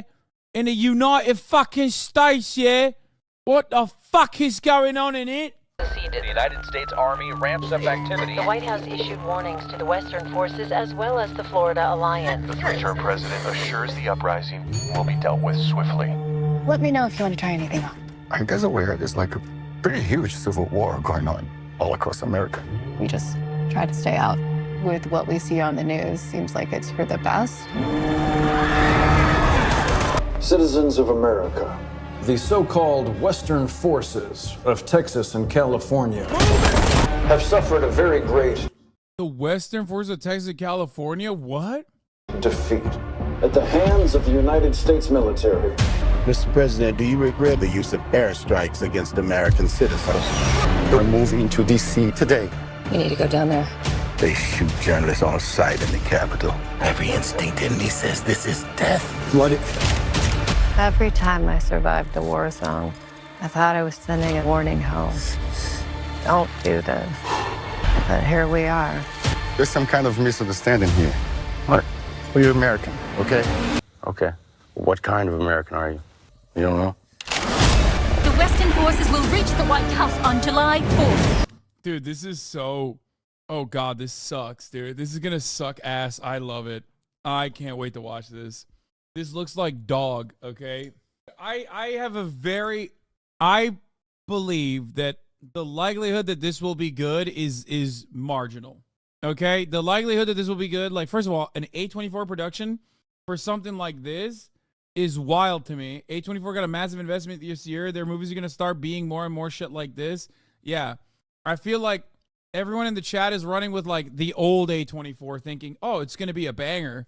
I'm in the chat thinking, oh, no, A24 is about to suck ass. Okay, I'm thinking RIP A24 is what I'm thinking. You don't know Alex Garland? Alex fucking Garland. Do I not know Alex fucking Garland, mate? Deus Ex, yeah? Alex fucking Garland? What the fuck does Alex know about the American Civil War, mate? What the fuck does he know? Stick to the fucking zombies and stick to the fucking Ex Machina, alright? Talk about the fucking AI, mate. Not my fucking American Civil War, yeah? Stop fucking current daying us. A modern American Civil War movie in A24's old style would bang. They're going to make the war star of the film instead of being about the characters living in this world. All I'm saying is, how can you know Alex Garland and see how camp this is going to be and have doubts about this one? Come on, man. I mean, that's what I'm saying. It's going to be, you got like a British dude making a movie about an American Civil War where Florida and, or not Florida, sorry, Texas and California have aligned. Immediately I'm thinking this is going to be silly. It's going to probably be the best movie about the 2025 American Civil War yet. Texas and California rebel against an authoritarian president who won't leave office. Come on. Yeah. He's like a 3-term president. President Ron Swanson. Like, get the fuck out of here. Anyway, we'll see. We'll see. Oh my God. Get in the car! Get in the car! Move, move, move! You're gonna hang back. I'm not hanging back. Like, this is a story that should be my story, okay? Civil War breaks out, and what do you think I'm doing? I'm fucking streaming it, okay? I'm slapping a press jacket on, and I'm streaming the fuck out of it. So, like, I should love this. I should love this movie. And I do love the movie, but not for the reasons that I think it's going to be an incredible cinematic experience. One nation under God, indivisible, with liberty and justice for all. Go, go, go, go, go! Yeah, this is giving Michael Bay in the worst ways possible. This is supposed to be an A24 production. Oh my Lord.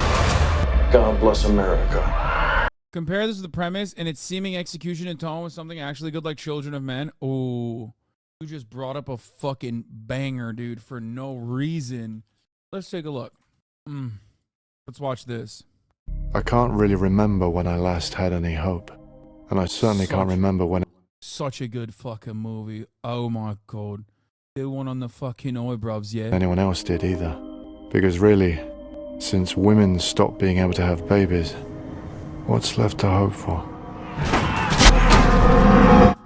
The world was stunned today by the death of Diego Ricardo, the youngest person on the planet. It's baby the youngest Diego! person on Earth was 18 years, 4 months, 20 days, 16 hours, and 8 minutes old.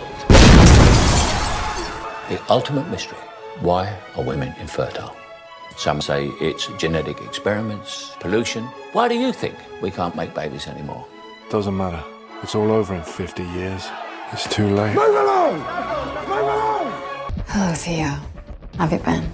Oh my God, I want to rewatch this movie now. It's so fucking good. I'm sorry about the theatrics. Police have been a pain lately. I haven't seen you for nearly 20 years. Need your help. Not for me, a girl. Need to get her to the coast, past security checkpoints. It's hard for me to look at you. He had your eyes. So why did you come to me? I trust you. Show him. She's pregnant, yeah? Fucking hell! Oh, never mind. They didn't show it. Now you know what's at stake. We have to meet the boat. What is this boat? The Human Project have sent a boat. The Human Project? Yes, the greatest minds in the world working for a new society. Your baby is the miracle the whole world has been waiting for. The movie is almost 200 minutes. It's not an action film. It's definitely art house, dark satire. Hassan is 100% falling for the trailer being misleading. Bro, they fucking slapped on a Michael Bay-ass production for the... They slapped on a Michael Bay-ass production for the fucking trailer. Get out of here, dude. We will find a way to get you to the Human Project, I promise you. Thinking that movie that we just watched is satire is unironically copium. We're almost there, Keith. We're almost there. They did advertise Children of Men as an action movie a bit at this time, too. I mean, what you just watched is the greatest one shot in movie history. Okay, we're not going to do that right now. Movie nerd shit. Civil War looks more like law-abiding citizen. Anyway, it's from the movie. Watch it. No, I know it's from the movie. I'm not going to watch it. Yeah, I don't think that this is going to be good, but who knows? I mean, it'll be good for me. I just don't think that it'll be good in the ways that you think it's going to be good. Does that make sense? The guy who directed is the guy who wrote 28 Days Later, so it could be cool, but I don't know. That trailer did not seem promising. No, I know who Alex Garland is, mate. I fucking know. I know. He's English. He's fucking English. I don't think Americans are capable of fucking doing a good Civil War, modern day Civil War in America shit. Okay? Why? Because they're all fucking liberals, and liberalism dulls the imagination. Liberals, all of them. Social fascists. So, and in this movie, Islamic movement that wears green headbands takes over London. It's Orientalist as fuck. I don't know. I think it's going to be like, lol, did you see these like gay-coded, queer-coded libs with like guns? Like, that's what I got. That's what I got from this. Like, where is it? That moment where it shows like the ghillie suit with the painted. Yeah, there it is. This is precisely what this movie is for. Okay? It's like, oh, look at him. Like, look at how fascinating this is. Like, you got stuff like this. This is like the Easter egg. Do you understand? It's not respectfully, your movie takes are poop. Yeah, okay, whatever. Yeah. They've got a gun and they've got pronouns. Like, whoa. That's all I'm saying. Now, obviously, I'll watch the fuck out of this. Okay? I'll watch the shit out of this. This is very much my speed. But I don't know. I don't know if it'll be good. What I meant by satire is that it will satirize American exceptionalism, and hogs won't get it. I hope you understand. I know what satire is, please, man. I mean, we'll see. I hope. I mean, even this interaction of like, oh, yeah, we don't really care about this. Let me know if you want to try anything on. Are you guys aware there's like a pretty huge civil war going on all across America? We just try to stay out. With what we see on the news, seems like it's for the best. Citizens of America, the so-called Western forces of Texas and California. That also makes me feel like they're 100% gonna do the thing, Boogaloo Boy thing. God, I think COVID really broke people. I think like so much of our culture just eroded. So much of our culture eroded in the things that we saw then, no matter how silly or stupid, we're just relitigating it over and over again. Are they saying California and Texas teamed up? Yeah. Have suffered a very great defeat. You can't do a movie like this without getting the politics right, and you can't get the politics right without alienating 90% of liberals. Yeah. At the hands of the United States military. Mr. President, do you regret the use of airstrikes against American citizens? Good take on this movie. No communist, no racial element. What the fuck is this? Why are Texas and California separated? Is it fucking 19th century Latin American Civil War or something? There are no stakes in this. What the fuck are they fighting for? Writers tend to be extremely uncreative about fictional U.S. civil wars. I hate it. The most they'll go to is minor separatist movements that will never leave minor ballot proposals. Civil wars tend to be bloody. They tend to be furious. And nowadays, they always involve utterly shocking amounts of ethnic, partisan, and violent polarization. No, I mean, literally, like, showcasing, like, racial harmony and also having one of the, I guess, more reactionary states lining up with one of the, like, California and Texas teaming up is such a weird team up because, like, the only thing that California and Texas have is a border to Mexico and a bunch of Latinos, okay? But even the Latinos don't agree. Texas Latinos are reactionary as fuck. California Latinos are Democrat as fuck. That's it. Flexicans unite. Apolitical civil war is just a very lib-coded thing to say, make a movie out of. I mean, we don't know. We'll see what happens. Hey, can you elaborate on the thing about getting the politics right versus alienating liberals? Liberals don't want to watch a movie where they are made to be the bad guy, but given that it's the monoculture, given that it's like the liberal capitalism is the hegemonic attitude that people and the governance structure that people live under, you kind of have to make this a failure of liberalism of sorts. But that would require liberals, who are the primary consumers of A24 product, to go, oh man, this doesn't make me feel good. It makes me feel like I'm the bad guy here. So that's why you got to hit it from a centrist position to be like, both sides are doing the wrong thing. The rapid decline in material conditions needed for a civil war to occur is completely unimaginable for Westerners. Civil wars don't happen over culture wars, but because of separated economic structures, like in the first American Civil War, yeah. The struggle could be material over water rights or other natural sources that can force odd bedfellows like Texas, California. Then New Mexico and Arizona would be a part of it, or Colorado would be a part of it. Like, it doesn't make sense for it to be California and Texas being separatists together. That makes no sense. Anyway, let's talk about some titties, dog. What are we doing right now? Fuck. I want to talk about titties. Okay? Twitch, which forces me to serve you 3-minute ad breaks at the top of the fucking hour every hour, tells you if you no longer want to, which I tell you, if you no longer want to see those ads, all you need to do is subscribe for $5 or for free. That very same Twitch is an update to our approach to sexual content and content classification labels. Use a 3-minute ad break now. Yeah, in the trailer it said a third-term president, so it's probably fucking, yeah, it's most likely that they're fighting because he is doing a third term. It's the Trump third term. You can opt out of ads, you show. Bitch, you don't know my contract? What the fuck are you talking about? Okay. Author Angela Hession. We have received consistent feedback from streamers that our current policies around sexual content are confusing and that it can be difficult to know their content will be interpreted based on these policies. We want streamers to feel confident they understand our rules and viewers to feel confident they will get the experience they expect. To accomplish this, we are making 2 effective changes today, streamlining our policies regarding sexual content and updating the criteria used for homepage recommendations. Streamline sexual content policy. To be effective, policies need to be easy to understand so the streamer knows what is allowed on the site and what's not allowed. Okay. All right, so there's an additional section in the content classification guidelines that describes when a streamer needs to label their content as including sexual themes. Going forward, the sexually suggestive content and sexually explicit content policies will be consolidated into a sexual content policy. There's a TLDR. Where is it? This policy specifies the types of sexual content that are prohibited on Twitch. Violating this policy will result in account enforcement. When consolidating these 2 policies, remove the portion of the sexually suggestive content policy that closely resembled language in the content classification guidelines.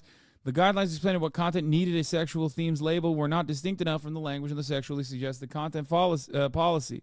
We launched the CCL content classification labels back in June in recognition that some content that is allowed on our service may not be suitable for all audiences. Content recommendation for the homepage. We also recognize that not all members of the community want to see certain content, even if it's properly labeled with a content classification label. When a CCL is applied, viewers must provide explicit consent before they can start watching the stream. However, if label streams are shown on the Twitch homepage, viewers may still see content in stream thumbnails that makes them uncomfortable. We want to make sure the homepage, the TLDR, is some sexual content will be allowed, but with a tag meaning it won't show up on the front page. Nice. We want to make sure the homepage, which is often the first page that viewers land on, is more aligned with viewers' expectations. To address this, we're updating the criteria used for homepage recommendations. Streams have been labeled as inducing drug intoxication, excessive tobacco use, violent or graphic depictions, gambling, and or sexual themes will no longer be included in the homepage. Streams labeled as including mature rated games and profanity will not be affected by this update unless the streamer has also selected one of the labels bolded above. Viewers can still search for or go directly to the channels they follow that are streaming labeled content via the left bar on the homepage, but streams using these labels will not be surfaced in the homepage recommendations themselves. Do I even get recommended on the homepage ever? I don't think I've ever been on the homepage. Making this change helps ensure that viewers will not see content they haven't consented to seeing. We will continue to explore adding more personalized viewer settings in the future. Share your feedback. We want you to feel confident that you know what is expected of you, and we believe these changes will help you make informed decisions. Previously prohibited, but now allowed with label. Content that will deliberately... Wait, what? Content that deliberately highlighted breasts, buttocks, or pelvic region, even when fully clothed. Wait, what? Buttocks. Streamers found it difficult to determine what was prohibited and what was allowed, and often evaluating whether or not a stream violated this portion of the policy was suggestive. In addition, the former sexually suggestive content policy was out of line with industry standards and resulted in female-presenting streamers being disproportionately penalized. So here's the thing. What if someone's got some fucking honkers on them, right? And they're not like literally doing the titty clap thing, okay? But they just have some honkers, you know? There's streamers out there with some ginormous awoogas, you know? Like what? If you wear a cleavage showing shirt, for example, and the awoogas are showing, okay, but you didn't put the fucking sexually suggestive click, then what does that do? You know what I mean? Like, do you need a label that you got some titties on you? Like, what? That's true. It's gonna lead to a lot of awkward situations. That probably, yeah. Like, it says that the end they will lock the label on your channel for a while if you do not label manually. That's what I mean. I can foresee this becoming a major problem, where Twitch starts literally labeling female content creators who are not trying to like appear sexually suggestive, because like people are mass targeting them or some shit with big ass honkers, even if they're like not fucking talking about their big ass honkers at all, and then they just get slapped on with that, you know, penalty. Fictionalized, drawn, animated, or sculpted, fully exposed female presenting breasts and or genitals or buttocks, regardless of gender. There's a thriving artist community on Twitch, and this policy was overly punitive and did not reflect the impact of the content. Oh, that's actually good. Body writing on female presenting breasts and or buttocks, regardless of gender. Erotic dances that involve disrobing or disrobing gestures, such as strip teases. Changes to popular dances, such as twerking, grinding, and pole dancing, are now allowed without a label. Previously, some dances were prohibited and others were allowed with a label. Enforcing on dances regardless of context meant our policy prohibited twerking at a wedding or taking a pole dancing exercise class, for example. The policy now takes context into consideration and only prohibits streaming inside of an adult entertainment establishment. With the updates to the sexual content policy, artistic depictions and nudity allowed. Content with a focus on fictionalized sexual body parts regardless of gender, such as doing nude figure drawing, are allowed with a sexual themes label. How does Twitch handle nudity in gaming? First, games featuring nudity, pornography, sex, sexual violence as a core focus or feature are entirely prohibited. Custom gameplay or visual modification that includes nudity or sex content, including uncensored patches in otherwise allowed games, are prohibited. Learn more about prohibited games. Second, for games where nudity is the core focus or feature, the mature rated game's content classification label is sufficient for incidental nudity. However, the sexual themes label must be applied for gameplay that focuses on nudity. Users may not engage in simulated sexual activity or erotic roleplay with other players in online games. Games that primarily consist of user-generated content, in-game roleplay, or interactions in virtual reality are not exempt from this policy. If the mature rated game that I'm playing includes violence, alcohol, gambling, yeah, that label is fine. Will streams labeled CCLs no longer be recommended in the left bar? This update will not prevent streams from being recommended in the left bar of the homepage, as stream thumbnails are not shown in that section.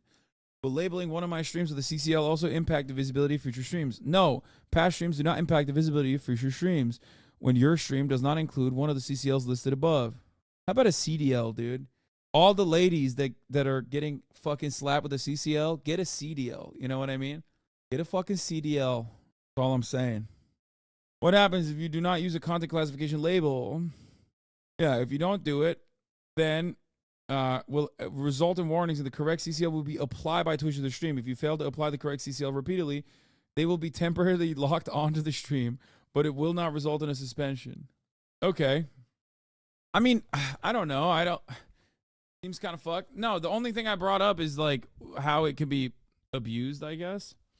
As far as hitting you with the fucking, you know, hitting you with the slut marker, you know what I mean? It's like slut shaming. Automated slut shaming. Yeah. Hitting you with a fucking scarlet letter. Yeah. At least I guess it's abusable in the same way right now, but they would cop a ban instead. Yeah, true. The Jesus lovers have waited on the situation. Dexerto will now allow artistic nudity following the viral topless meta. Is this allowed on Twitch? Yeah, I mean, he does artistic nudity too. Stable Ronaldo, Twitch now allows porn. What's wrong with these fucking Zoomers, man? What happened? What happened? Some broke. Check text, please. What? Yeah, I'm good with that. They are virtue signaling. Cowards who don't like baddies. I thought young people like sex. No. I think like there is a generation, there was a lot of like sexual liberation talk, especially on, there was a lot of sexual liberation talk, especially on like Tumblr by like kind of creepy adults that then now leak at the chat. Oh, Extra Emily is going to be on Fear End on Saturday morning. I also want to do a IRL stream with her, most likely on Saturday after. Maybe we'll go learn how to do pole dancing. It'd be pretty funny. Does it mean we will be seeing you twerk on stream now? Yeah. I'm going to be twerking on stream. It's the fundamentalist Christians that ruin teenagers. No, I think what happened, you should do a stream with FanFan. I'm down to do a stream with FanFan too. Is she even here? She's in Austin, no? She wants to get a Gyat next year. What? A Gyat? I can't even armor plates, man.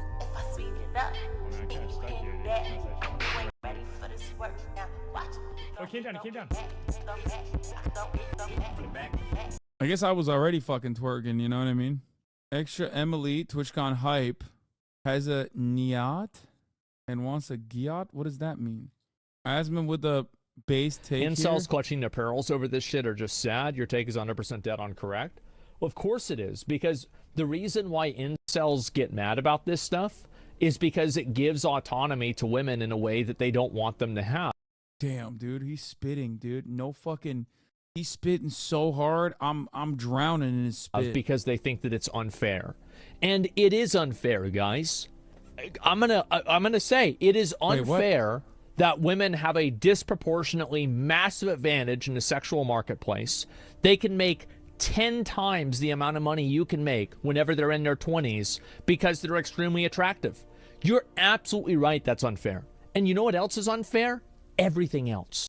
Okay, I kind of spoke too soon a little bit, but hey, you know what? Okay, I mean, all right. I didn't see that part. I didn't. Damn. No, I mean, true, but male porn closed the gender gap. No, I think that there are very marginal benefits to the objectification that women are subjected to, but we don't even consider it. Like men, attractive men also get these advantages in the same way that attractive women do. The only difference is attractive men don't get stuck being just attractive. Everything else. How about whenever they're 30 or 40 or 50? How fair are things then? It's a very reductive mindset. I don't fully agree with this, but I get where his energy's coming from. Women get a lot more viewers the more hot they are, but they also get a lot more haters as well. First of all, men don't have to be hot at all to fucking succeed on this goddamn platform. Okay? Women kind of do because of the objectification. We have already established that attractive women get an early boost, okay? Attractive women get an early boost in comparison to, like, I guess, an attractive man who's doing thoughty streams. This is a overwhelmingly male-dominated platform, right? Problem is that boost is not enough to keep women at the top. That's precisely the reason why you rarely ever see top at the tippy top in the top 10 content creators. Like, there are very rarely ever women, usually mostly men. People hyper focus on like the 300 viewer area where they're like, oh, women fucking immediately pop off. But it's like you very rarely see women have staying power in the industry, partially because of the expectations, partially because it's like, oh, you have to be hot, you have to be hot, you have to be someone who we objectify, right? But also, the other reason is because there is a shit ton of harassment that comes along with that. And I promise you, I fucking promise you, you have no idea how bad that shit is. You don't know. As someone who gets death threats on a daily basis, I'm probably one of the most targeted streamers out there, okay? Streamers already have like a crosshair on their back in comparison to other forms of media like YouTubers and shit, okay? But there is, in this career, in this industry, over the course of my 5-year, 6-year career, the only thing I can compare the sea of hatred and death threats I get is to just being a woman online, okay? That's it. The only people that get way more and way worse stalkers and haters who rarely ever get fucking punished are female content creators. That's why VTubers are popping off as a way to circumvent the expectations and standards women streamers have to deal with on a male-dominated platform. They can look however they want behind the camera. Yeah, I guess. But also, it's just like, again, I think it's a reinforcement of like the unrealistic expectations that men have of women, you know? Dangerous World of Tush Stalkers. I don't want to watch this. Trisha is a birdie. I'm Jasmine. Rob CD. Yeah, there's like Amaranth. Brooke AB is the straight up worst version of this that I know personally. See me and oh yeah. Anyway, bro, Kira, any of those Twitter meme pages can post you saying how all you do is yell, and all these ignorant ass W community kids go off. Yeah, I don't give a shit. It's whatever. Please no lolcow shit. What? So, point is, women put up with a lot of stuff.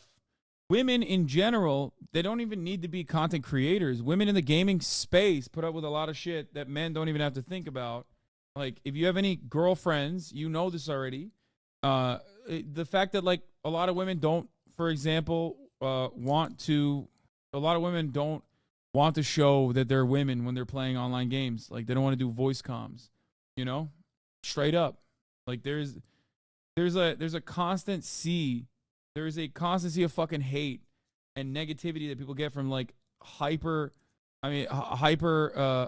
shut-in incels that just fucking despise women and want to keep these spaces free of women. Now, that's just the gaming space. Obviously, this happens in the real world across the board. I'm just simply talking about, like, male-dominated spaces like gaming. So, it sucks. It sucks overall. But that's offset by the advantages the same image and objectification gets them? No, it doesn't. Especially because you're failing to comprehend something here. Attractive men get the benefits of being an attractive person in general. Okay? Attractive men might not get the same immediate benefits that attractive women do, but attractive men certainly have those same benefits. But an attractive man does not need to remain attractive, or an attractive man is not only seen as simply a piece of ass. Look at Will Neff. He's got a piece of ass. He's an attractive man, but people also see him as like a unique talent, an athletic demon, someone who's funny, someone who's brilliant. For women, on the other hand, you're just hot. Doesn't matter what you bring to the table. You don't have to just be hot. You can be hot and have all of those qualities, but people just see you as hot. Does that make sense? That's it. Attractive man doesn't have to appease as much for their own safety, maybe. Anyway, realizing my pretty privilege was a long road. No one tells you, and people just treat you positively. My brother and sister don't get the same. Jesus Christ, did you just say your brother and sister are uggos and that you're pretty? What the fuck? I have female friends who have some stalkers make fake Fansly accounts using their Instagram pics. Yeah, that's what I'm saying. Like, ultimately, women are taking an L here. Let's be fucking real, okay? Like, the only small marginal aspect of like a sliver of a W that women have, attractive women have, over just all men in general, is on this fucking platform where, like, yeah, if you're super hot, if you're a super hot girl, you're probably gonna get like a diehard solid fucking 300 viewers, some of which are gonna try and fucking kill you and wear your skin. Okay? Yeah, but you'll make a couple grand every month. And you can actually make a living that way. And in comparison to like other shit, certainly that's pretty cool, right? That's pretty cool in general. But like, you know, men do find a way to fuck that up too. But that doesn't mean you get staying power. That doesn't mean that you will ever be treated like you're anything but a hot woman. And it doesn't even matter if you don't try to do that, right? Like, there are so many content creators in this space, like women at the top of the leaderboards, right, that quite literally have never like objectified themselves beyond just like looking attractive. You know what I mean? Not like not trying to do sex work at all. Okay?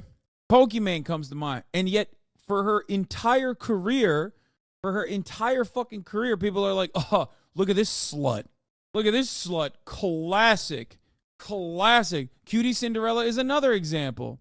Maya is another example. These are people who are Pokemon the child lover. What the fuck does that even mean? This is what I mean. Dude. There you go.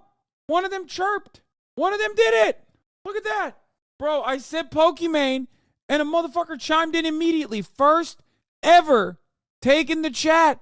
Account created yesterday. Follow us yesterday. This is what I'm talking about, dog.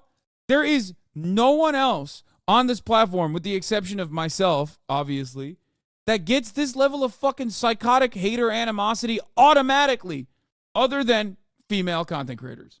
There's nowhere else. Go to another person's chat and type in like, I like Hasan. Watch the fucking hatred fly. Okay? Also, I love that this guy's name is Spartan Hoplite. Like, who do you think are the actual child lovers in this equation? Spartan Hoplite. Yeah, what do you think? What do you think? Spartans didn't do that? Here's another one for you. Men have it way harder than women objectively. It's the truth. Don't get mad. Men have it way harder than women objectively. What the fuck? I mean, what are we talking about? It's a weird thing to get such a hate for being a different gender. Fucking hell, misogyny is such a trip. So here's the thing. And it starts off with like psychotic shit. Hasan, bro, I like you. Fuck them haters. Female content creators don't get as much hate as you do. Be honest. No, they do. They do. They get stalkers. They get like insane stalkers. I do too. But they get insane stalkers not for being like a socialist or for being fucking an outspoken person who is like pissing off a lot of people and ruffling a lot of feathers. They get stalkers because they're women. That's the difference.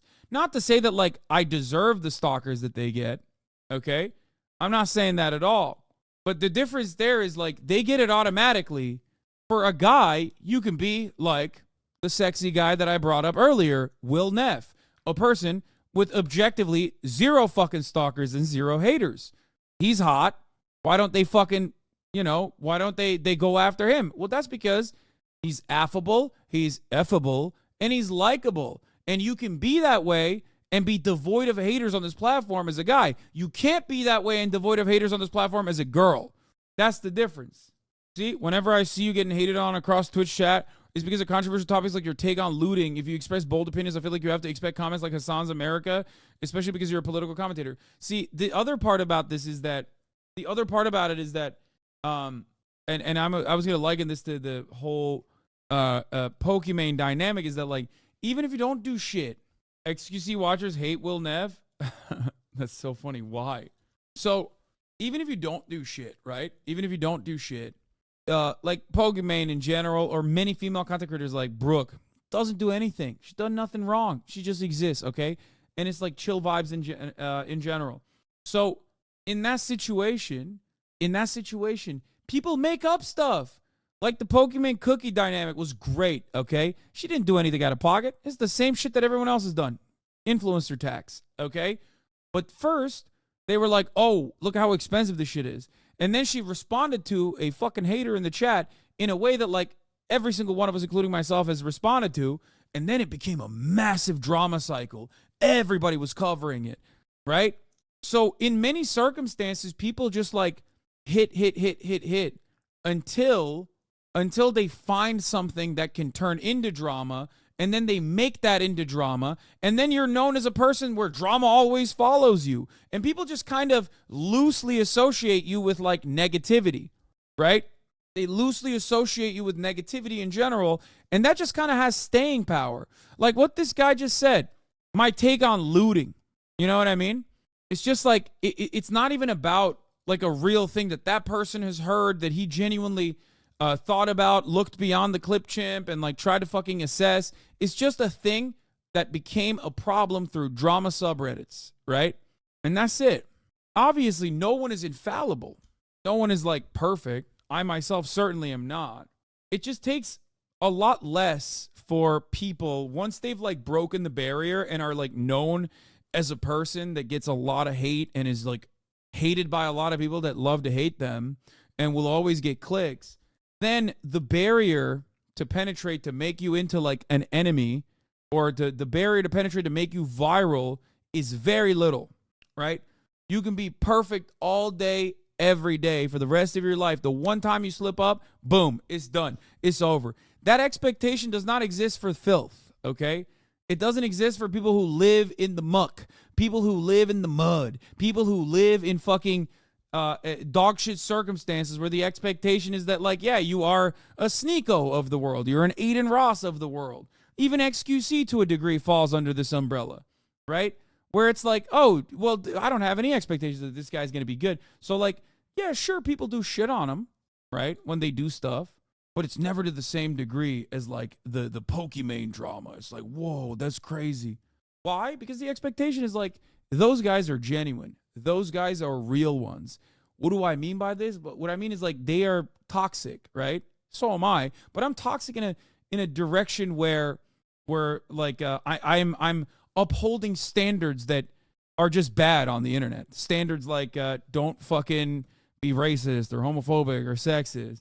So then people go, dude, remember that guy? He used the word neurodivergent. Sai used the word neurodivergent as a pejorative. Get his ass. And it's like people that say the N-word and throw around the R word like it's nothing, right? But they can get away with shit slinging in your direction because the expectation is you're supposed to be perfect. And nobody is. Pokemon said the N-word too. Yeah, I mean, she did. In like, was it like 2014 or 2015 or some shit when she was like 16, 17? She did. How about when people make fun of short people like the 5'1" tweet? Yeah. I don't think people are actually upset at that. That also gets into, yeah, this is the other part of it. Online, the boundaries are very different, right? You can be a fucking douchebag. You can make an incitement of violence. You can make a death threat, and it's just content online. You do that in the real world, people are like, what the fuck? You just gave me a death threat, right? Online, we have this concept called lolcows. In the real world, people would look at that and go, you're just stalking this person. It's called cyber stalking and cyber harassment and cyber bullying. But online, it's like there are massive communities that engage in this as like a get together, as like a phenomenal, fun thing to do together. Fun for the whole fucking family. It's crazy. Cutie Cinderella said sex work being on Twitch negatively affects the non-sexual female streamers' thoughts. I have, you know me. I love Cutie Cinderella. I love her to pieces. This is the thing that we have disagreed with very publicly and also even in private. We've had this conversation before. I am a firm believer that misogyny is the reason why people are going to objectify and sexualize women, whether sex work exists on the platform or not. Here's the example. Do you think women in an office setting don't get sexualized and objectified by their male coworkers, maybe even sometimes by female coworkers as well? Of course. There's no hot tub meta at the fucking workplace, but they still do that. Why do they do that? Because the problem is the misogyny. The problem isn't that like some women are taking matters in their own hands and engaging in bodily autonomy and objectifying themselves for the duration of the stream. You know what I mean? If tomorrow there was no sex work on this platform, misogyny wouldn't go away. That's it. That's my thought on the matter. So yeah, how does this negatively affect her? Did she explain? Yes, she has.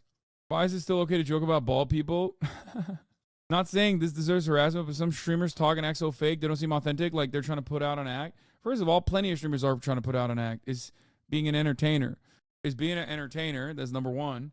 I think that people see it as disingenuous if they can't relate to you. That's the difference. As far as like making fun of bald people goes, I mean, listen, as someone who's combated it his whole life, you just gotta kind of take it in stride.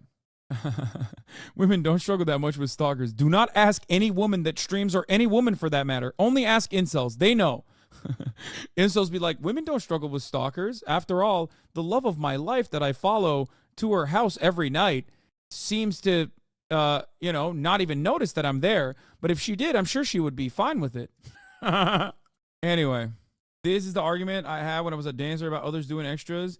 It doesn't take money from those who don't do extras because those clients aren't seeking you out anyway. I agree with Cutie. From a woman's perspective, it's very difficult to succeed on a platform like this without your cleavage or sexy undertones to your stream.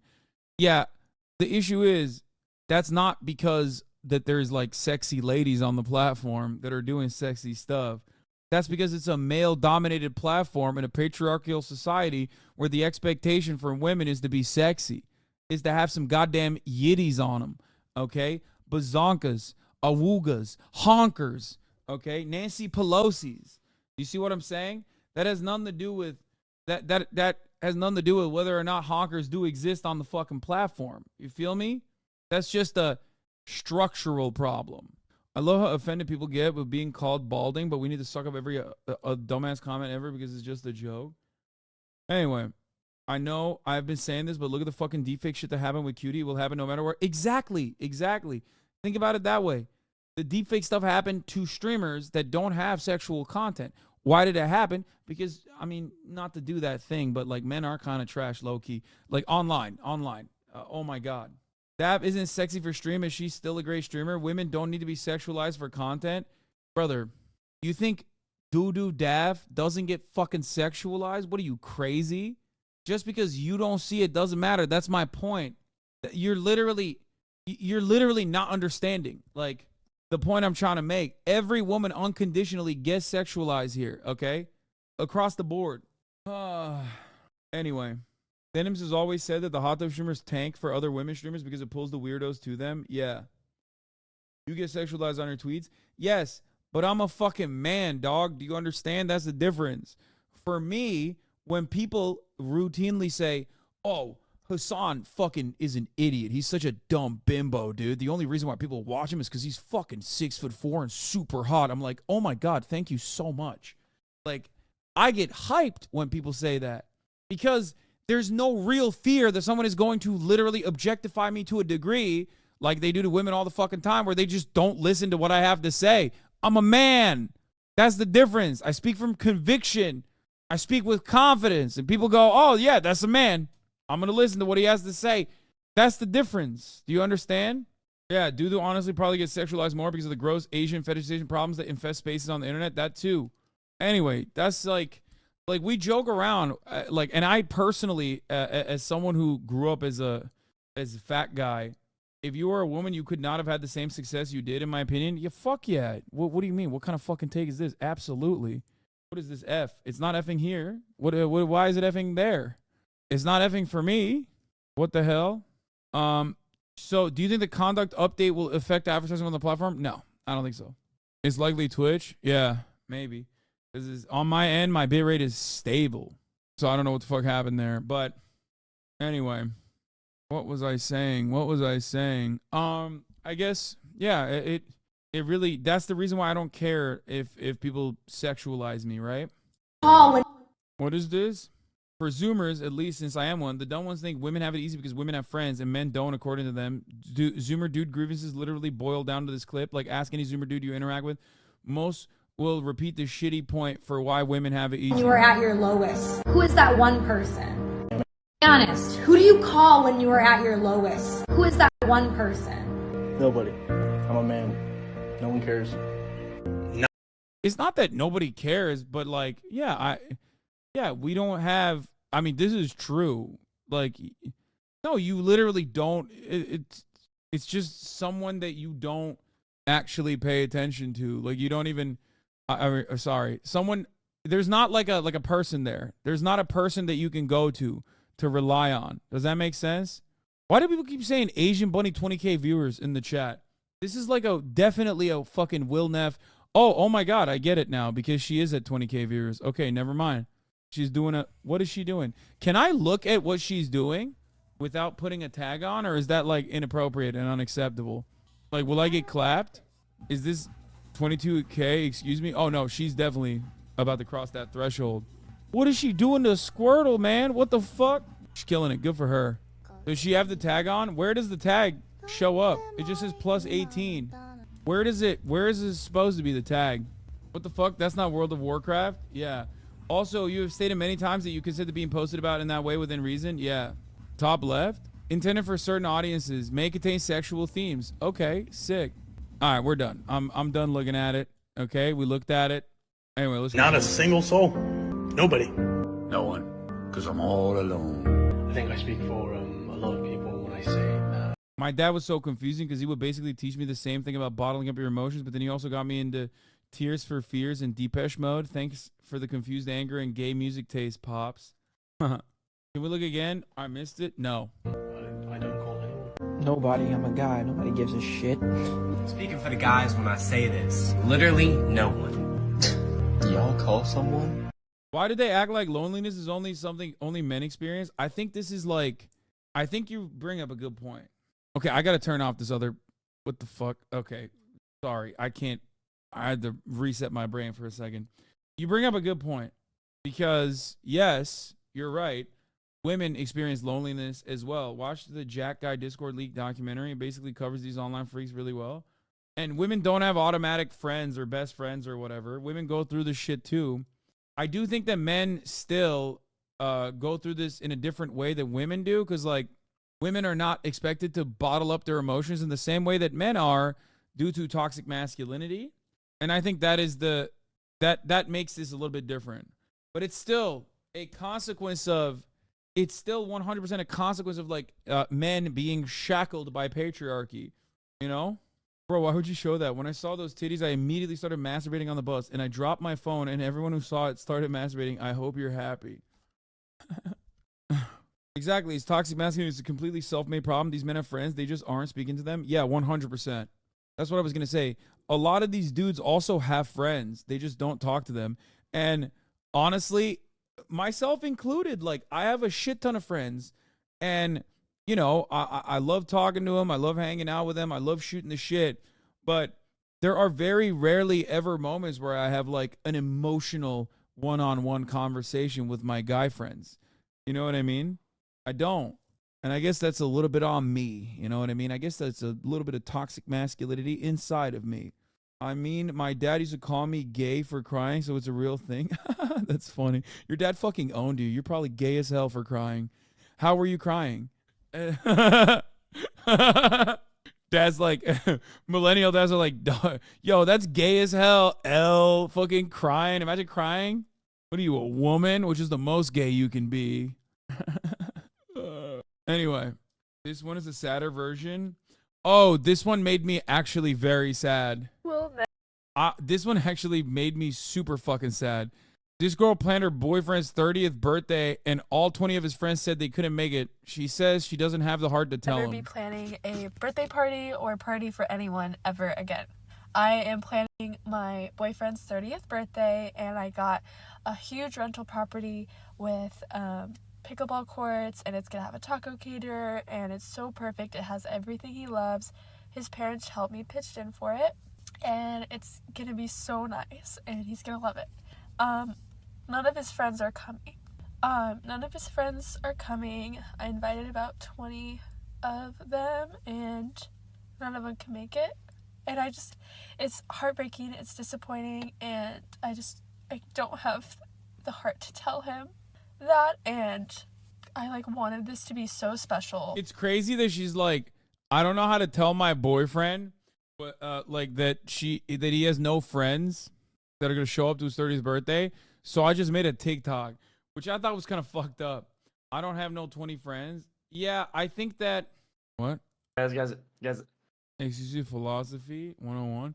Completely off topic. I'm working on the HasanAbi Rewind, and I found this clip, and there's no way you have seen it as you were off camera, but holy fuck, it's so funny. Honestly, I'd be so sad too, but I also make sure my man has the best day ever. And I feel like it's my fault. I feel like I let him down. And his birthday's on Christmas Day? Oh, yeah, he's cooked. She doesn't say it's on a Tuesday morning and charge the friends $150 each. Wait, what? What is happening? Are you guys making this stuff up?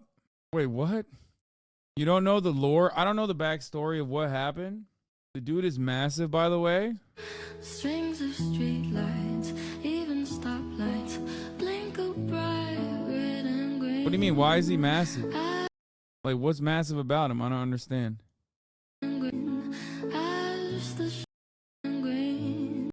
What is massive? As the shoppers rush home with their treasures. Hear the Rewind from the beginning. The dude had 20 friends flake on him, and you're calling him a pipsqueak? That's cold, man. What? He's a tall, big guy? I mean, I don't get it, man. I don't get it. There's got to be more to it. It can't just simply be that like this person is like they don't have 20 fucking friends. I'm sure. I do want to know when his actual birthday is. It may answer why everyone said so. There's a Forbes article about the couple. What the fuck? Man, come on. Don't fucking debate me. Not everyone is as tall as the Christmas tree is on. If the party's on Christmas, that would make sense why they wouldn't be able to go. Why I hate having friends. I feel like the loneliness has to be better than the endless disappointment. What? Don't know. Said anyone under 6 foot is tiny? Who said that? I didn't say that. I mean, at least he seems like he has a fun family around him, so that's good. But I wish we knew more about the lore. What is XQC saying here? Guys, you will never convince me or skew me on my basis of Philosophy 101. Okay, I know all the squatty from philosophy, okay? And yeah, I know all of them. I know Plato, Socrates, Descartes, Nietzsche, Marx, motherfucker. I know all the squad. At Plateau, yep. What? Yep. I know all of them. These guys don't know. They have to Google it. I don't have to Google. I don't have to Google. Guys, you could not. Plateau? Dude, Plateau is the fucking king. Socrates. Laura saw him behind his friends not going to the party. Is it poop sock? I'm going to fucking ban you with the poop sock. Oh, it is. I'm going to ban you. I'm going to ban you. Take a week off. 39 months subscribers. Suck my cock for 7 days. Fuck you. I don't know. I think we have a isolation alienation problem. You know, we do. Wait, you found a follow-up on the birthday TikTok? Damn, Megaphonics got clapped. I blame the internet. It's not the internet, man. It's capitalism. You've been streaming for 5 years and you still fall for this shit? I'm sorry that I fucking trust my community. I'm sorry that there's a fucking sacred bond of trust within myself, the streamer man, and his wonderful, beautiful community. Okay?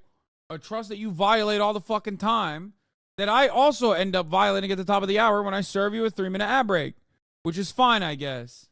And if you no longer want to see those ads, well, I guess all you need to do is subscribe for $5 or for free with a Twitch Prime by connecting your Amazon Prime account to your Twitch account. Here's an AI. Here is an entirely AI-generated newscast. Okay? We're going to look at that because I bet you they're not going to serve you a 3-minute ad break, and they're probably going to take my place in society. My days are numbered. Here's a 3-minute ad break now. Boom. Get fucked, chatters. But don't get fucked. It's effing right as I fucking serve the ad break. Oh my god.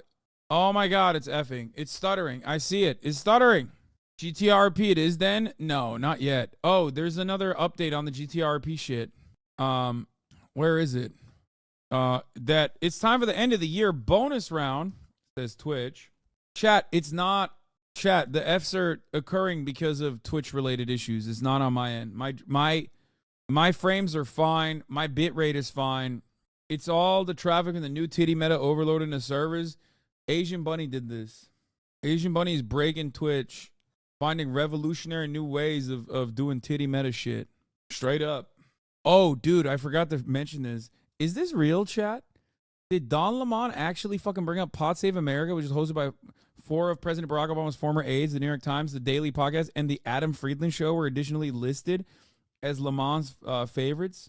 Is this for real? We are all mobile chatters now with Twitch servers. Don Lemon cut the cord with corporate media, reveals he watches Ben Shapiro, Piers Morgan, and CNN firing. Wait, why doesn't he watch me? What the fuck? Pod Save America, The Daily, the Adam Friedland Show. He also watches a slew of left-leaning programs, including a Pivot podcast hosted by journalist Kara Swisher, who interviewed Lemon after CNN cut him. He tunes into Fox Nation's Piers Morgan Uncensored for his very real, authentic conversation you don't get in corporate media. He listens to Patrick Bet David and the Ben Shapiro Show? The fuck? Fuck you, Don. That's what I got for you. Hey, I got this for you, motherfucker. I'm glad that he watches the Adam Friedland Show, though. At least he's getting a center-left perspective from the premier center-left podcast. It's weird that the internet feels bizarrely more vile than nowadays in the back in the so-called Wild West days. At least back then, someone showed you 2 Girls, 1 Cup, those meat and fuck games on Newgrounds. You knew what you were getting into. Now all the depraved stuff is thinly veiled behind infantile newspeak. Oh, I forgot to bring up the Kafia Karen. Shit. Does anyone have the video of the lady who was like chasing after the fucking student for the crime of wearing a fucking keffiyeh in broad daylight? Nick Mullen and Adam made you, bro. Here. Wanted to murder between you and people. Hi, camera. Thank you for walking through neighborhoods and making families feel unsafe with your terrorist skirt. Palestinians felt pretty unsafe when Israelis occupied their country, you know. I'm not. That's crazy. Cause like this is the perfect distillation of the cry bullying that ultra Zionists engage in, right? It's literally a lie that you feel unsafe. Okay? If you feel unsafe, you don't follow someone to bully them in a racist ass way. Okay? That's not what someone who feels unsafe does, right? It's so classic, dude. It's so classic. It's perfect. It is a perfect fucking down to the boots. Perfect example of weaponized white women tears, of the weaponization of IPPOL, and like obviously taking advantage of Islamophobia. He is Eve Gerber, wife of Jason Furman, professor at Harvard's Kennedy School, and a former Obama advisor. Imagine the coverage of the husband of Rashida Tlaib was following a guy with a kippah on his head. Yeah, can you imagine? And that would be unhinged. That would be anti-Semitic and unhinged, okay? To be like, oh, wow, wearing your terrorist terrorist hat, the Yankee with no brim. You know what I mean? That shit's crazy. What did this guy say? God. It's weird that the internet feels bizarrely more vile nowadays. Whore gets banned for being a whore. Why so hard? He tried to green text in the fucking Twitch chat. Oh my God, dude. Are you all right? Why so hard they changed the fucking rules for her? Either her parents are glowies or she gets sucked the chrome off a trailer hitch and took an artistic visit to the Twitch offices. Dude, this is the most 45-year-old man. Brother, I know you're still in here. You just got banned, obviously, for good reason. But dude, you gotta fix your life right now. What the fuck are you doing? Oh, you didn't get banned yet? Oh, because it got held by misogyny. Dude, that's so bad. Your attitude is insane. You're fucking using 4chan terms. Like, the good old days of the internet are gone, okay? You gotta fix your life. You have to fix your life, brother. This is not a good way to operate. Abi Födü'nün durumu nasıl? Senin aran iyi sorsana. Ulan çok iyi ya valla salak herif. Senin aran iyidir diyor geri zekalı. Oh, yeah, brother is starving. First of all, the irony is that like nobody even got banned, and the people that whined are the people that called women whores. And they do it in the most annoying way possible. It's like the libertarian sovereign citizen conundrum of like being the biggest fucking crier, that being the biggest like rule breaker, just constantly goes, excuse me, here are the rules. So odd. Very strange state of affairs, honestly. Like, anyway, getting back to this though. Getting back to what we were talking about earlier. Yeah, this lady, apparently this lady at Harvard, he met his lovely wife, Eve Gerber, who was a law student who went off to work for the Bill Clinton campaign, and Jason followed suit. In 1996, a Harvard professor suggested Joe Stiglitz, then President Clinton's chairman of the Council on Economic Advisors, or CEA, that Furman come to Washington for a stint as a staff economist. The grad student had a unique incentive. He was in love with a Harvard law student named Eve Gerber, that lady that we just saw, who was coming down to join Clinton's re-election campaign, and it helped revive Furman's interest in politics. I would have followed her anywhere, he told the Senate committee last year at his confirmation hearing. His wife, a writer sitting beside him. At the Clinton White House, Furman eventually joined the National Economic Council, where strategists aim to turn economic ideas into politically winning proposals. Eve would go on to be a writer with bylines in places like Slate and The Atlantic. She also had edited a few books, and she's listed as a publisher on Jason's Wikipedia page. I read some of the pieces she published. They're typical lib claptrap, but I did find this fun one about how Joe Biden is not a creep, with personal stories and photos of the soon-to-be president interacting with her young kids. Also, this was a weird line that they never explained from the Financial Times article. What was the pass for I don't understand and they don't clarify? I'm guessing she's saying she doesn't want him working in the White House anymore. Furman, who has 3 children with the publisher Eve Gerber, has also argued for more preschool childcare to enable parents to stay in employment. It's just going to require lots more money. Gerber once remarked she had given Furman a pass for 8 years in the White House. No more. There's a couple more anecdotes I found. He watches sci-fi movies with Cass Sunstein, another weirdo, and he really wants to avoid chopping wood. Anyway, ultimately, oh, Gil has an update too. Yo, the blades look so good. Dude, I'm freaking out. They look so fucking sick. Hassan pole dancing stream when? You know what? I'll maybe do it with Morgue Pie. If I can't do it, I'll do it with Morgue Pie when she's unbanned. Thanks to everyone who came by. Special shout out to Dexter for the 10 gift. This is moving along with the Blaze. Dude, look at this. Oh, look at how beautiful this is. I'm so excited.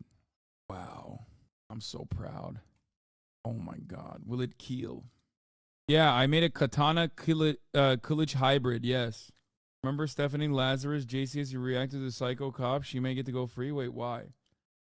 Is it a true sword or decorative? As in, is it going to be sharpened? While they were gyatting, you studied the blade? True. While you were out there gyatting, I studied the blade. And I sharpened the blade. Nowadays, after doing all of this, oh yeah, I'm trying to do Ready or Not with Felix, but let me see if he's available. Because he said, yeah, for sure. Kılıç hazır olunca üstünde photoshoot yapsana. Kiralık Falcon da alırsın koluna. Line from Ryan Grimm's new book. Bill Clinton told a pal in the fall of 2016 that Hillary's campaign could not sell pussy on a troop train. Former President Bill Clinton is surveying the landscape and the ham-handed efforts that identity politics was bereft, lamenting to a longtime friend of the fall of 2016 that Hillary's campaign could not sell pussy on a troop train. Oh my God. Oh my God, it kind of does look like Mugen's sword from Samurai Champloo. The Juicer or Chapo? No, not the Juicer, man. Like, does it seem like I've been hanging out with the Juicer recently? No, Felix Biederman. Sorry for my philosopher. I think your Juicer is not too fond of me, I would say. Chatters. I don't think he has the best of opinions of me. Anyway, you can fix Felix? Fuck no, I can't. Anyway, man, I'm so fucking stoked on this sword. I'm so excited. My best friend has a huge crush on you. Great. Get her to watch the stream. Okay, here's what is going to replace me inevitably. Hello, and welcome to Channel 1, a new way of consuming, reporting, and thinking about the news powered by artificial intelligence. Today, you'll witness AI-generated stories and headlines, captivating visuals, and data-driven insights. From global news to finance to entertainment, we'll show you Is it how effing technology... again? Fuck! Twitch! Stop effing! How will I ever be able to compete against the AI overlords if you keep effing, man? Twitch, stop the effing, man.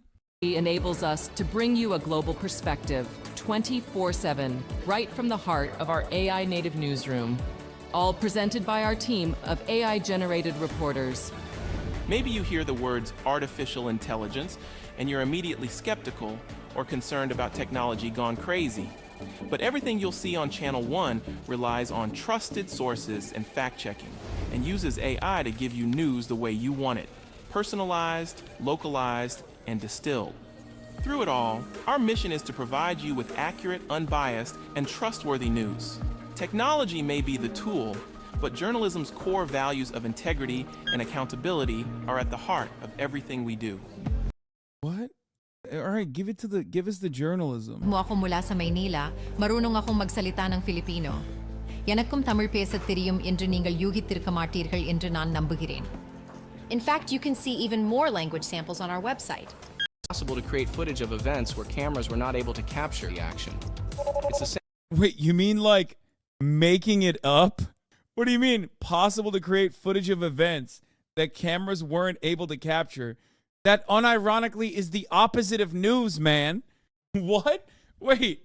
What do you mean? That is literally the opposite. What the fuck? It's the same way that a courtroom sketch is not a literal depiction of actual events, but can still provide important information. Or no, a courtroom sketch is actually a depiction of actual events. Why are the people that work at fucking AI shit so stupid? Why is it always like the dumbest STEM lords that don't understand anything about the world that literally think like, oh, a courtroom sketch is the same? No, dumbass. A courtroom sketch is basically like taking a photo of the courtroom. It is a thing that actually happened. An AI dramatization of an event that may or may not have taken place is not the same as a courtroom sketch. Yeah, here comes AI footage of Hamas throwing babies in ovens. Like, that's actually a great fucking take, literally. Like, imagine They're like, well, according to the IDF, Hamas was throwing babies into the ovens, and then here's a recreation of this real thing that happened, and then they're just like doing footage, and they made AI footage of this thing. How many fucking 45-plus-year-olds are gonna fucking fall for that shit? Nuance to a news report, and wherever AI has been used to add context or in any way alter existing sources or depictions of actual events, on-screen graphics will clearly indicate the nature of the alteration.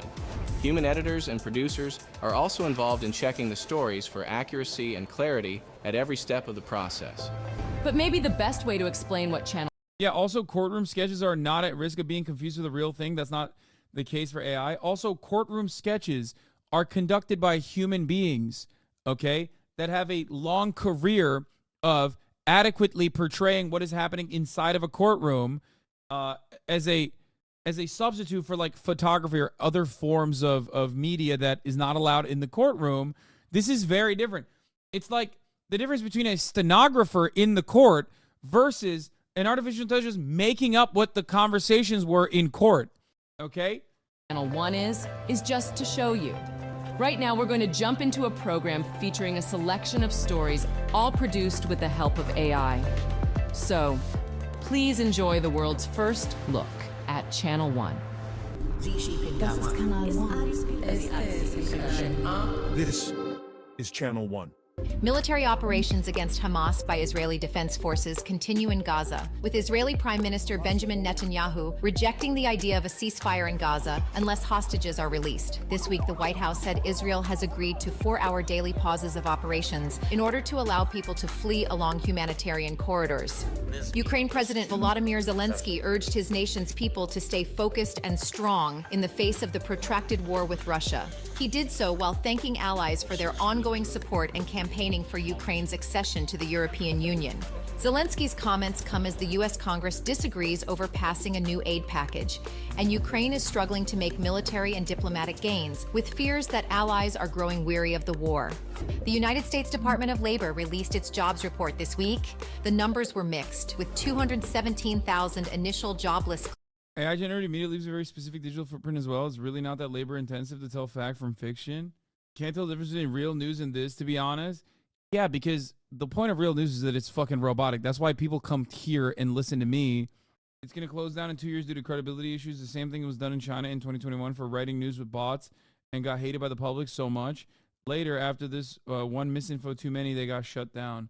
Yeah, but that's China. I feel like in America, they won't shut this down and they'll just use it.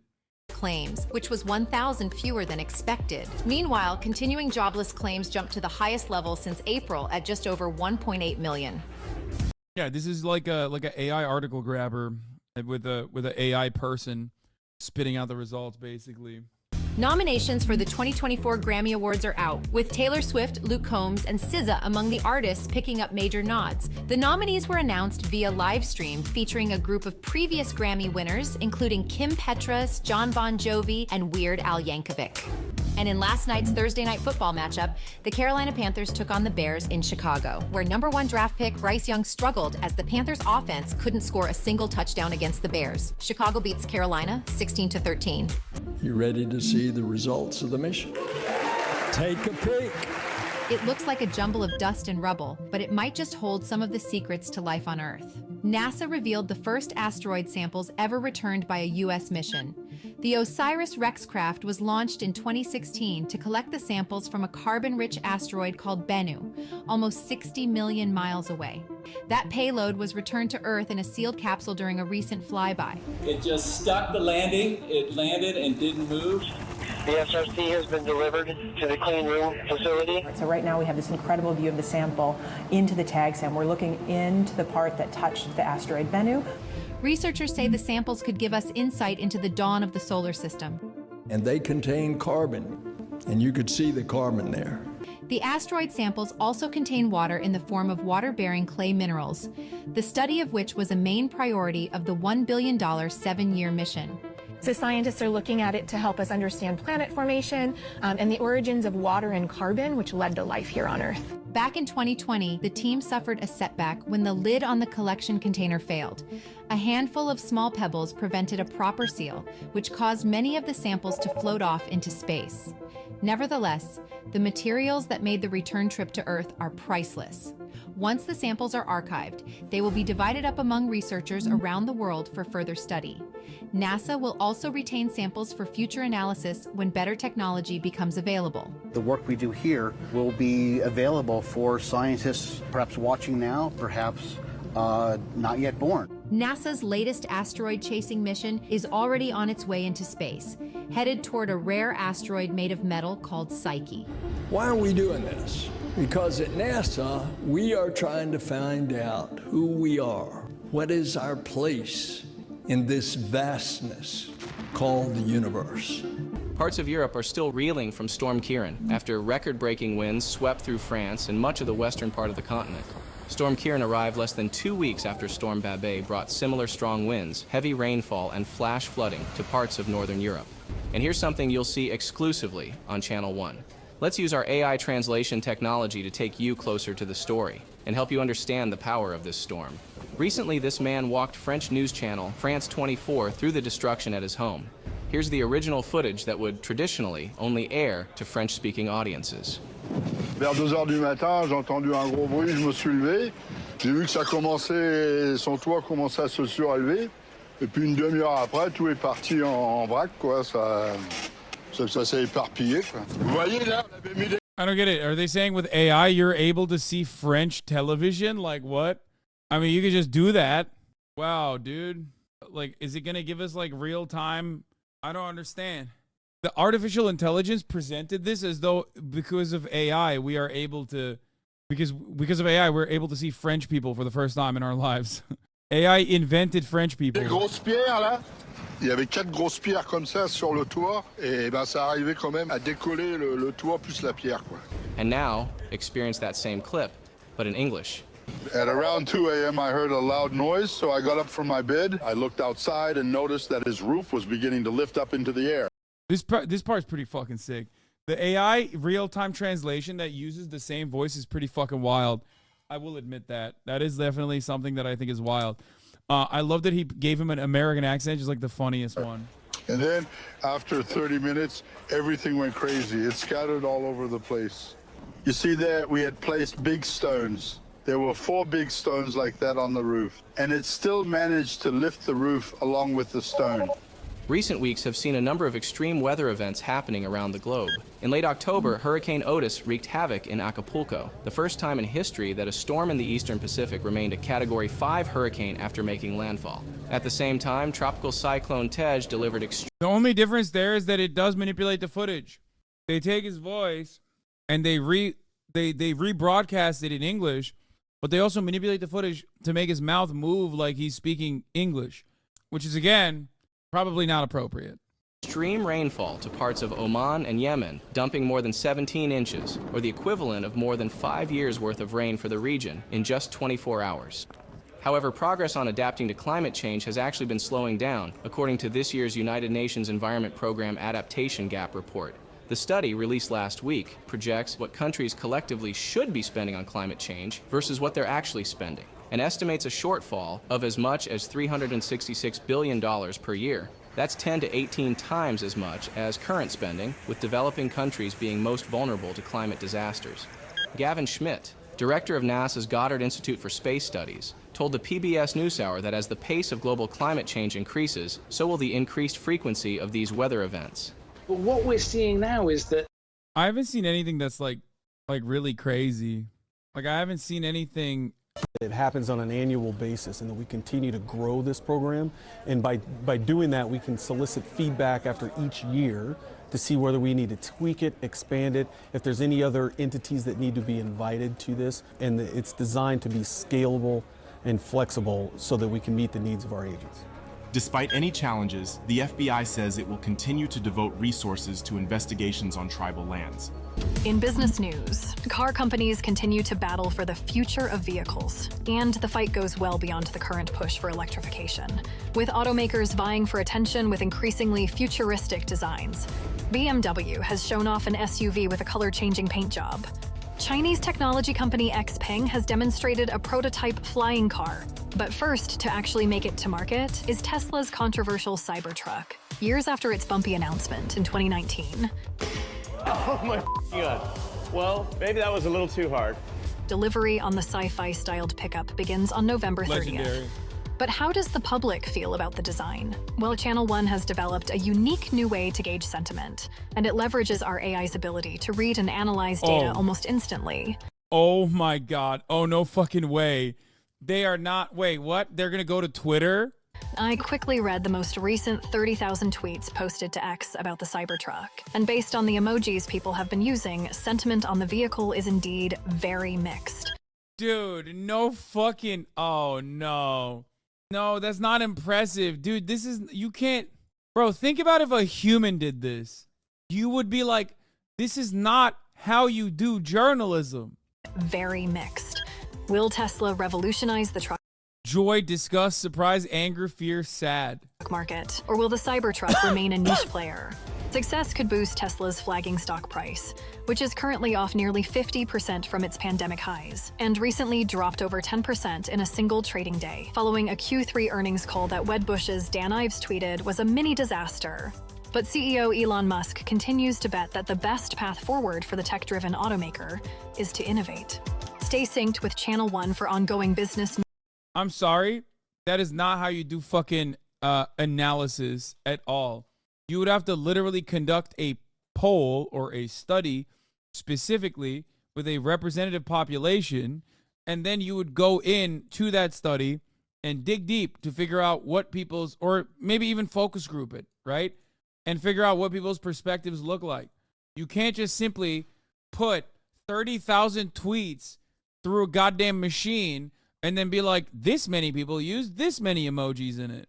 That's not how you do studies. That's like relying on Twitter polls as a substitute for like actual democracy or like elections or something, which of course, ironically, I guess that's precisely what Elon Musk is doing. So I know it dropped a little bit. I know the frames dropped a little bit.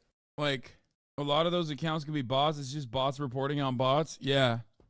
It doesn't accurately reflect the messaging that's associated with the emoji. That too. At Channel 1, we know great stories come in all shapes and sizes. Here are a few on the lighter side. Oh. Is this your home? Yeah. Everything okay?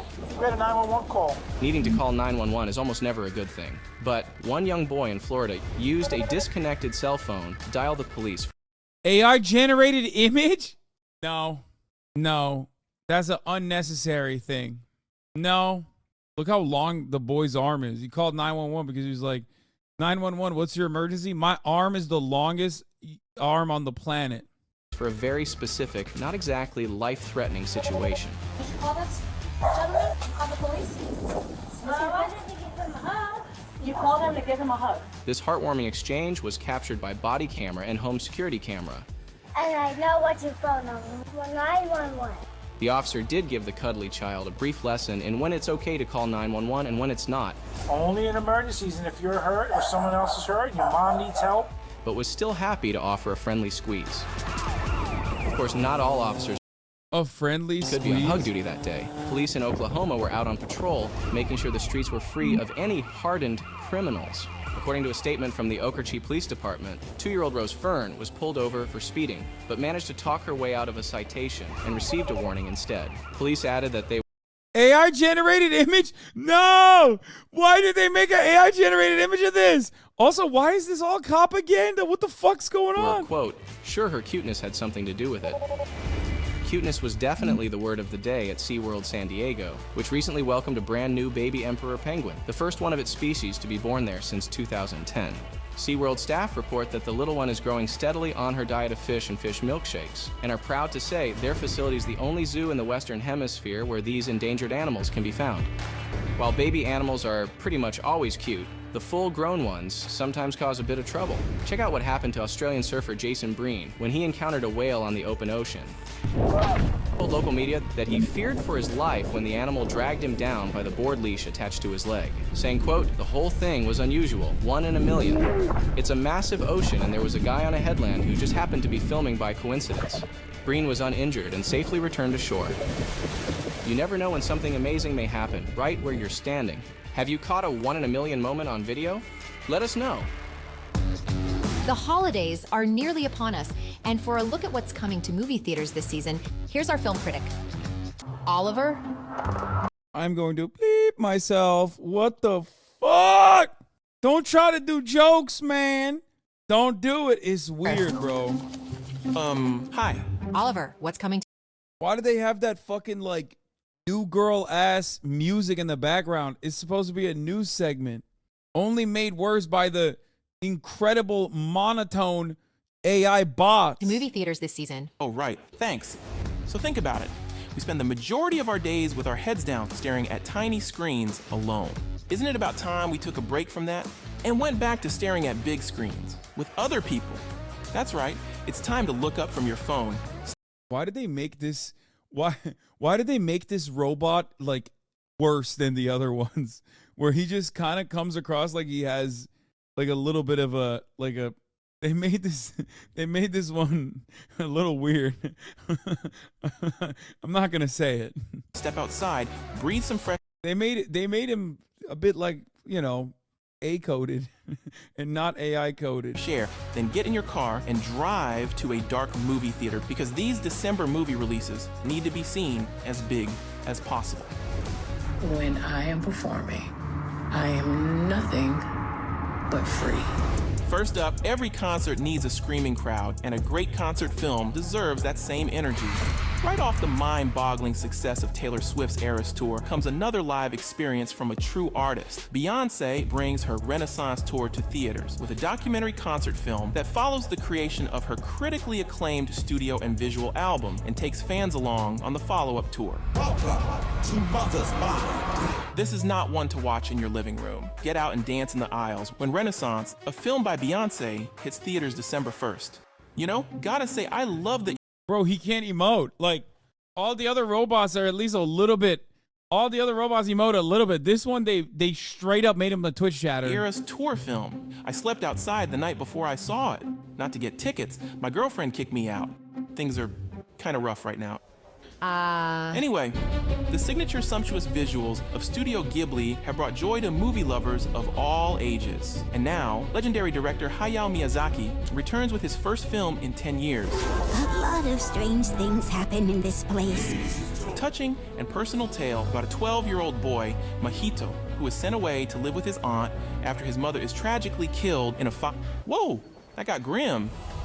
Okay, when Mahito starts noticing a strange heron around the village, it leads him into a mysterious wonderland shared by the living and the dead. The just-announced English cast stars Christian Bale, Dave Bautista, Gemma Chan, and Willem Dafoe.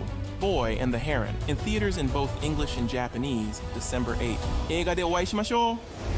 But don't fill up on childlike wonder just yet. Save some room for dessert when Wonka premieres December 15th. What's happening? Ooh, it's a chocolate that makes you fly! A prequel to the original Roald Dahl novel and its subsequent film adaptations, Wonka tells the origin story of the eccentric candy maker, played by Timothée Chalamet. The cast also features newcomer Kala Lane alongside an ensemble of heavy hitters like Olivia Colman, Hugh Grant, Sally Hawkins, and Rowan Atkinson. So go stuff your eyes and your stomach at Wonka. And don't forget to bring along all. This is how I consume new movies and shows while chewing the drawstrings of my hoodie. Oh, this at least is still better than the fucking, oh my God, we were going to watch the AI explainers, dude. Chat, do you have those TikToks? I know that there's like, remember? Oh, we got to watch those AI explains movie shit. We have to. Oh, ne oluyor ya? Bana Uygur. Nereye gidiyorsunuz? Eyvallah hadi.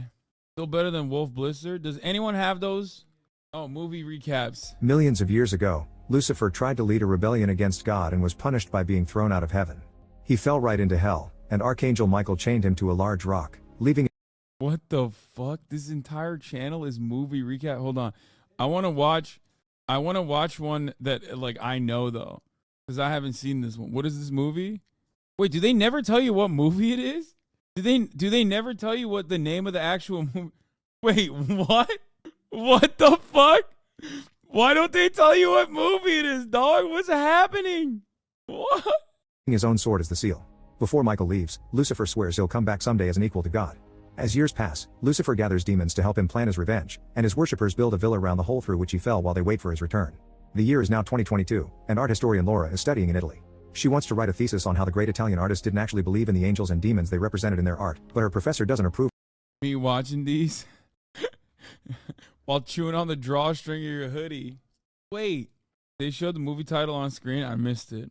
Huge tsunami covers 99% of Earth with water, leaving only the ultra rich alive. Soared by Popular.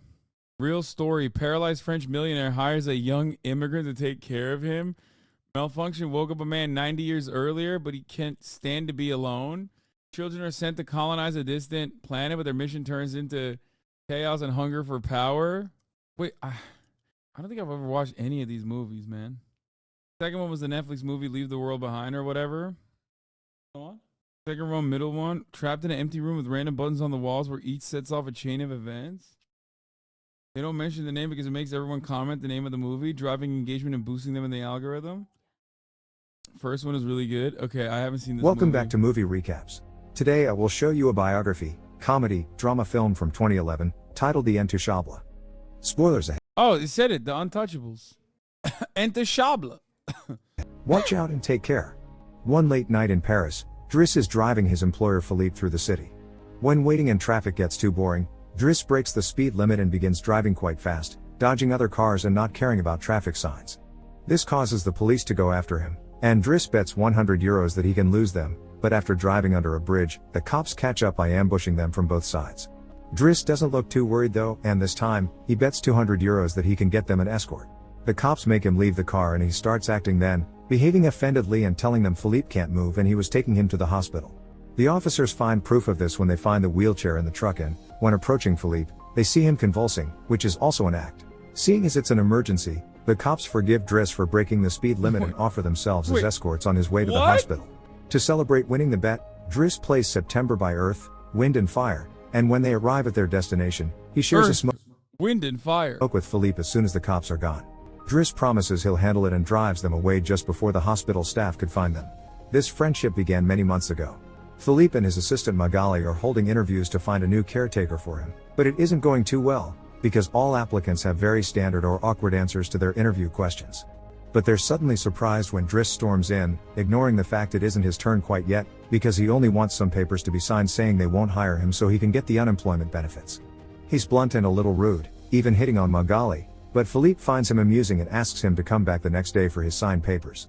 Driss goes back to his home in a humble neighborhood and tries to take a bath while all his little siblings bother him, only managing to get it done in time thanks to his sister Mina, who is a bit older than the others and more responsible. While waiting for their mom to arrive, he looks through the window and notices his brother Adama getting out of a suspicious car. When the boy enters the apartment, he just says he was at school and leaves again after grabbing his bag, causing Driss to be even more sure that he's up to something. In the evening, his mom arrives, and he gives him a Fabergé egg he stole and tells her he's been away on vacation when she asks. She isn't happy to see him though, because he disappeared for 6 months and never called, and now he's shown up out of nowhere as if her home was a hotel. As she's absolutely done with all his lies and she has other children she has to take care of, she kicks him out. They just basically show you the whole movie with the monotone AI TTS. Like, what the fuck? This is so crazy. Out and tells him not to come back. Driss spends Taking her side a bit. the night having a smoke and some snacks with some neighborhood friends. The next day, Driss goes back to Philippe's house for his papers, and he's received by the housekeeper Yvonne, who shows him around the place and tells him about Philippe's daily routine. She also shows him the room he would get for himself with his very own bathroom. Driss can't help staring at the bathtub before he's dragged to see Philippe, who offers the signed sheet of paper but also a job opportunity. Driss accepts the 1-month trial, and Philippe tells him he bets he won't last 2 weeks. After bringing his things to his room, Driss is It's better. I ain't sitting and watching that shit for 2 whole hours, lol. Bro, you're crazy. Why do you think people watch movies? Wait, this is so weird. Do people just watch movies like as an objective to say they watched it? That's so strange. That's so odd. Like, why? Yes, culture uploading. Is taught how to take care of Philippe. He must learn how to keep his legs stimulated, how to put him in the wheelchair, how to help him shower and change his clothes. Things get awkward. If it's dog shit, then don't watch it. Like, what do you mean? Chat, nobody's forcing your dumbasses to watch a movie. What the fuck? This movie seems awesome, by the way. I kind of don't want to watch this anymore because I want to actually watch the movie. You know what I mean? Yes, people just want to win movies. They don't care about the making of it at all. Most of the time, no, but I definitely did that with Barbie. Just don't watch it. No, this played, maybe because I'm too much of a fucking boomer, but this had the reverse effect on me where I now don't actually want to fucking watch the rest of this, but instead I want to watch the actual movie. You know what I mean? People want a TLDR. Why? Anne. They got anime ones too? Natsu Dragneel is an orphan child when he met a dragon for the first time. But the dragon, instead of What the fuck? What the fuck? He pretends to be weak, but is the strongest S-rank hero. Boy becomes strongest with a powerful god-level skill. Deaf and mute boy becomes the strongest king of all. Bullied boy becomes the strongest soldier at the age of 16. Orphan boy gets a level-up system from God and becomes the strongest immortal. I have no idea what any of these animes are, by the way. How is a content creator not aware of consuming content for the sake of consuming content? Do you realize how many hours of lore dumps I've fallen asleep to? I don't understand it. I don't understand it at all because it makes no sense to me because I'm not a fucking weirdo, I think. Or maybe I'm a boomer and I think that it's important. Sıcak mısınız bilmiyorum. Çünkü E-Class. Matter to this. There's another recap channel called Mystery Recaps as an actual person. Unrelated, but do you know what day merch drops? Friday. Strongest worries in the world. This is kind of hurting my brain a little bit. It's like kind of making me angry too. Makes you watch a shit ton of them a while back. His chat used to beg to watch them. It's kind of making me angry. Like looking at this is like a kind of annoying. They called it Deaf Boy. Chatters really heard their second grade English teacher say it's about the journey, not the destination. It said, fuck that. There's one called Book Recaps for people who don't want to read long books. I mean, that one I kind of understand. That I kind of understand because it's an entirely different medium. Okay? It's an entirely different medium where like Cliff Notes is a concept, right? Or Spark Notes or whatever it's called. Like there's like a shortened version of because reading a book takes 9 hours minimum, 10 hours sometimes, right? Watching a movie takes an hour. Do you see what I mean? Some people like reading the plots of Wikipedia. Ew. 10 hours to read a book, lol? Wait, what do you mean? Fucking takes me a month at least? I mean, it depends on how long the book is, but it's like audiobooks, okay? You think about like how long an audiobook book reading is. The total runtime is usually around like 9 to 10 hours. So condensing that into like important parts of the fucking book and making like a 1 hour project out of that is acceptable. I just don't get it. It's also a completely different medium, right? Whereas if you're doing this for a movie, it's just, I don't know. Starting a Hasan stream recap channel, I mean, that would go hard. That would bang. Hasan malts at Chatters for 3 hours in a row. So are you saying One Piece is invalid? How dare you compare this to One Piece? A labor of love.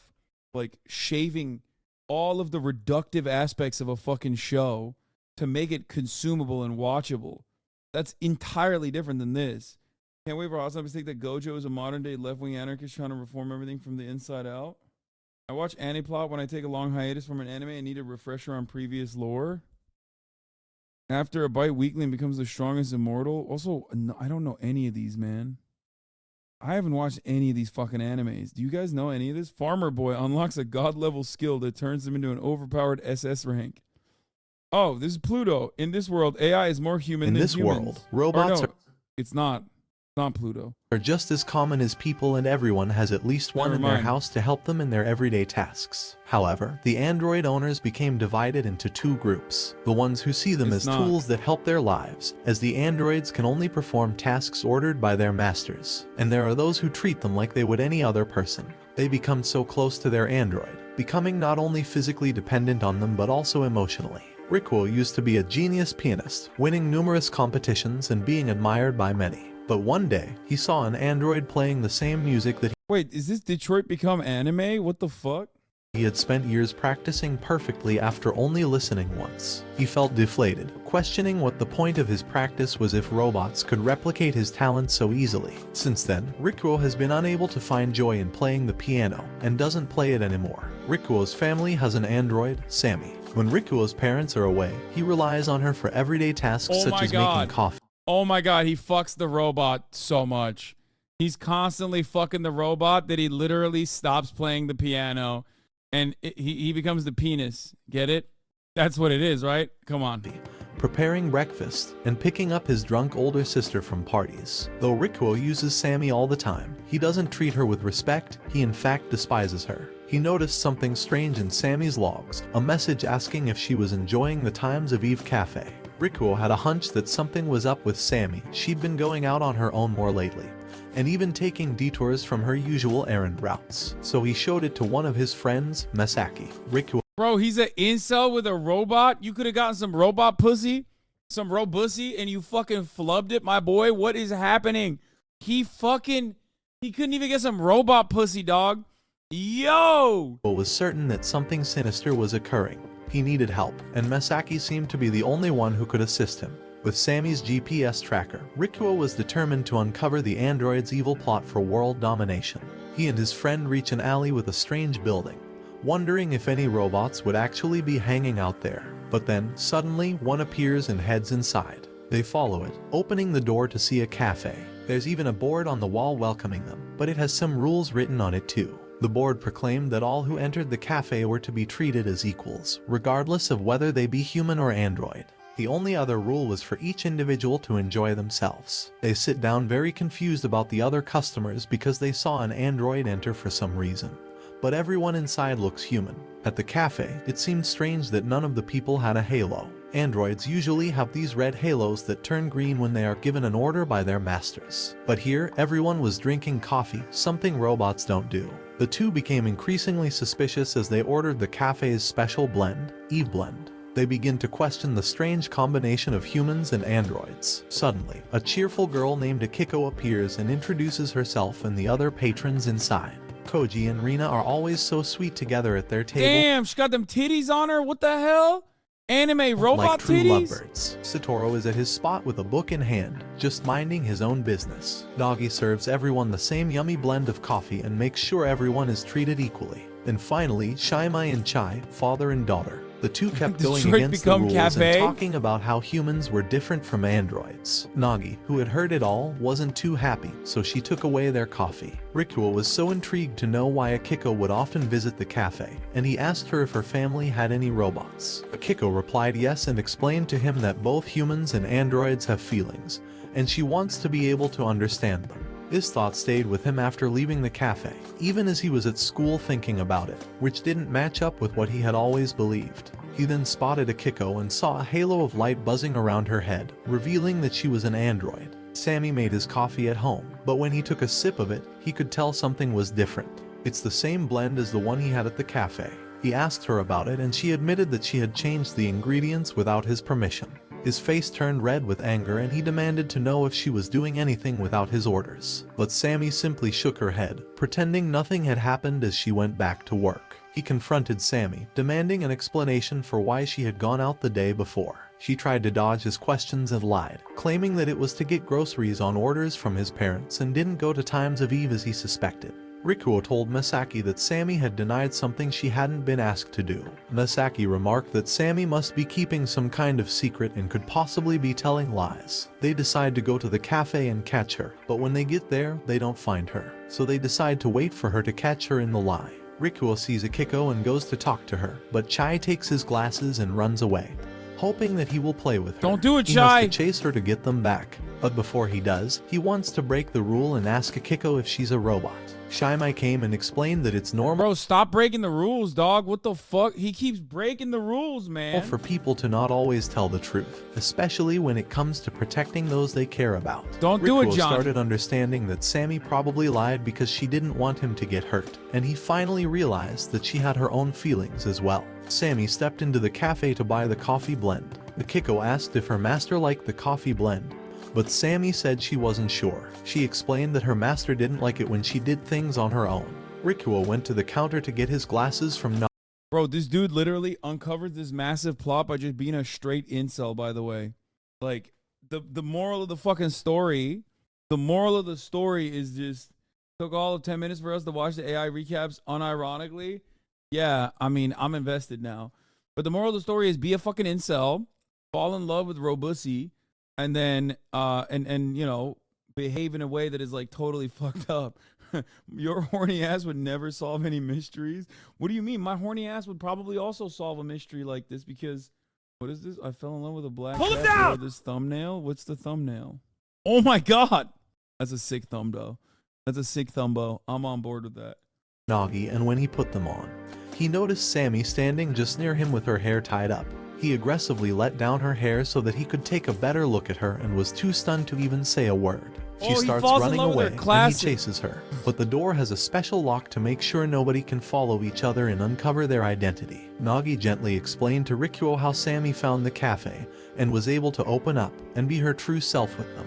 All she wanted was for Rikuo to feel joy and happiness in his life. When he arrived home, he called Misaki and tells him about finding Sammy in the cafe. Sammy was right beside him, bringing him coffee. He thought of what Nagi said about feeling appreciated, so he smiled at Sammy and thanked her for the coffee, making her beam with joy. Misaki and Rikuo come back to the cafe because Misaki wants to find out what secrets are hidden there. While Rikuo is starting to like being there and getting to know about the androids, Nagi suggests that they should get to know the other customers instead of just watching them in a strange way. She encourages Koji and Rina to come over and joins the table. She wants them to— Bro, he just, see, horniness is driving him across the board.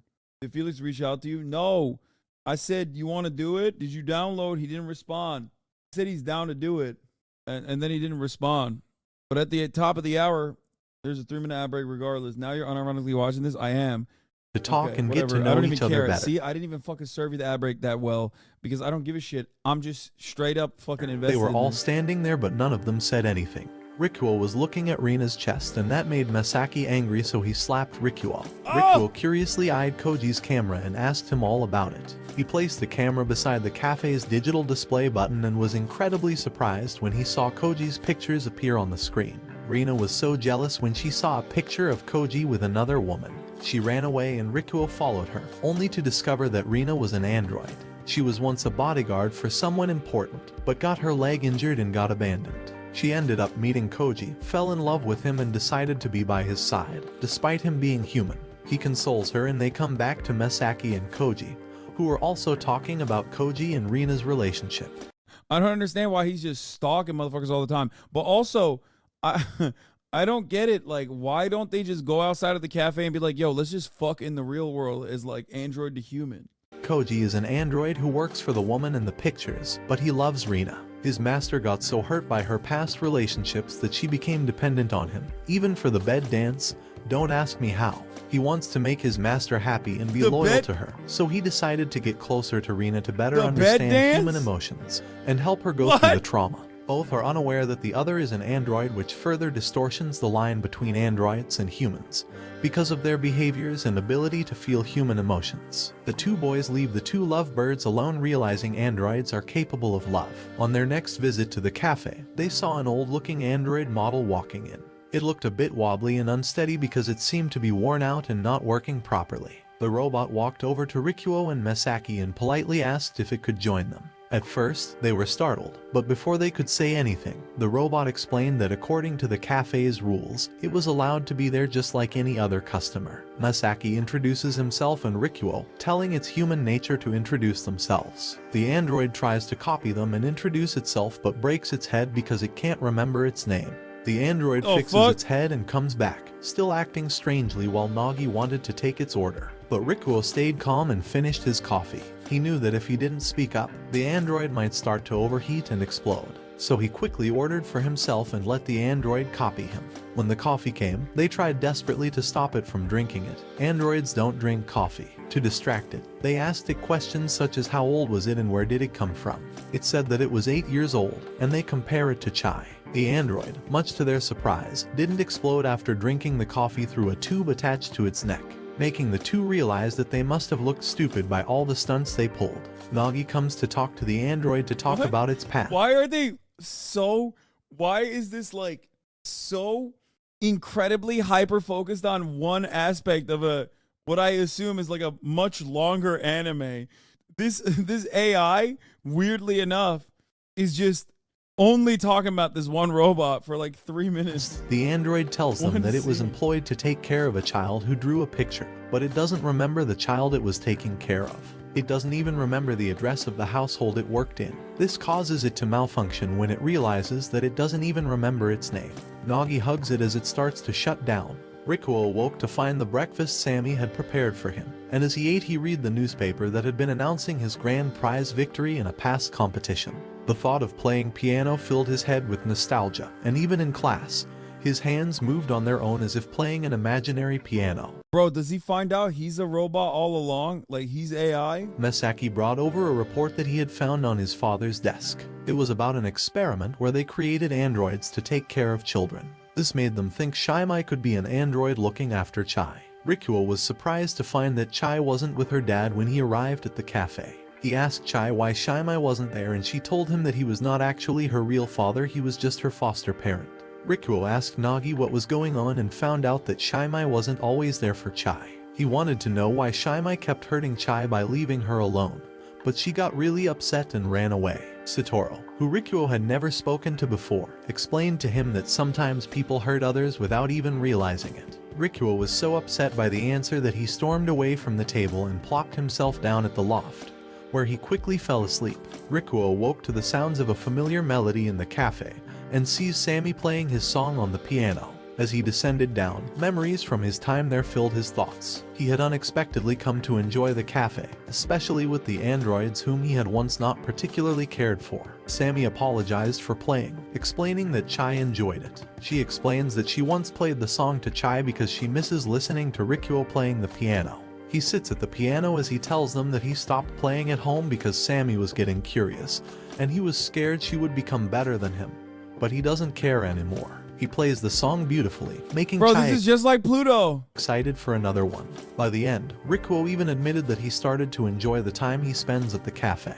Masaki's been acting kind of strange lately, not wanting to go to the cafe.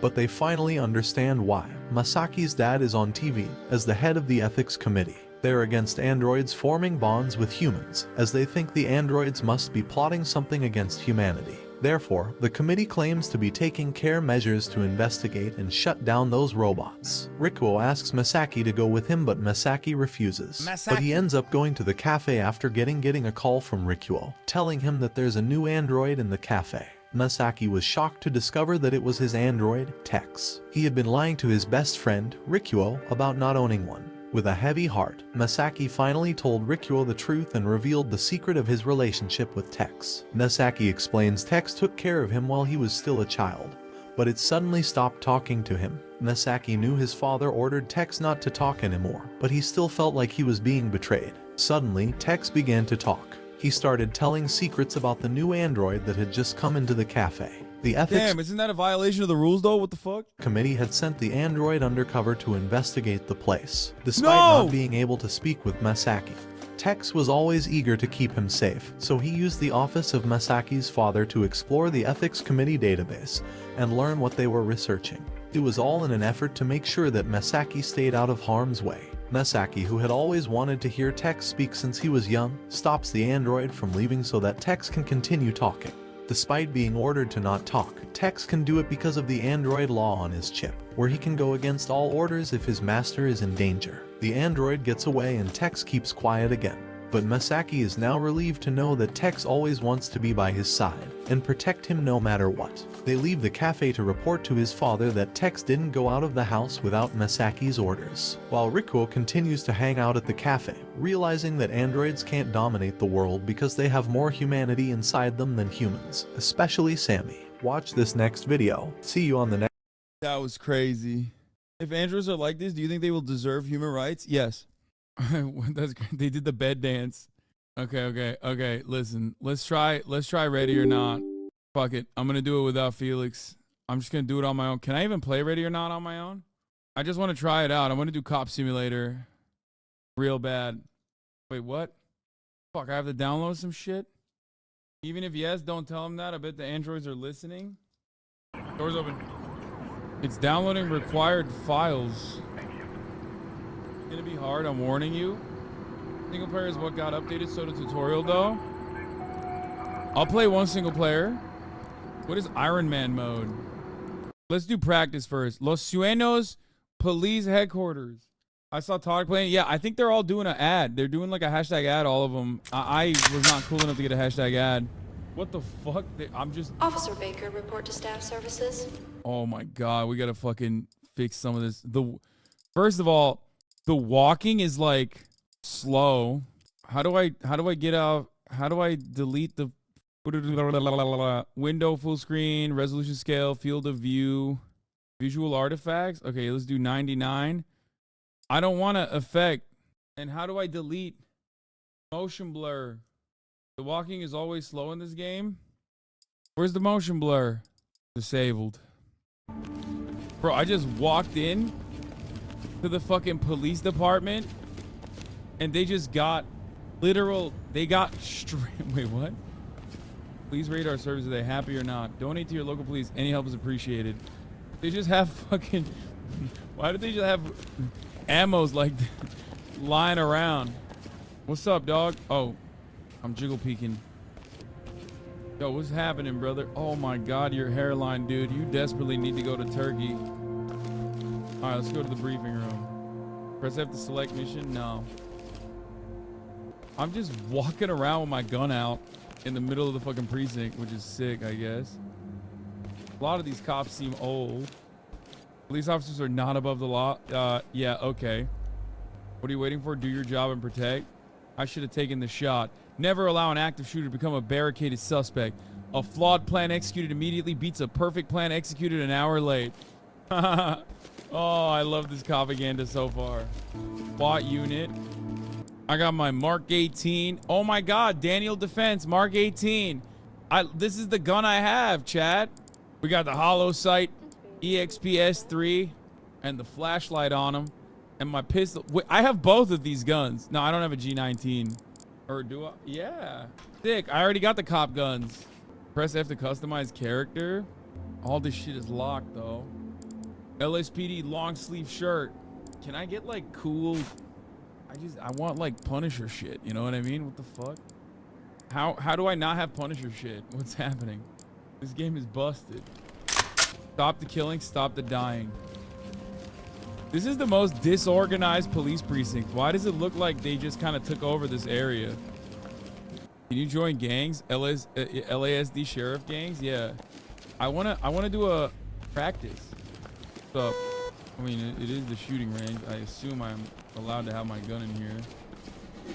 What's up, dude? What's up, Mr. Gorman? Reporting for duty, sir. There's like a weird thing. Wait, what is happening? Story mode has a tutorial? I thought practice training, so I just go commander? Pre-mission, waiting for... Wait, I'm playing with other people? It's single player, no? Mission commences in T-minus 1 second. Welcome back, officer. It's been a while since your last qualification. Let's not waste each other's time. The key to excellence is perfecting the basics. So, let's see what you've got. Now grab your rifle so we can start. Hoorah! Move over to the indoor range. I want to see what you can do cold. Press spacebar to toggle low ready. Grab a loaded magazine on the table and get loaded.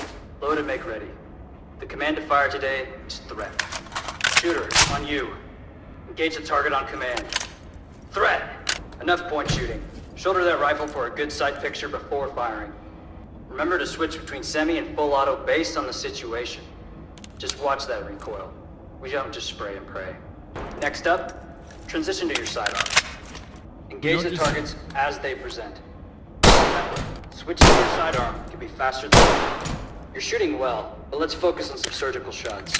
Slow your breathing, get a perfect sight picture, and trigger press. Try again. Hold left shift. Let's work on an alternative shooting position for close quarters. Move to a canted weapon stance for close engagements. Now toggle your weapon attachment. Use the laser for better shot placement. Canted stance? How do you do a canted stance? The LSPD Armory has a bunch of approved attachments to outfit your weapons. More on that later. Right now, let's see if you're warmed up enough to pass one of our drills. Hit all the targets under part-time, and you'll get your name on the leaderboard. Oh, can I hit him? 2, 1, threat! I mean, that's... Good. Now it's time for some deployment practice. Grab a few flashbangs from the table. Go ahead and throw them through the open windows. If you need more, they're in the case to your left. Where are the flashbangs? Yo, you got the flashies? First 3 to equip. Uh-oh. Oops. Okay, that's a little bit difficult. More difficult than I thought it was gonna be, okay. Oh my god! What the fuck? How am I supposed to do it? What the fuck? Okay, I'm not joking. I'm not even joking. I'm not even joking. Why can't I do it? Wait, looking at it made it easy. Okay, chat, it's not a joke. Why can't I do it? Oh, I did it. This is the worst. This is the hardest thing I've ever done. These devices are a less lethal means of disabling potential suspects. Make sure you treat them with respect. Now, are you ready to meet your element, or are you going to stay here and do more shooting? All right then. Ready to meet through my the door element. and head over to the shoot house. Ready to meet my element. Do the desk pop. Damn, this cop is the bravest cop in America, dude. He didn't even give a shit. All right. Now you can peek or open doors. Beware of threats. The door is locked. Someone's idea of a joke. Go ahead and breach the door. Locked door? Put your hands up! Get on the ground now! Hands up! Drop to your knees! Hands up above your head! Damn. As you know, you're a SWAT element leader. While your team is prepping, let's go over some commands you'll be issuing. Now your team is prepped and loaded. Provide Issue a support. command to have Right them with fall you. in. Now order them to stack up at the door. Split the door. Doing it. It's open. We're good to go. There are multiple ways to breach a door. For this one, order your team to open and clear. Get the door. Clear it. No problem. Clear the room and secure anyone Hands inside. up! I'm complying. I'm complying. Good job. For everyone's safety, we need to detain and control everyone until we can sort out suspects. All right. Now your team is... Didn't it just say good job? Wait, what am I supposed to do? I'm supposed to kill... Yeah. Wait, This is not lore accurate, okay? I'm gonna be honest. That's what I'm supposed to do. That was a civilian? What's the difference? Chatter. Yesterday's civilian is tomorrow's terrorist, okay? Terror. I got IDF training. This isn't the Israeli police force. First of all, yes, it is. American cops unironically do get trained by the IDF. Oh, I didn't yell stop resisting. Fall in. On your six. Element. Order them to stack up on the Split and provide cover on this door. Door's unlocked. There are multiple ways to breach a door. For this one, Open and clear. Affirmative. Breaching! I want to see those hands! Fucking shoot! Get the fuck on the ground now! Get the fuck on the ground! Secure him. I got it. Secure her! On you until we're done. Civilian ready to go. Why are you arresting me? good job. Shut the fuck up! For everyone's safety. Nothing here, We sir. need to detain and control everyone until we can sort out suspects from civilians. When possible, scouting the room before breaching can give you the upper hand by showing you where the threats are. The Opti Wand is a camera you can slide under the bottom of a door to get a clear view into the next room. Okay. Door's unlocked. Press F to peek door. Go, go, go, go, go! Alright. I got the Opti Wand. What the fuck is this? Now that you know that there's an armed suspect inside, you can better prepare for how you're going to breach that door. Remember, the goal is to apprehend the suspect. We are a life-saving organization after all. Okay. Sure. Order your team to open and clear, throwing a flashbang into the room, blinding any suspects for a short period. While stunned, you can quickly restrain suspects. Yeah, okay, dog.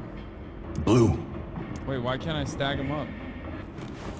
Red. Order your team to open and clear? I can't do it. It's not letting me. Wait, isn't it Z?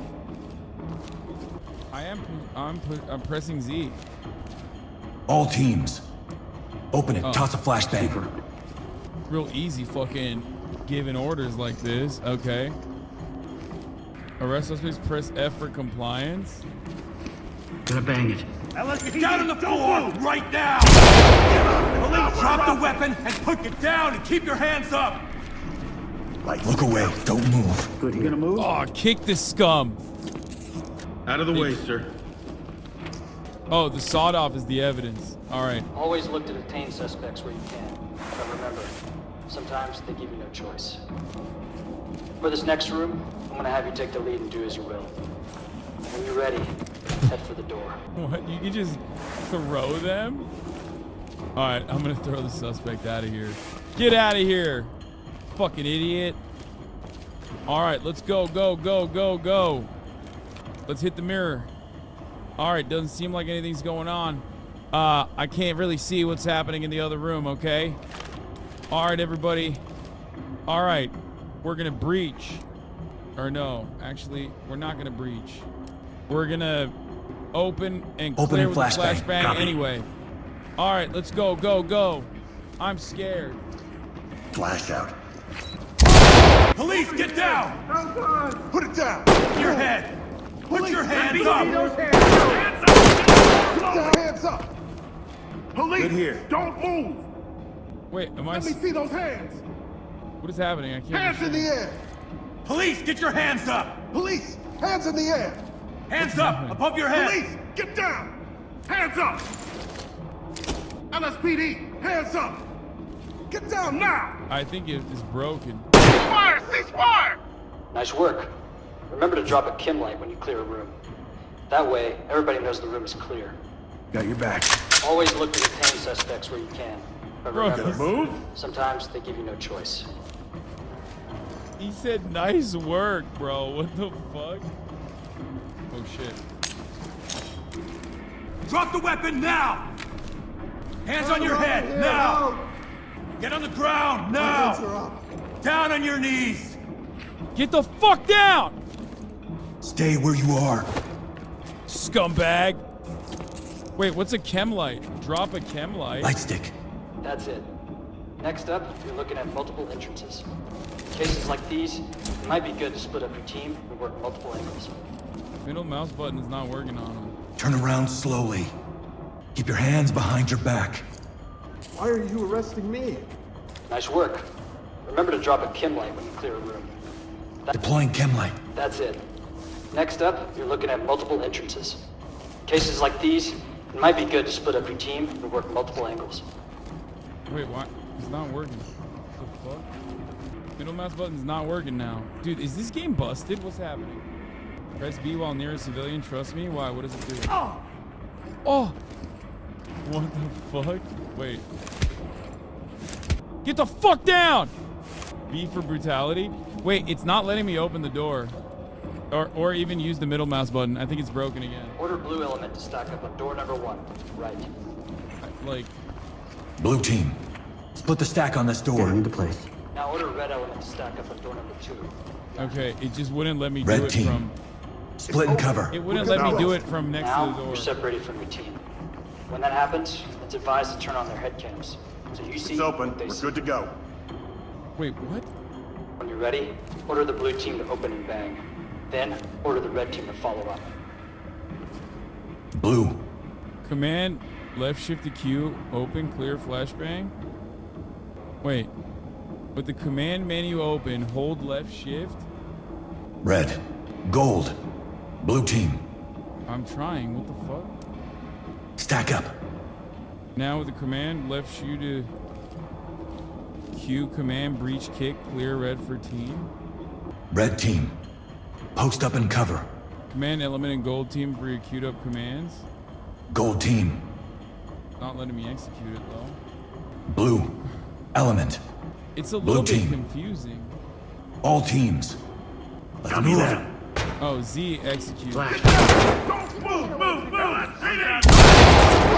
Down on the ground! Move! Opening on the right. Hands up! Down on your knees! We've got this under control. Stick out. Fucking let me go. I didn't do anything. Shut the fuck up! Dumbass! Cuff him. Restrain him! I got now! cuffs. You have the right to Hands remain up! silent. Anything you do or say can be used against Hit him in the suspect back of the head detained. again! Bitch ass. Fuck you. I'll take this. Thank you very much. Good job. Chemlight. Secure the area. Find and report any evidence that we may use in court. Chemlight time. Putting down a chemlight. Hell yeah. I love securing evidence. What's Congratulations. You have passed the basic training. Naturally, you'll learn more advanced features and techniques along the way. How do you plant evidence? Now, the streets of Los Sueños need you. They didn't teach me how to... Wait, what the fuck? Why didn't they teach me how to plant the evidence? You're welcome to stay on the range as long as you'd like. When you're ready to move on, head for the Bearcat. That'll take you to the station. Good RP for game day. Just drop your gun. You good? Press X or B next to a suspect to collect their cum. Los Sueños Police Department. This always feels threatening. This game is definitely best played with a squad. They're paying streamers a lot of money to play this game. Yeah, I'm over here playing it for fucking free like a broke boy. By myself, mind you. Thank you, come again? Come on, dog. First mission is literally T-minus 6, 5, 4, 2, 1. First mission is racist. Yeah, no. I'm beginning to feel like this game might be very racist across the board, you know? You will die instantly? Wait, really? I'm with you. This is talk. Suspects have a foothold in this area, and they're refusing to cooperate. Entry team, you are cleared to proceed with the mission. Gold. Fuck. Over there. Heading out now. Go, go, go. I'm gonna use the AI to my advantage. And use them as body shields. Over there. Heading out now. Go, go, go. I'm gonna use the AI to my advantage. And use them as body shields. Entry team to talk. Wounded civilian stable and prep for evac. Talk reporting. Copy. Clean house and we'll take them out. B. Trying to hit him, but he won't let me. Okay. Move there. Heading out now. Where they at? Dropping a chemlight. Oh, fuck. Oh. I was trying to hide behind the car. All right. We don't see anybody out here. Seems safe. All right, let's get the fuck out of here. Oh, a bird scooter. Go, go, go. Typical LA, baby. What is this gas station? It's like massive. All right. Says that there's no dogs inside, so that's good. Press Alt. It's cool. I did. Whoa, what the fuck? Getting shot at! Getting shot at! Hello, protect me! Dumbasses. Fall in. I got you. Where are they shooting at me from? Hands up above your head! Okay, wait, hold on. I just fucked it up. What was I supposed to do? Stack up. Split the stack on this door. Good to go. Get down now! Locked. What the fuck? Breach. Kick the door. Deploy flashbangs. Busting down the door. Let's go, baby. Let's go! Hands up! Do it now! Hands up now! Drop to your knees! Need to talk. Suspect down. Requesting 10s. Talk to high ground. Roger that. Medical assistance is standing by. I got nothing here. Dropping a light. Wait, I'm restraining the dead body. I got nothing. I'll get it. Securing the evidence. Dropping a chem light. Clear. I think. I didn't really look, to be honest. What is my boy looking at? Oh, there's a door. Put it on the fucking gun now! Contact down! Damn. Fucked him up. All right, I'll go in first. Making it safe. Get down and keep your hands up! Down on the ground! Move! Move in, clear the room. Affirmative. I'm bleeding! High ground to talk. One suspect down. Breathing. Talk reporting. Roger that. Medical assistance is standing by. Oh! We're not looking for body bags. Lead to talk. Every wounded civilian, send 10s immediately. Looks clear over This here, is talk. boss. Roger that. I'll Medical get it. assistance is standing by. That was such a cop move, dude. I'm so good. I'm so good at being a cop. He was resisting. What is this music? Put your hands up! Get down now! Stack up. All right. Turn around, don't get up. What are you going to do? High ground to talk. We have a civilian in our custody. Talk reporting. Copy entry team. Hands on your head, move! Doesn't seem like there's anyone in here. All right, good. Keep that door open. Provide support. Behind you. Provide cover. Moving into place. User is a human shield. I agree. What the fuck? This place is crazy, bro. There's like. Stay on me. Shit. On your 6. What the hell is that? They shot the motherfucker. There's a bag of cash here. Is that evidence? No. Element to talk. We have a civilian down here. Talk to entry team. Roger that, entry team. Tag him and keep moving. Oh yeah. Hands He's up! dead. I'll tell you everything. Stay down and turn around. Get down on your knees, hands up! They shot the manager. I didn't know what to do. Talk. Civilian cuffed and ready for Get the trailers. fuck down! Talk to entry team. Oh, Roger, entry unauthorized team. use of force. Great What the work. hell? Keep going. I'm here to report that the manager was swagged the fuck out before he was killed, sir. Look at this sick-ass jacket. Hi, Mudasir. I got your message about the on-site safe. I am trying my best to get that sorted out as soon as possible. I know the ATMs have been a huge problem, and you know DeBanco's been having a lot of issues as well lately. So give me a call back when you... Okay, shut the fuck up. There's an on-site safe. Police, get your hands up! On me. Move. You got point. I'll get him ready. Are you okay? Any injuries? Civilian restrained. Civilian ready for training. Talk. Civilian ready for training. I'll get her. Lead to talk. You're in my way. Deceased civilian requesting Thames. Talk to entry team. Incapacitated veteran? Roger that, entry team. Tag him and keep moving. What do you mean? Why is that different than a regular civilian? I'm so confused by this. Wait, where are we? I'm all turned around. Oh no, and a dog too? I couldn't kill him? Need you to slide over. I'm out here fucking with my ass hanging out. I got cuffs. Wait, didn't we kill this guy? They're good. Is this the all clear? I feel like we've looked at everything. This is why they have fucking bulletproof everything in here, dude. Look at this. All right, clear. All right, we're out the back. Okay, very scary. Oh, I've been here already. I guess I'm missing an area. Went through here already. Popped them. We can't break it? You heard cries for help? I did, but... Can you get the lock? Got the lock. Unlocked and ready to go. Hands on your head, now! LSPD, don't move! Is that not a guy? Not a run and gun operation. Be careful. Down on your knees! I got it. Get you out of here. Securing. Good to go. Suspect ready for a trip downtown. Civilian is secured. Talk to Oh, that's element. not a person? Roger that. Trailers incoming. Proceed with caution. That's crazy. I thought that was a person, dog. I'm yelling at it. I'm out here yelling at a cardboard cutout. Is there anything else here? What the fuck is that? Wait. What is that? What is that? Hands up, now! What is that? Oh. Take the shot? No, dude. It was a fucking... The police trailer units are evacuating civilians. That's so funny. I almost shot the cop. Hold tab to see objectives? I didn't even realize there was a fucking map. Damn, 2 of my homies are injured. Thing's pissing me off, dude. Get the fuck down, cardboard cutout. Is there a door that I can get through here? No, I can't. Damn, this dude is flexing on him. He's like, remember I was dead earlier? Almost. And now who's dead? Okay, we're at the back. I doubt that there would be anybody here. Alright, it's out in the open. They would have ran away. I think we're done, right? How does this work when you're done? The girl inside? Oh my god, what do you mean the girl inside? Out of funds? Hands on your head, do it now!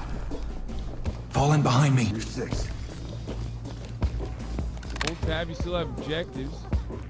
Find Crystal Layton. Oh, there's a miner hiding somewhere. Toilet? No. Is this a door that didn't open? We're in cold storage. Accessing cold storage. Doesn't seem to be anything here. Takes us out to the backyard. Is the music in the cop's head? Yes. Get out of my fucking way, dumbasses. Oh, this is the one area that we didn't go into. But there's nothing in here. This is not evidence. Bro, the trailers would have found these motherfuckers at this point. Where is she? Bro, I give up. Do not serve this man. Oh, I hear her. No. I hear you. Get down on your knees! I hear you, girl. I just don't know how to speak to you or where you are. What closet is my brain filtering out? I'm so mad. I'm so fucking mad. I'm so fucking mad. Get out of the way! What closet? Oh my god, I'm gonna shoot. I'm gonna shoot. I'm gonna shoot. Get out of the way. Get out of the way. Get out of the way. Get out of the way. Get out of the way. Get out of the way, you fucking idiots. Get out of the fucking way. What closet, Chad? Like, I hear her near here, but I don't see it. Like this? Oh, it wasn't in there. I'm so mad. Like, I hear her fucking complaining and I can't. In the closet where you can hear her, not the far one. Okay, I'm done after this. I fuck this game. I'm already mad. Like, what closet, dude? What fucking closet? We came to talk. Civilian good to go for evac. Copy that. Put him on safe and let him hang. Great Kill the job. civilian. That's insane. She was right there, bro. I'm so mad. Fuck this game. Straight up. Oh, unauthorized use of force? Okay, dude. What? That guy had it coming, okay? By the way, I shot a civilian and I got a B-. What the fuck? I shot a civilian and put the civilian... I shot a civilian, put him through a fucking wall, had him seizing uncontrollably, and I got a fucking B. That's crazy. Police work ain't so easy now, partner. No, it's right. These brave boys, they're patrolling the goddamn streets. They're doing the damn thing, you know? W6 weeks paid leave. Can't do this game on your own. You lost to a closet. Your police union got you that B and some desk duty. Remember that. Oh my god. All right, I'm fucking tired, dude. Done. I'm done. We played one fucking game and I'm already pooped. See, a lot of people don't understand. Gaming is hard. Not easy, you know? People think gaming is easy. It's not. It's not easy at all. Very hard, as a matter of fact. Ah, fuck. Anyway, all right, everybody. Love you all. And I will see you tomorrow. Yeah, if I killed more civilians, I probably would have gotten an A, I think. Tired. That closet really took a lot out of me. Trying to find that little girl in a closet, especially not being able to shoot her. It was fucked up. 2 minutes of gaming? Oh my god, that wasn't 2 minutes. What the fuck are you talking about? Y'all are insatiable. Anyway, see you tomorrow, everybody. Hopefully I can find some people to play games with. Alright, peace.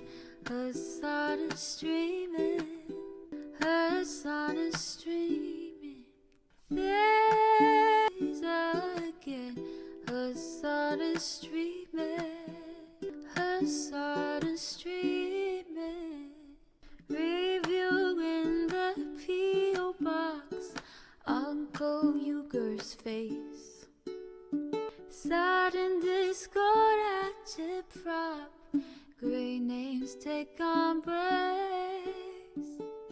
Tiny Bernie Sanders, LGBTQ Air Force. The whole left at your fingertips, on A at your door. The H3 crowded debate, the Young Turks online show. 3 full fucking years of this, plenty more to go. 90-day fiance talks of champagne bourgeoisie. A Trump rally live reaction, a mass riot at DC. There he is again, her son is streaming, her son is streaming. There he is again, her son is streaming, her son is streaming. Reading live stream fail comments, Austin show chat likes, and all the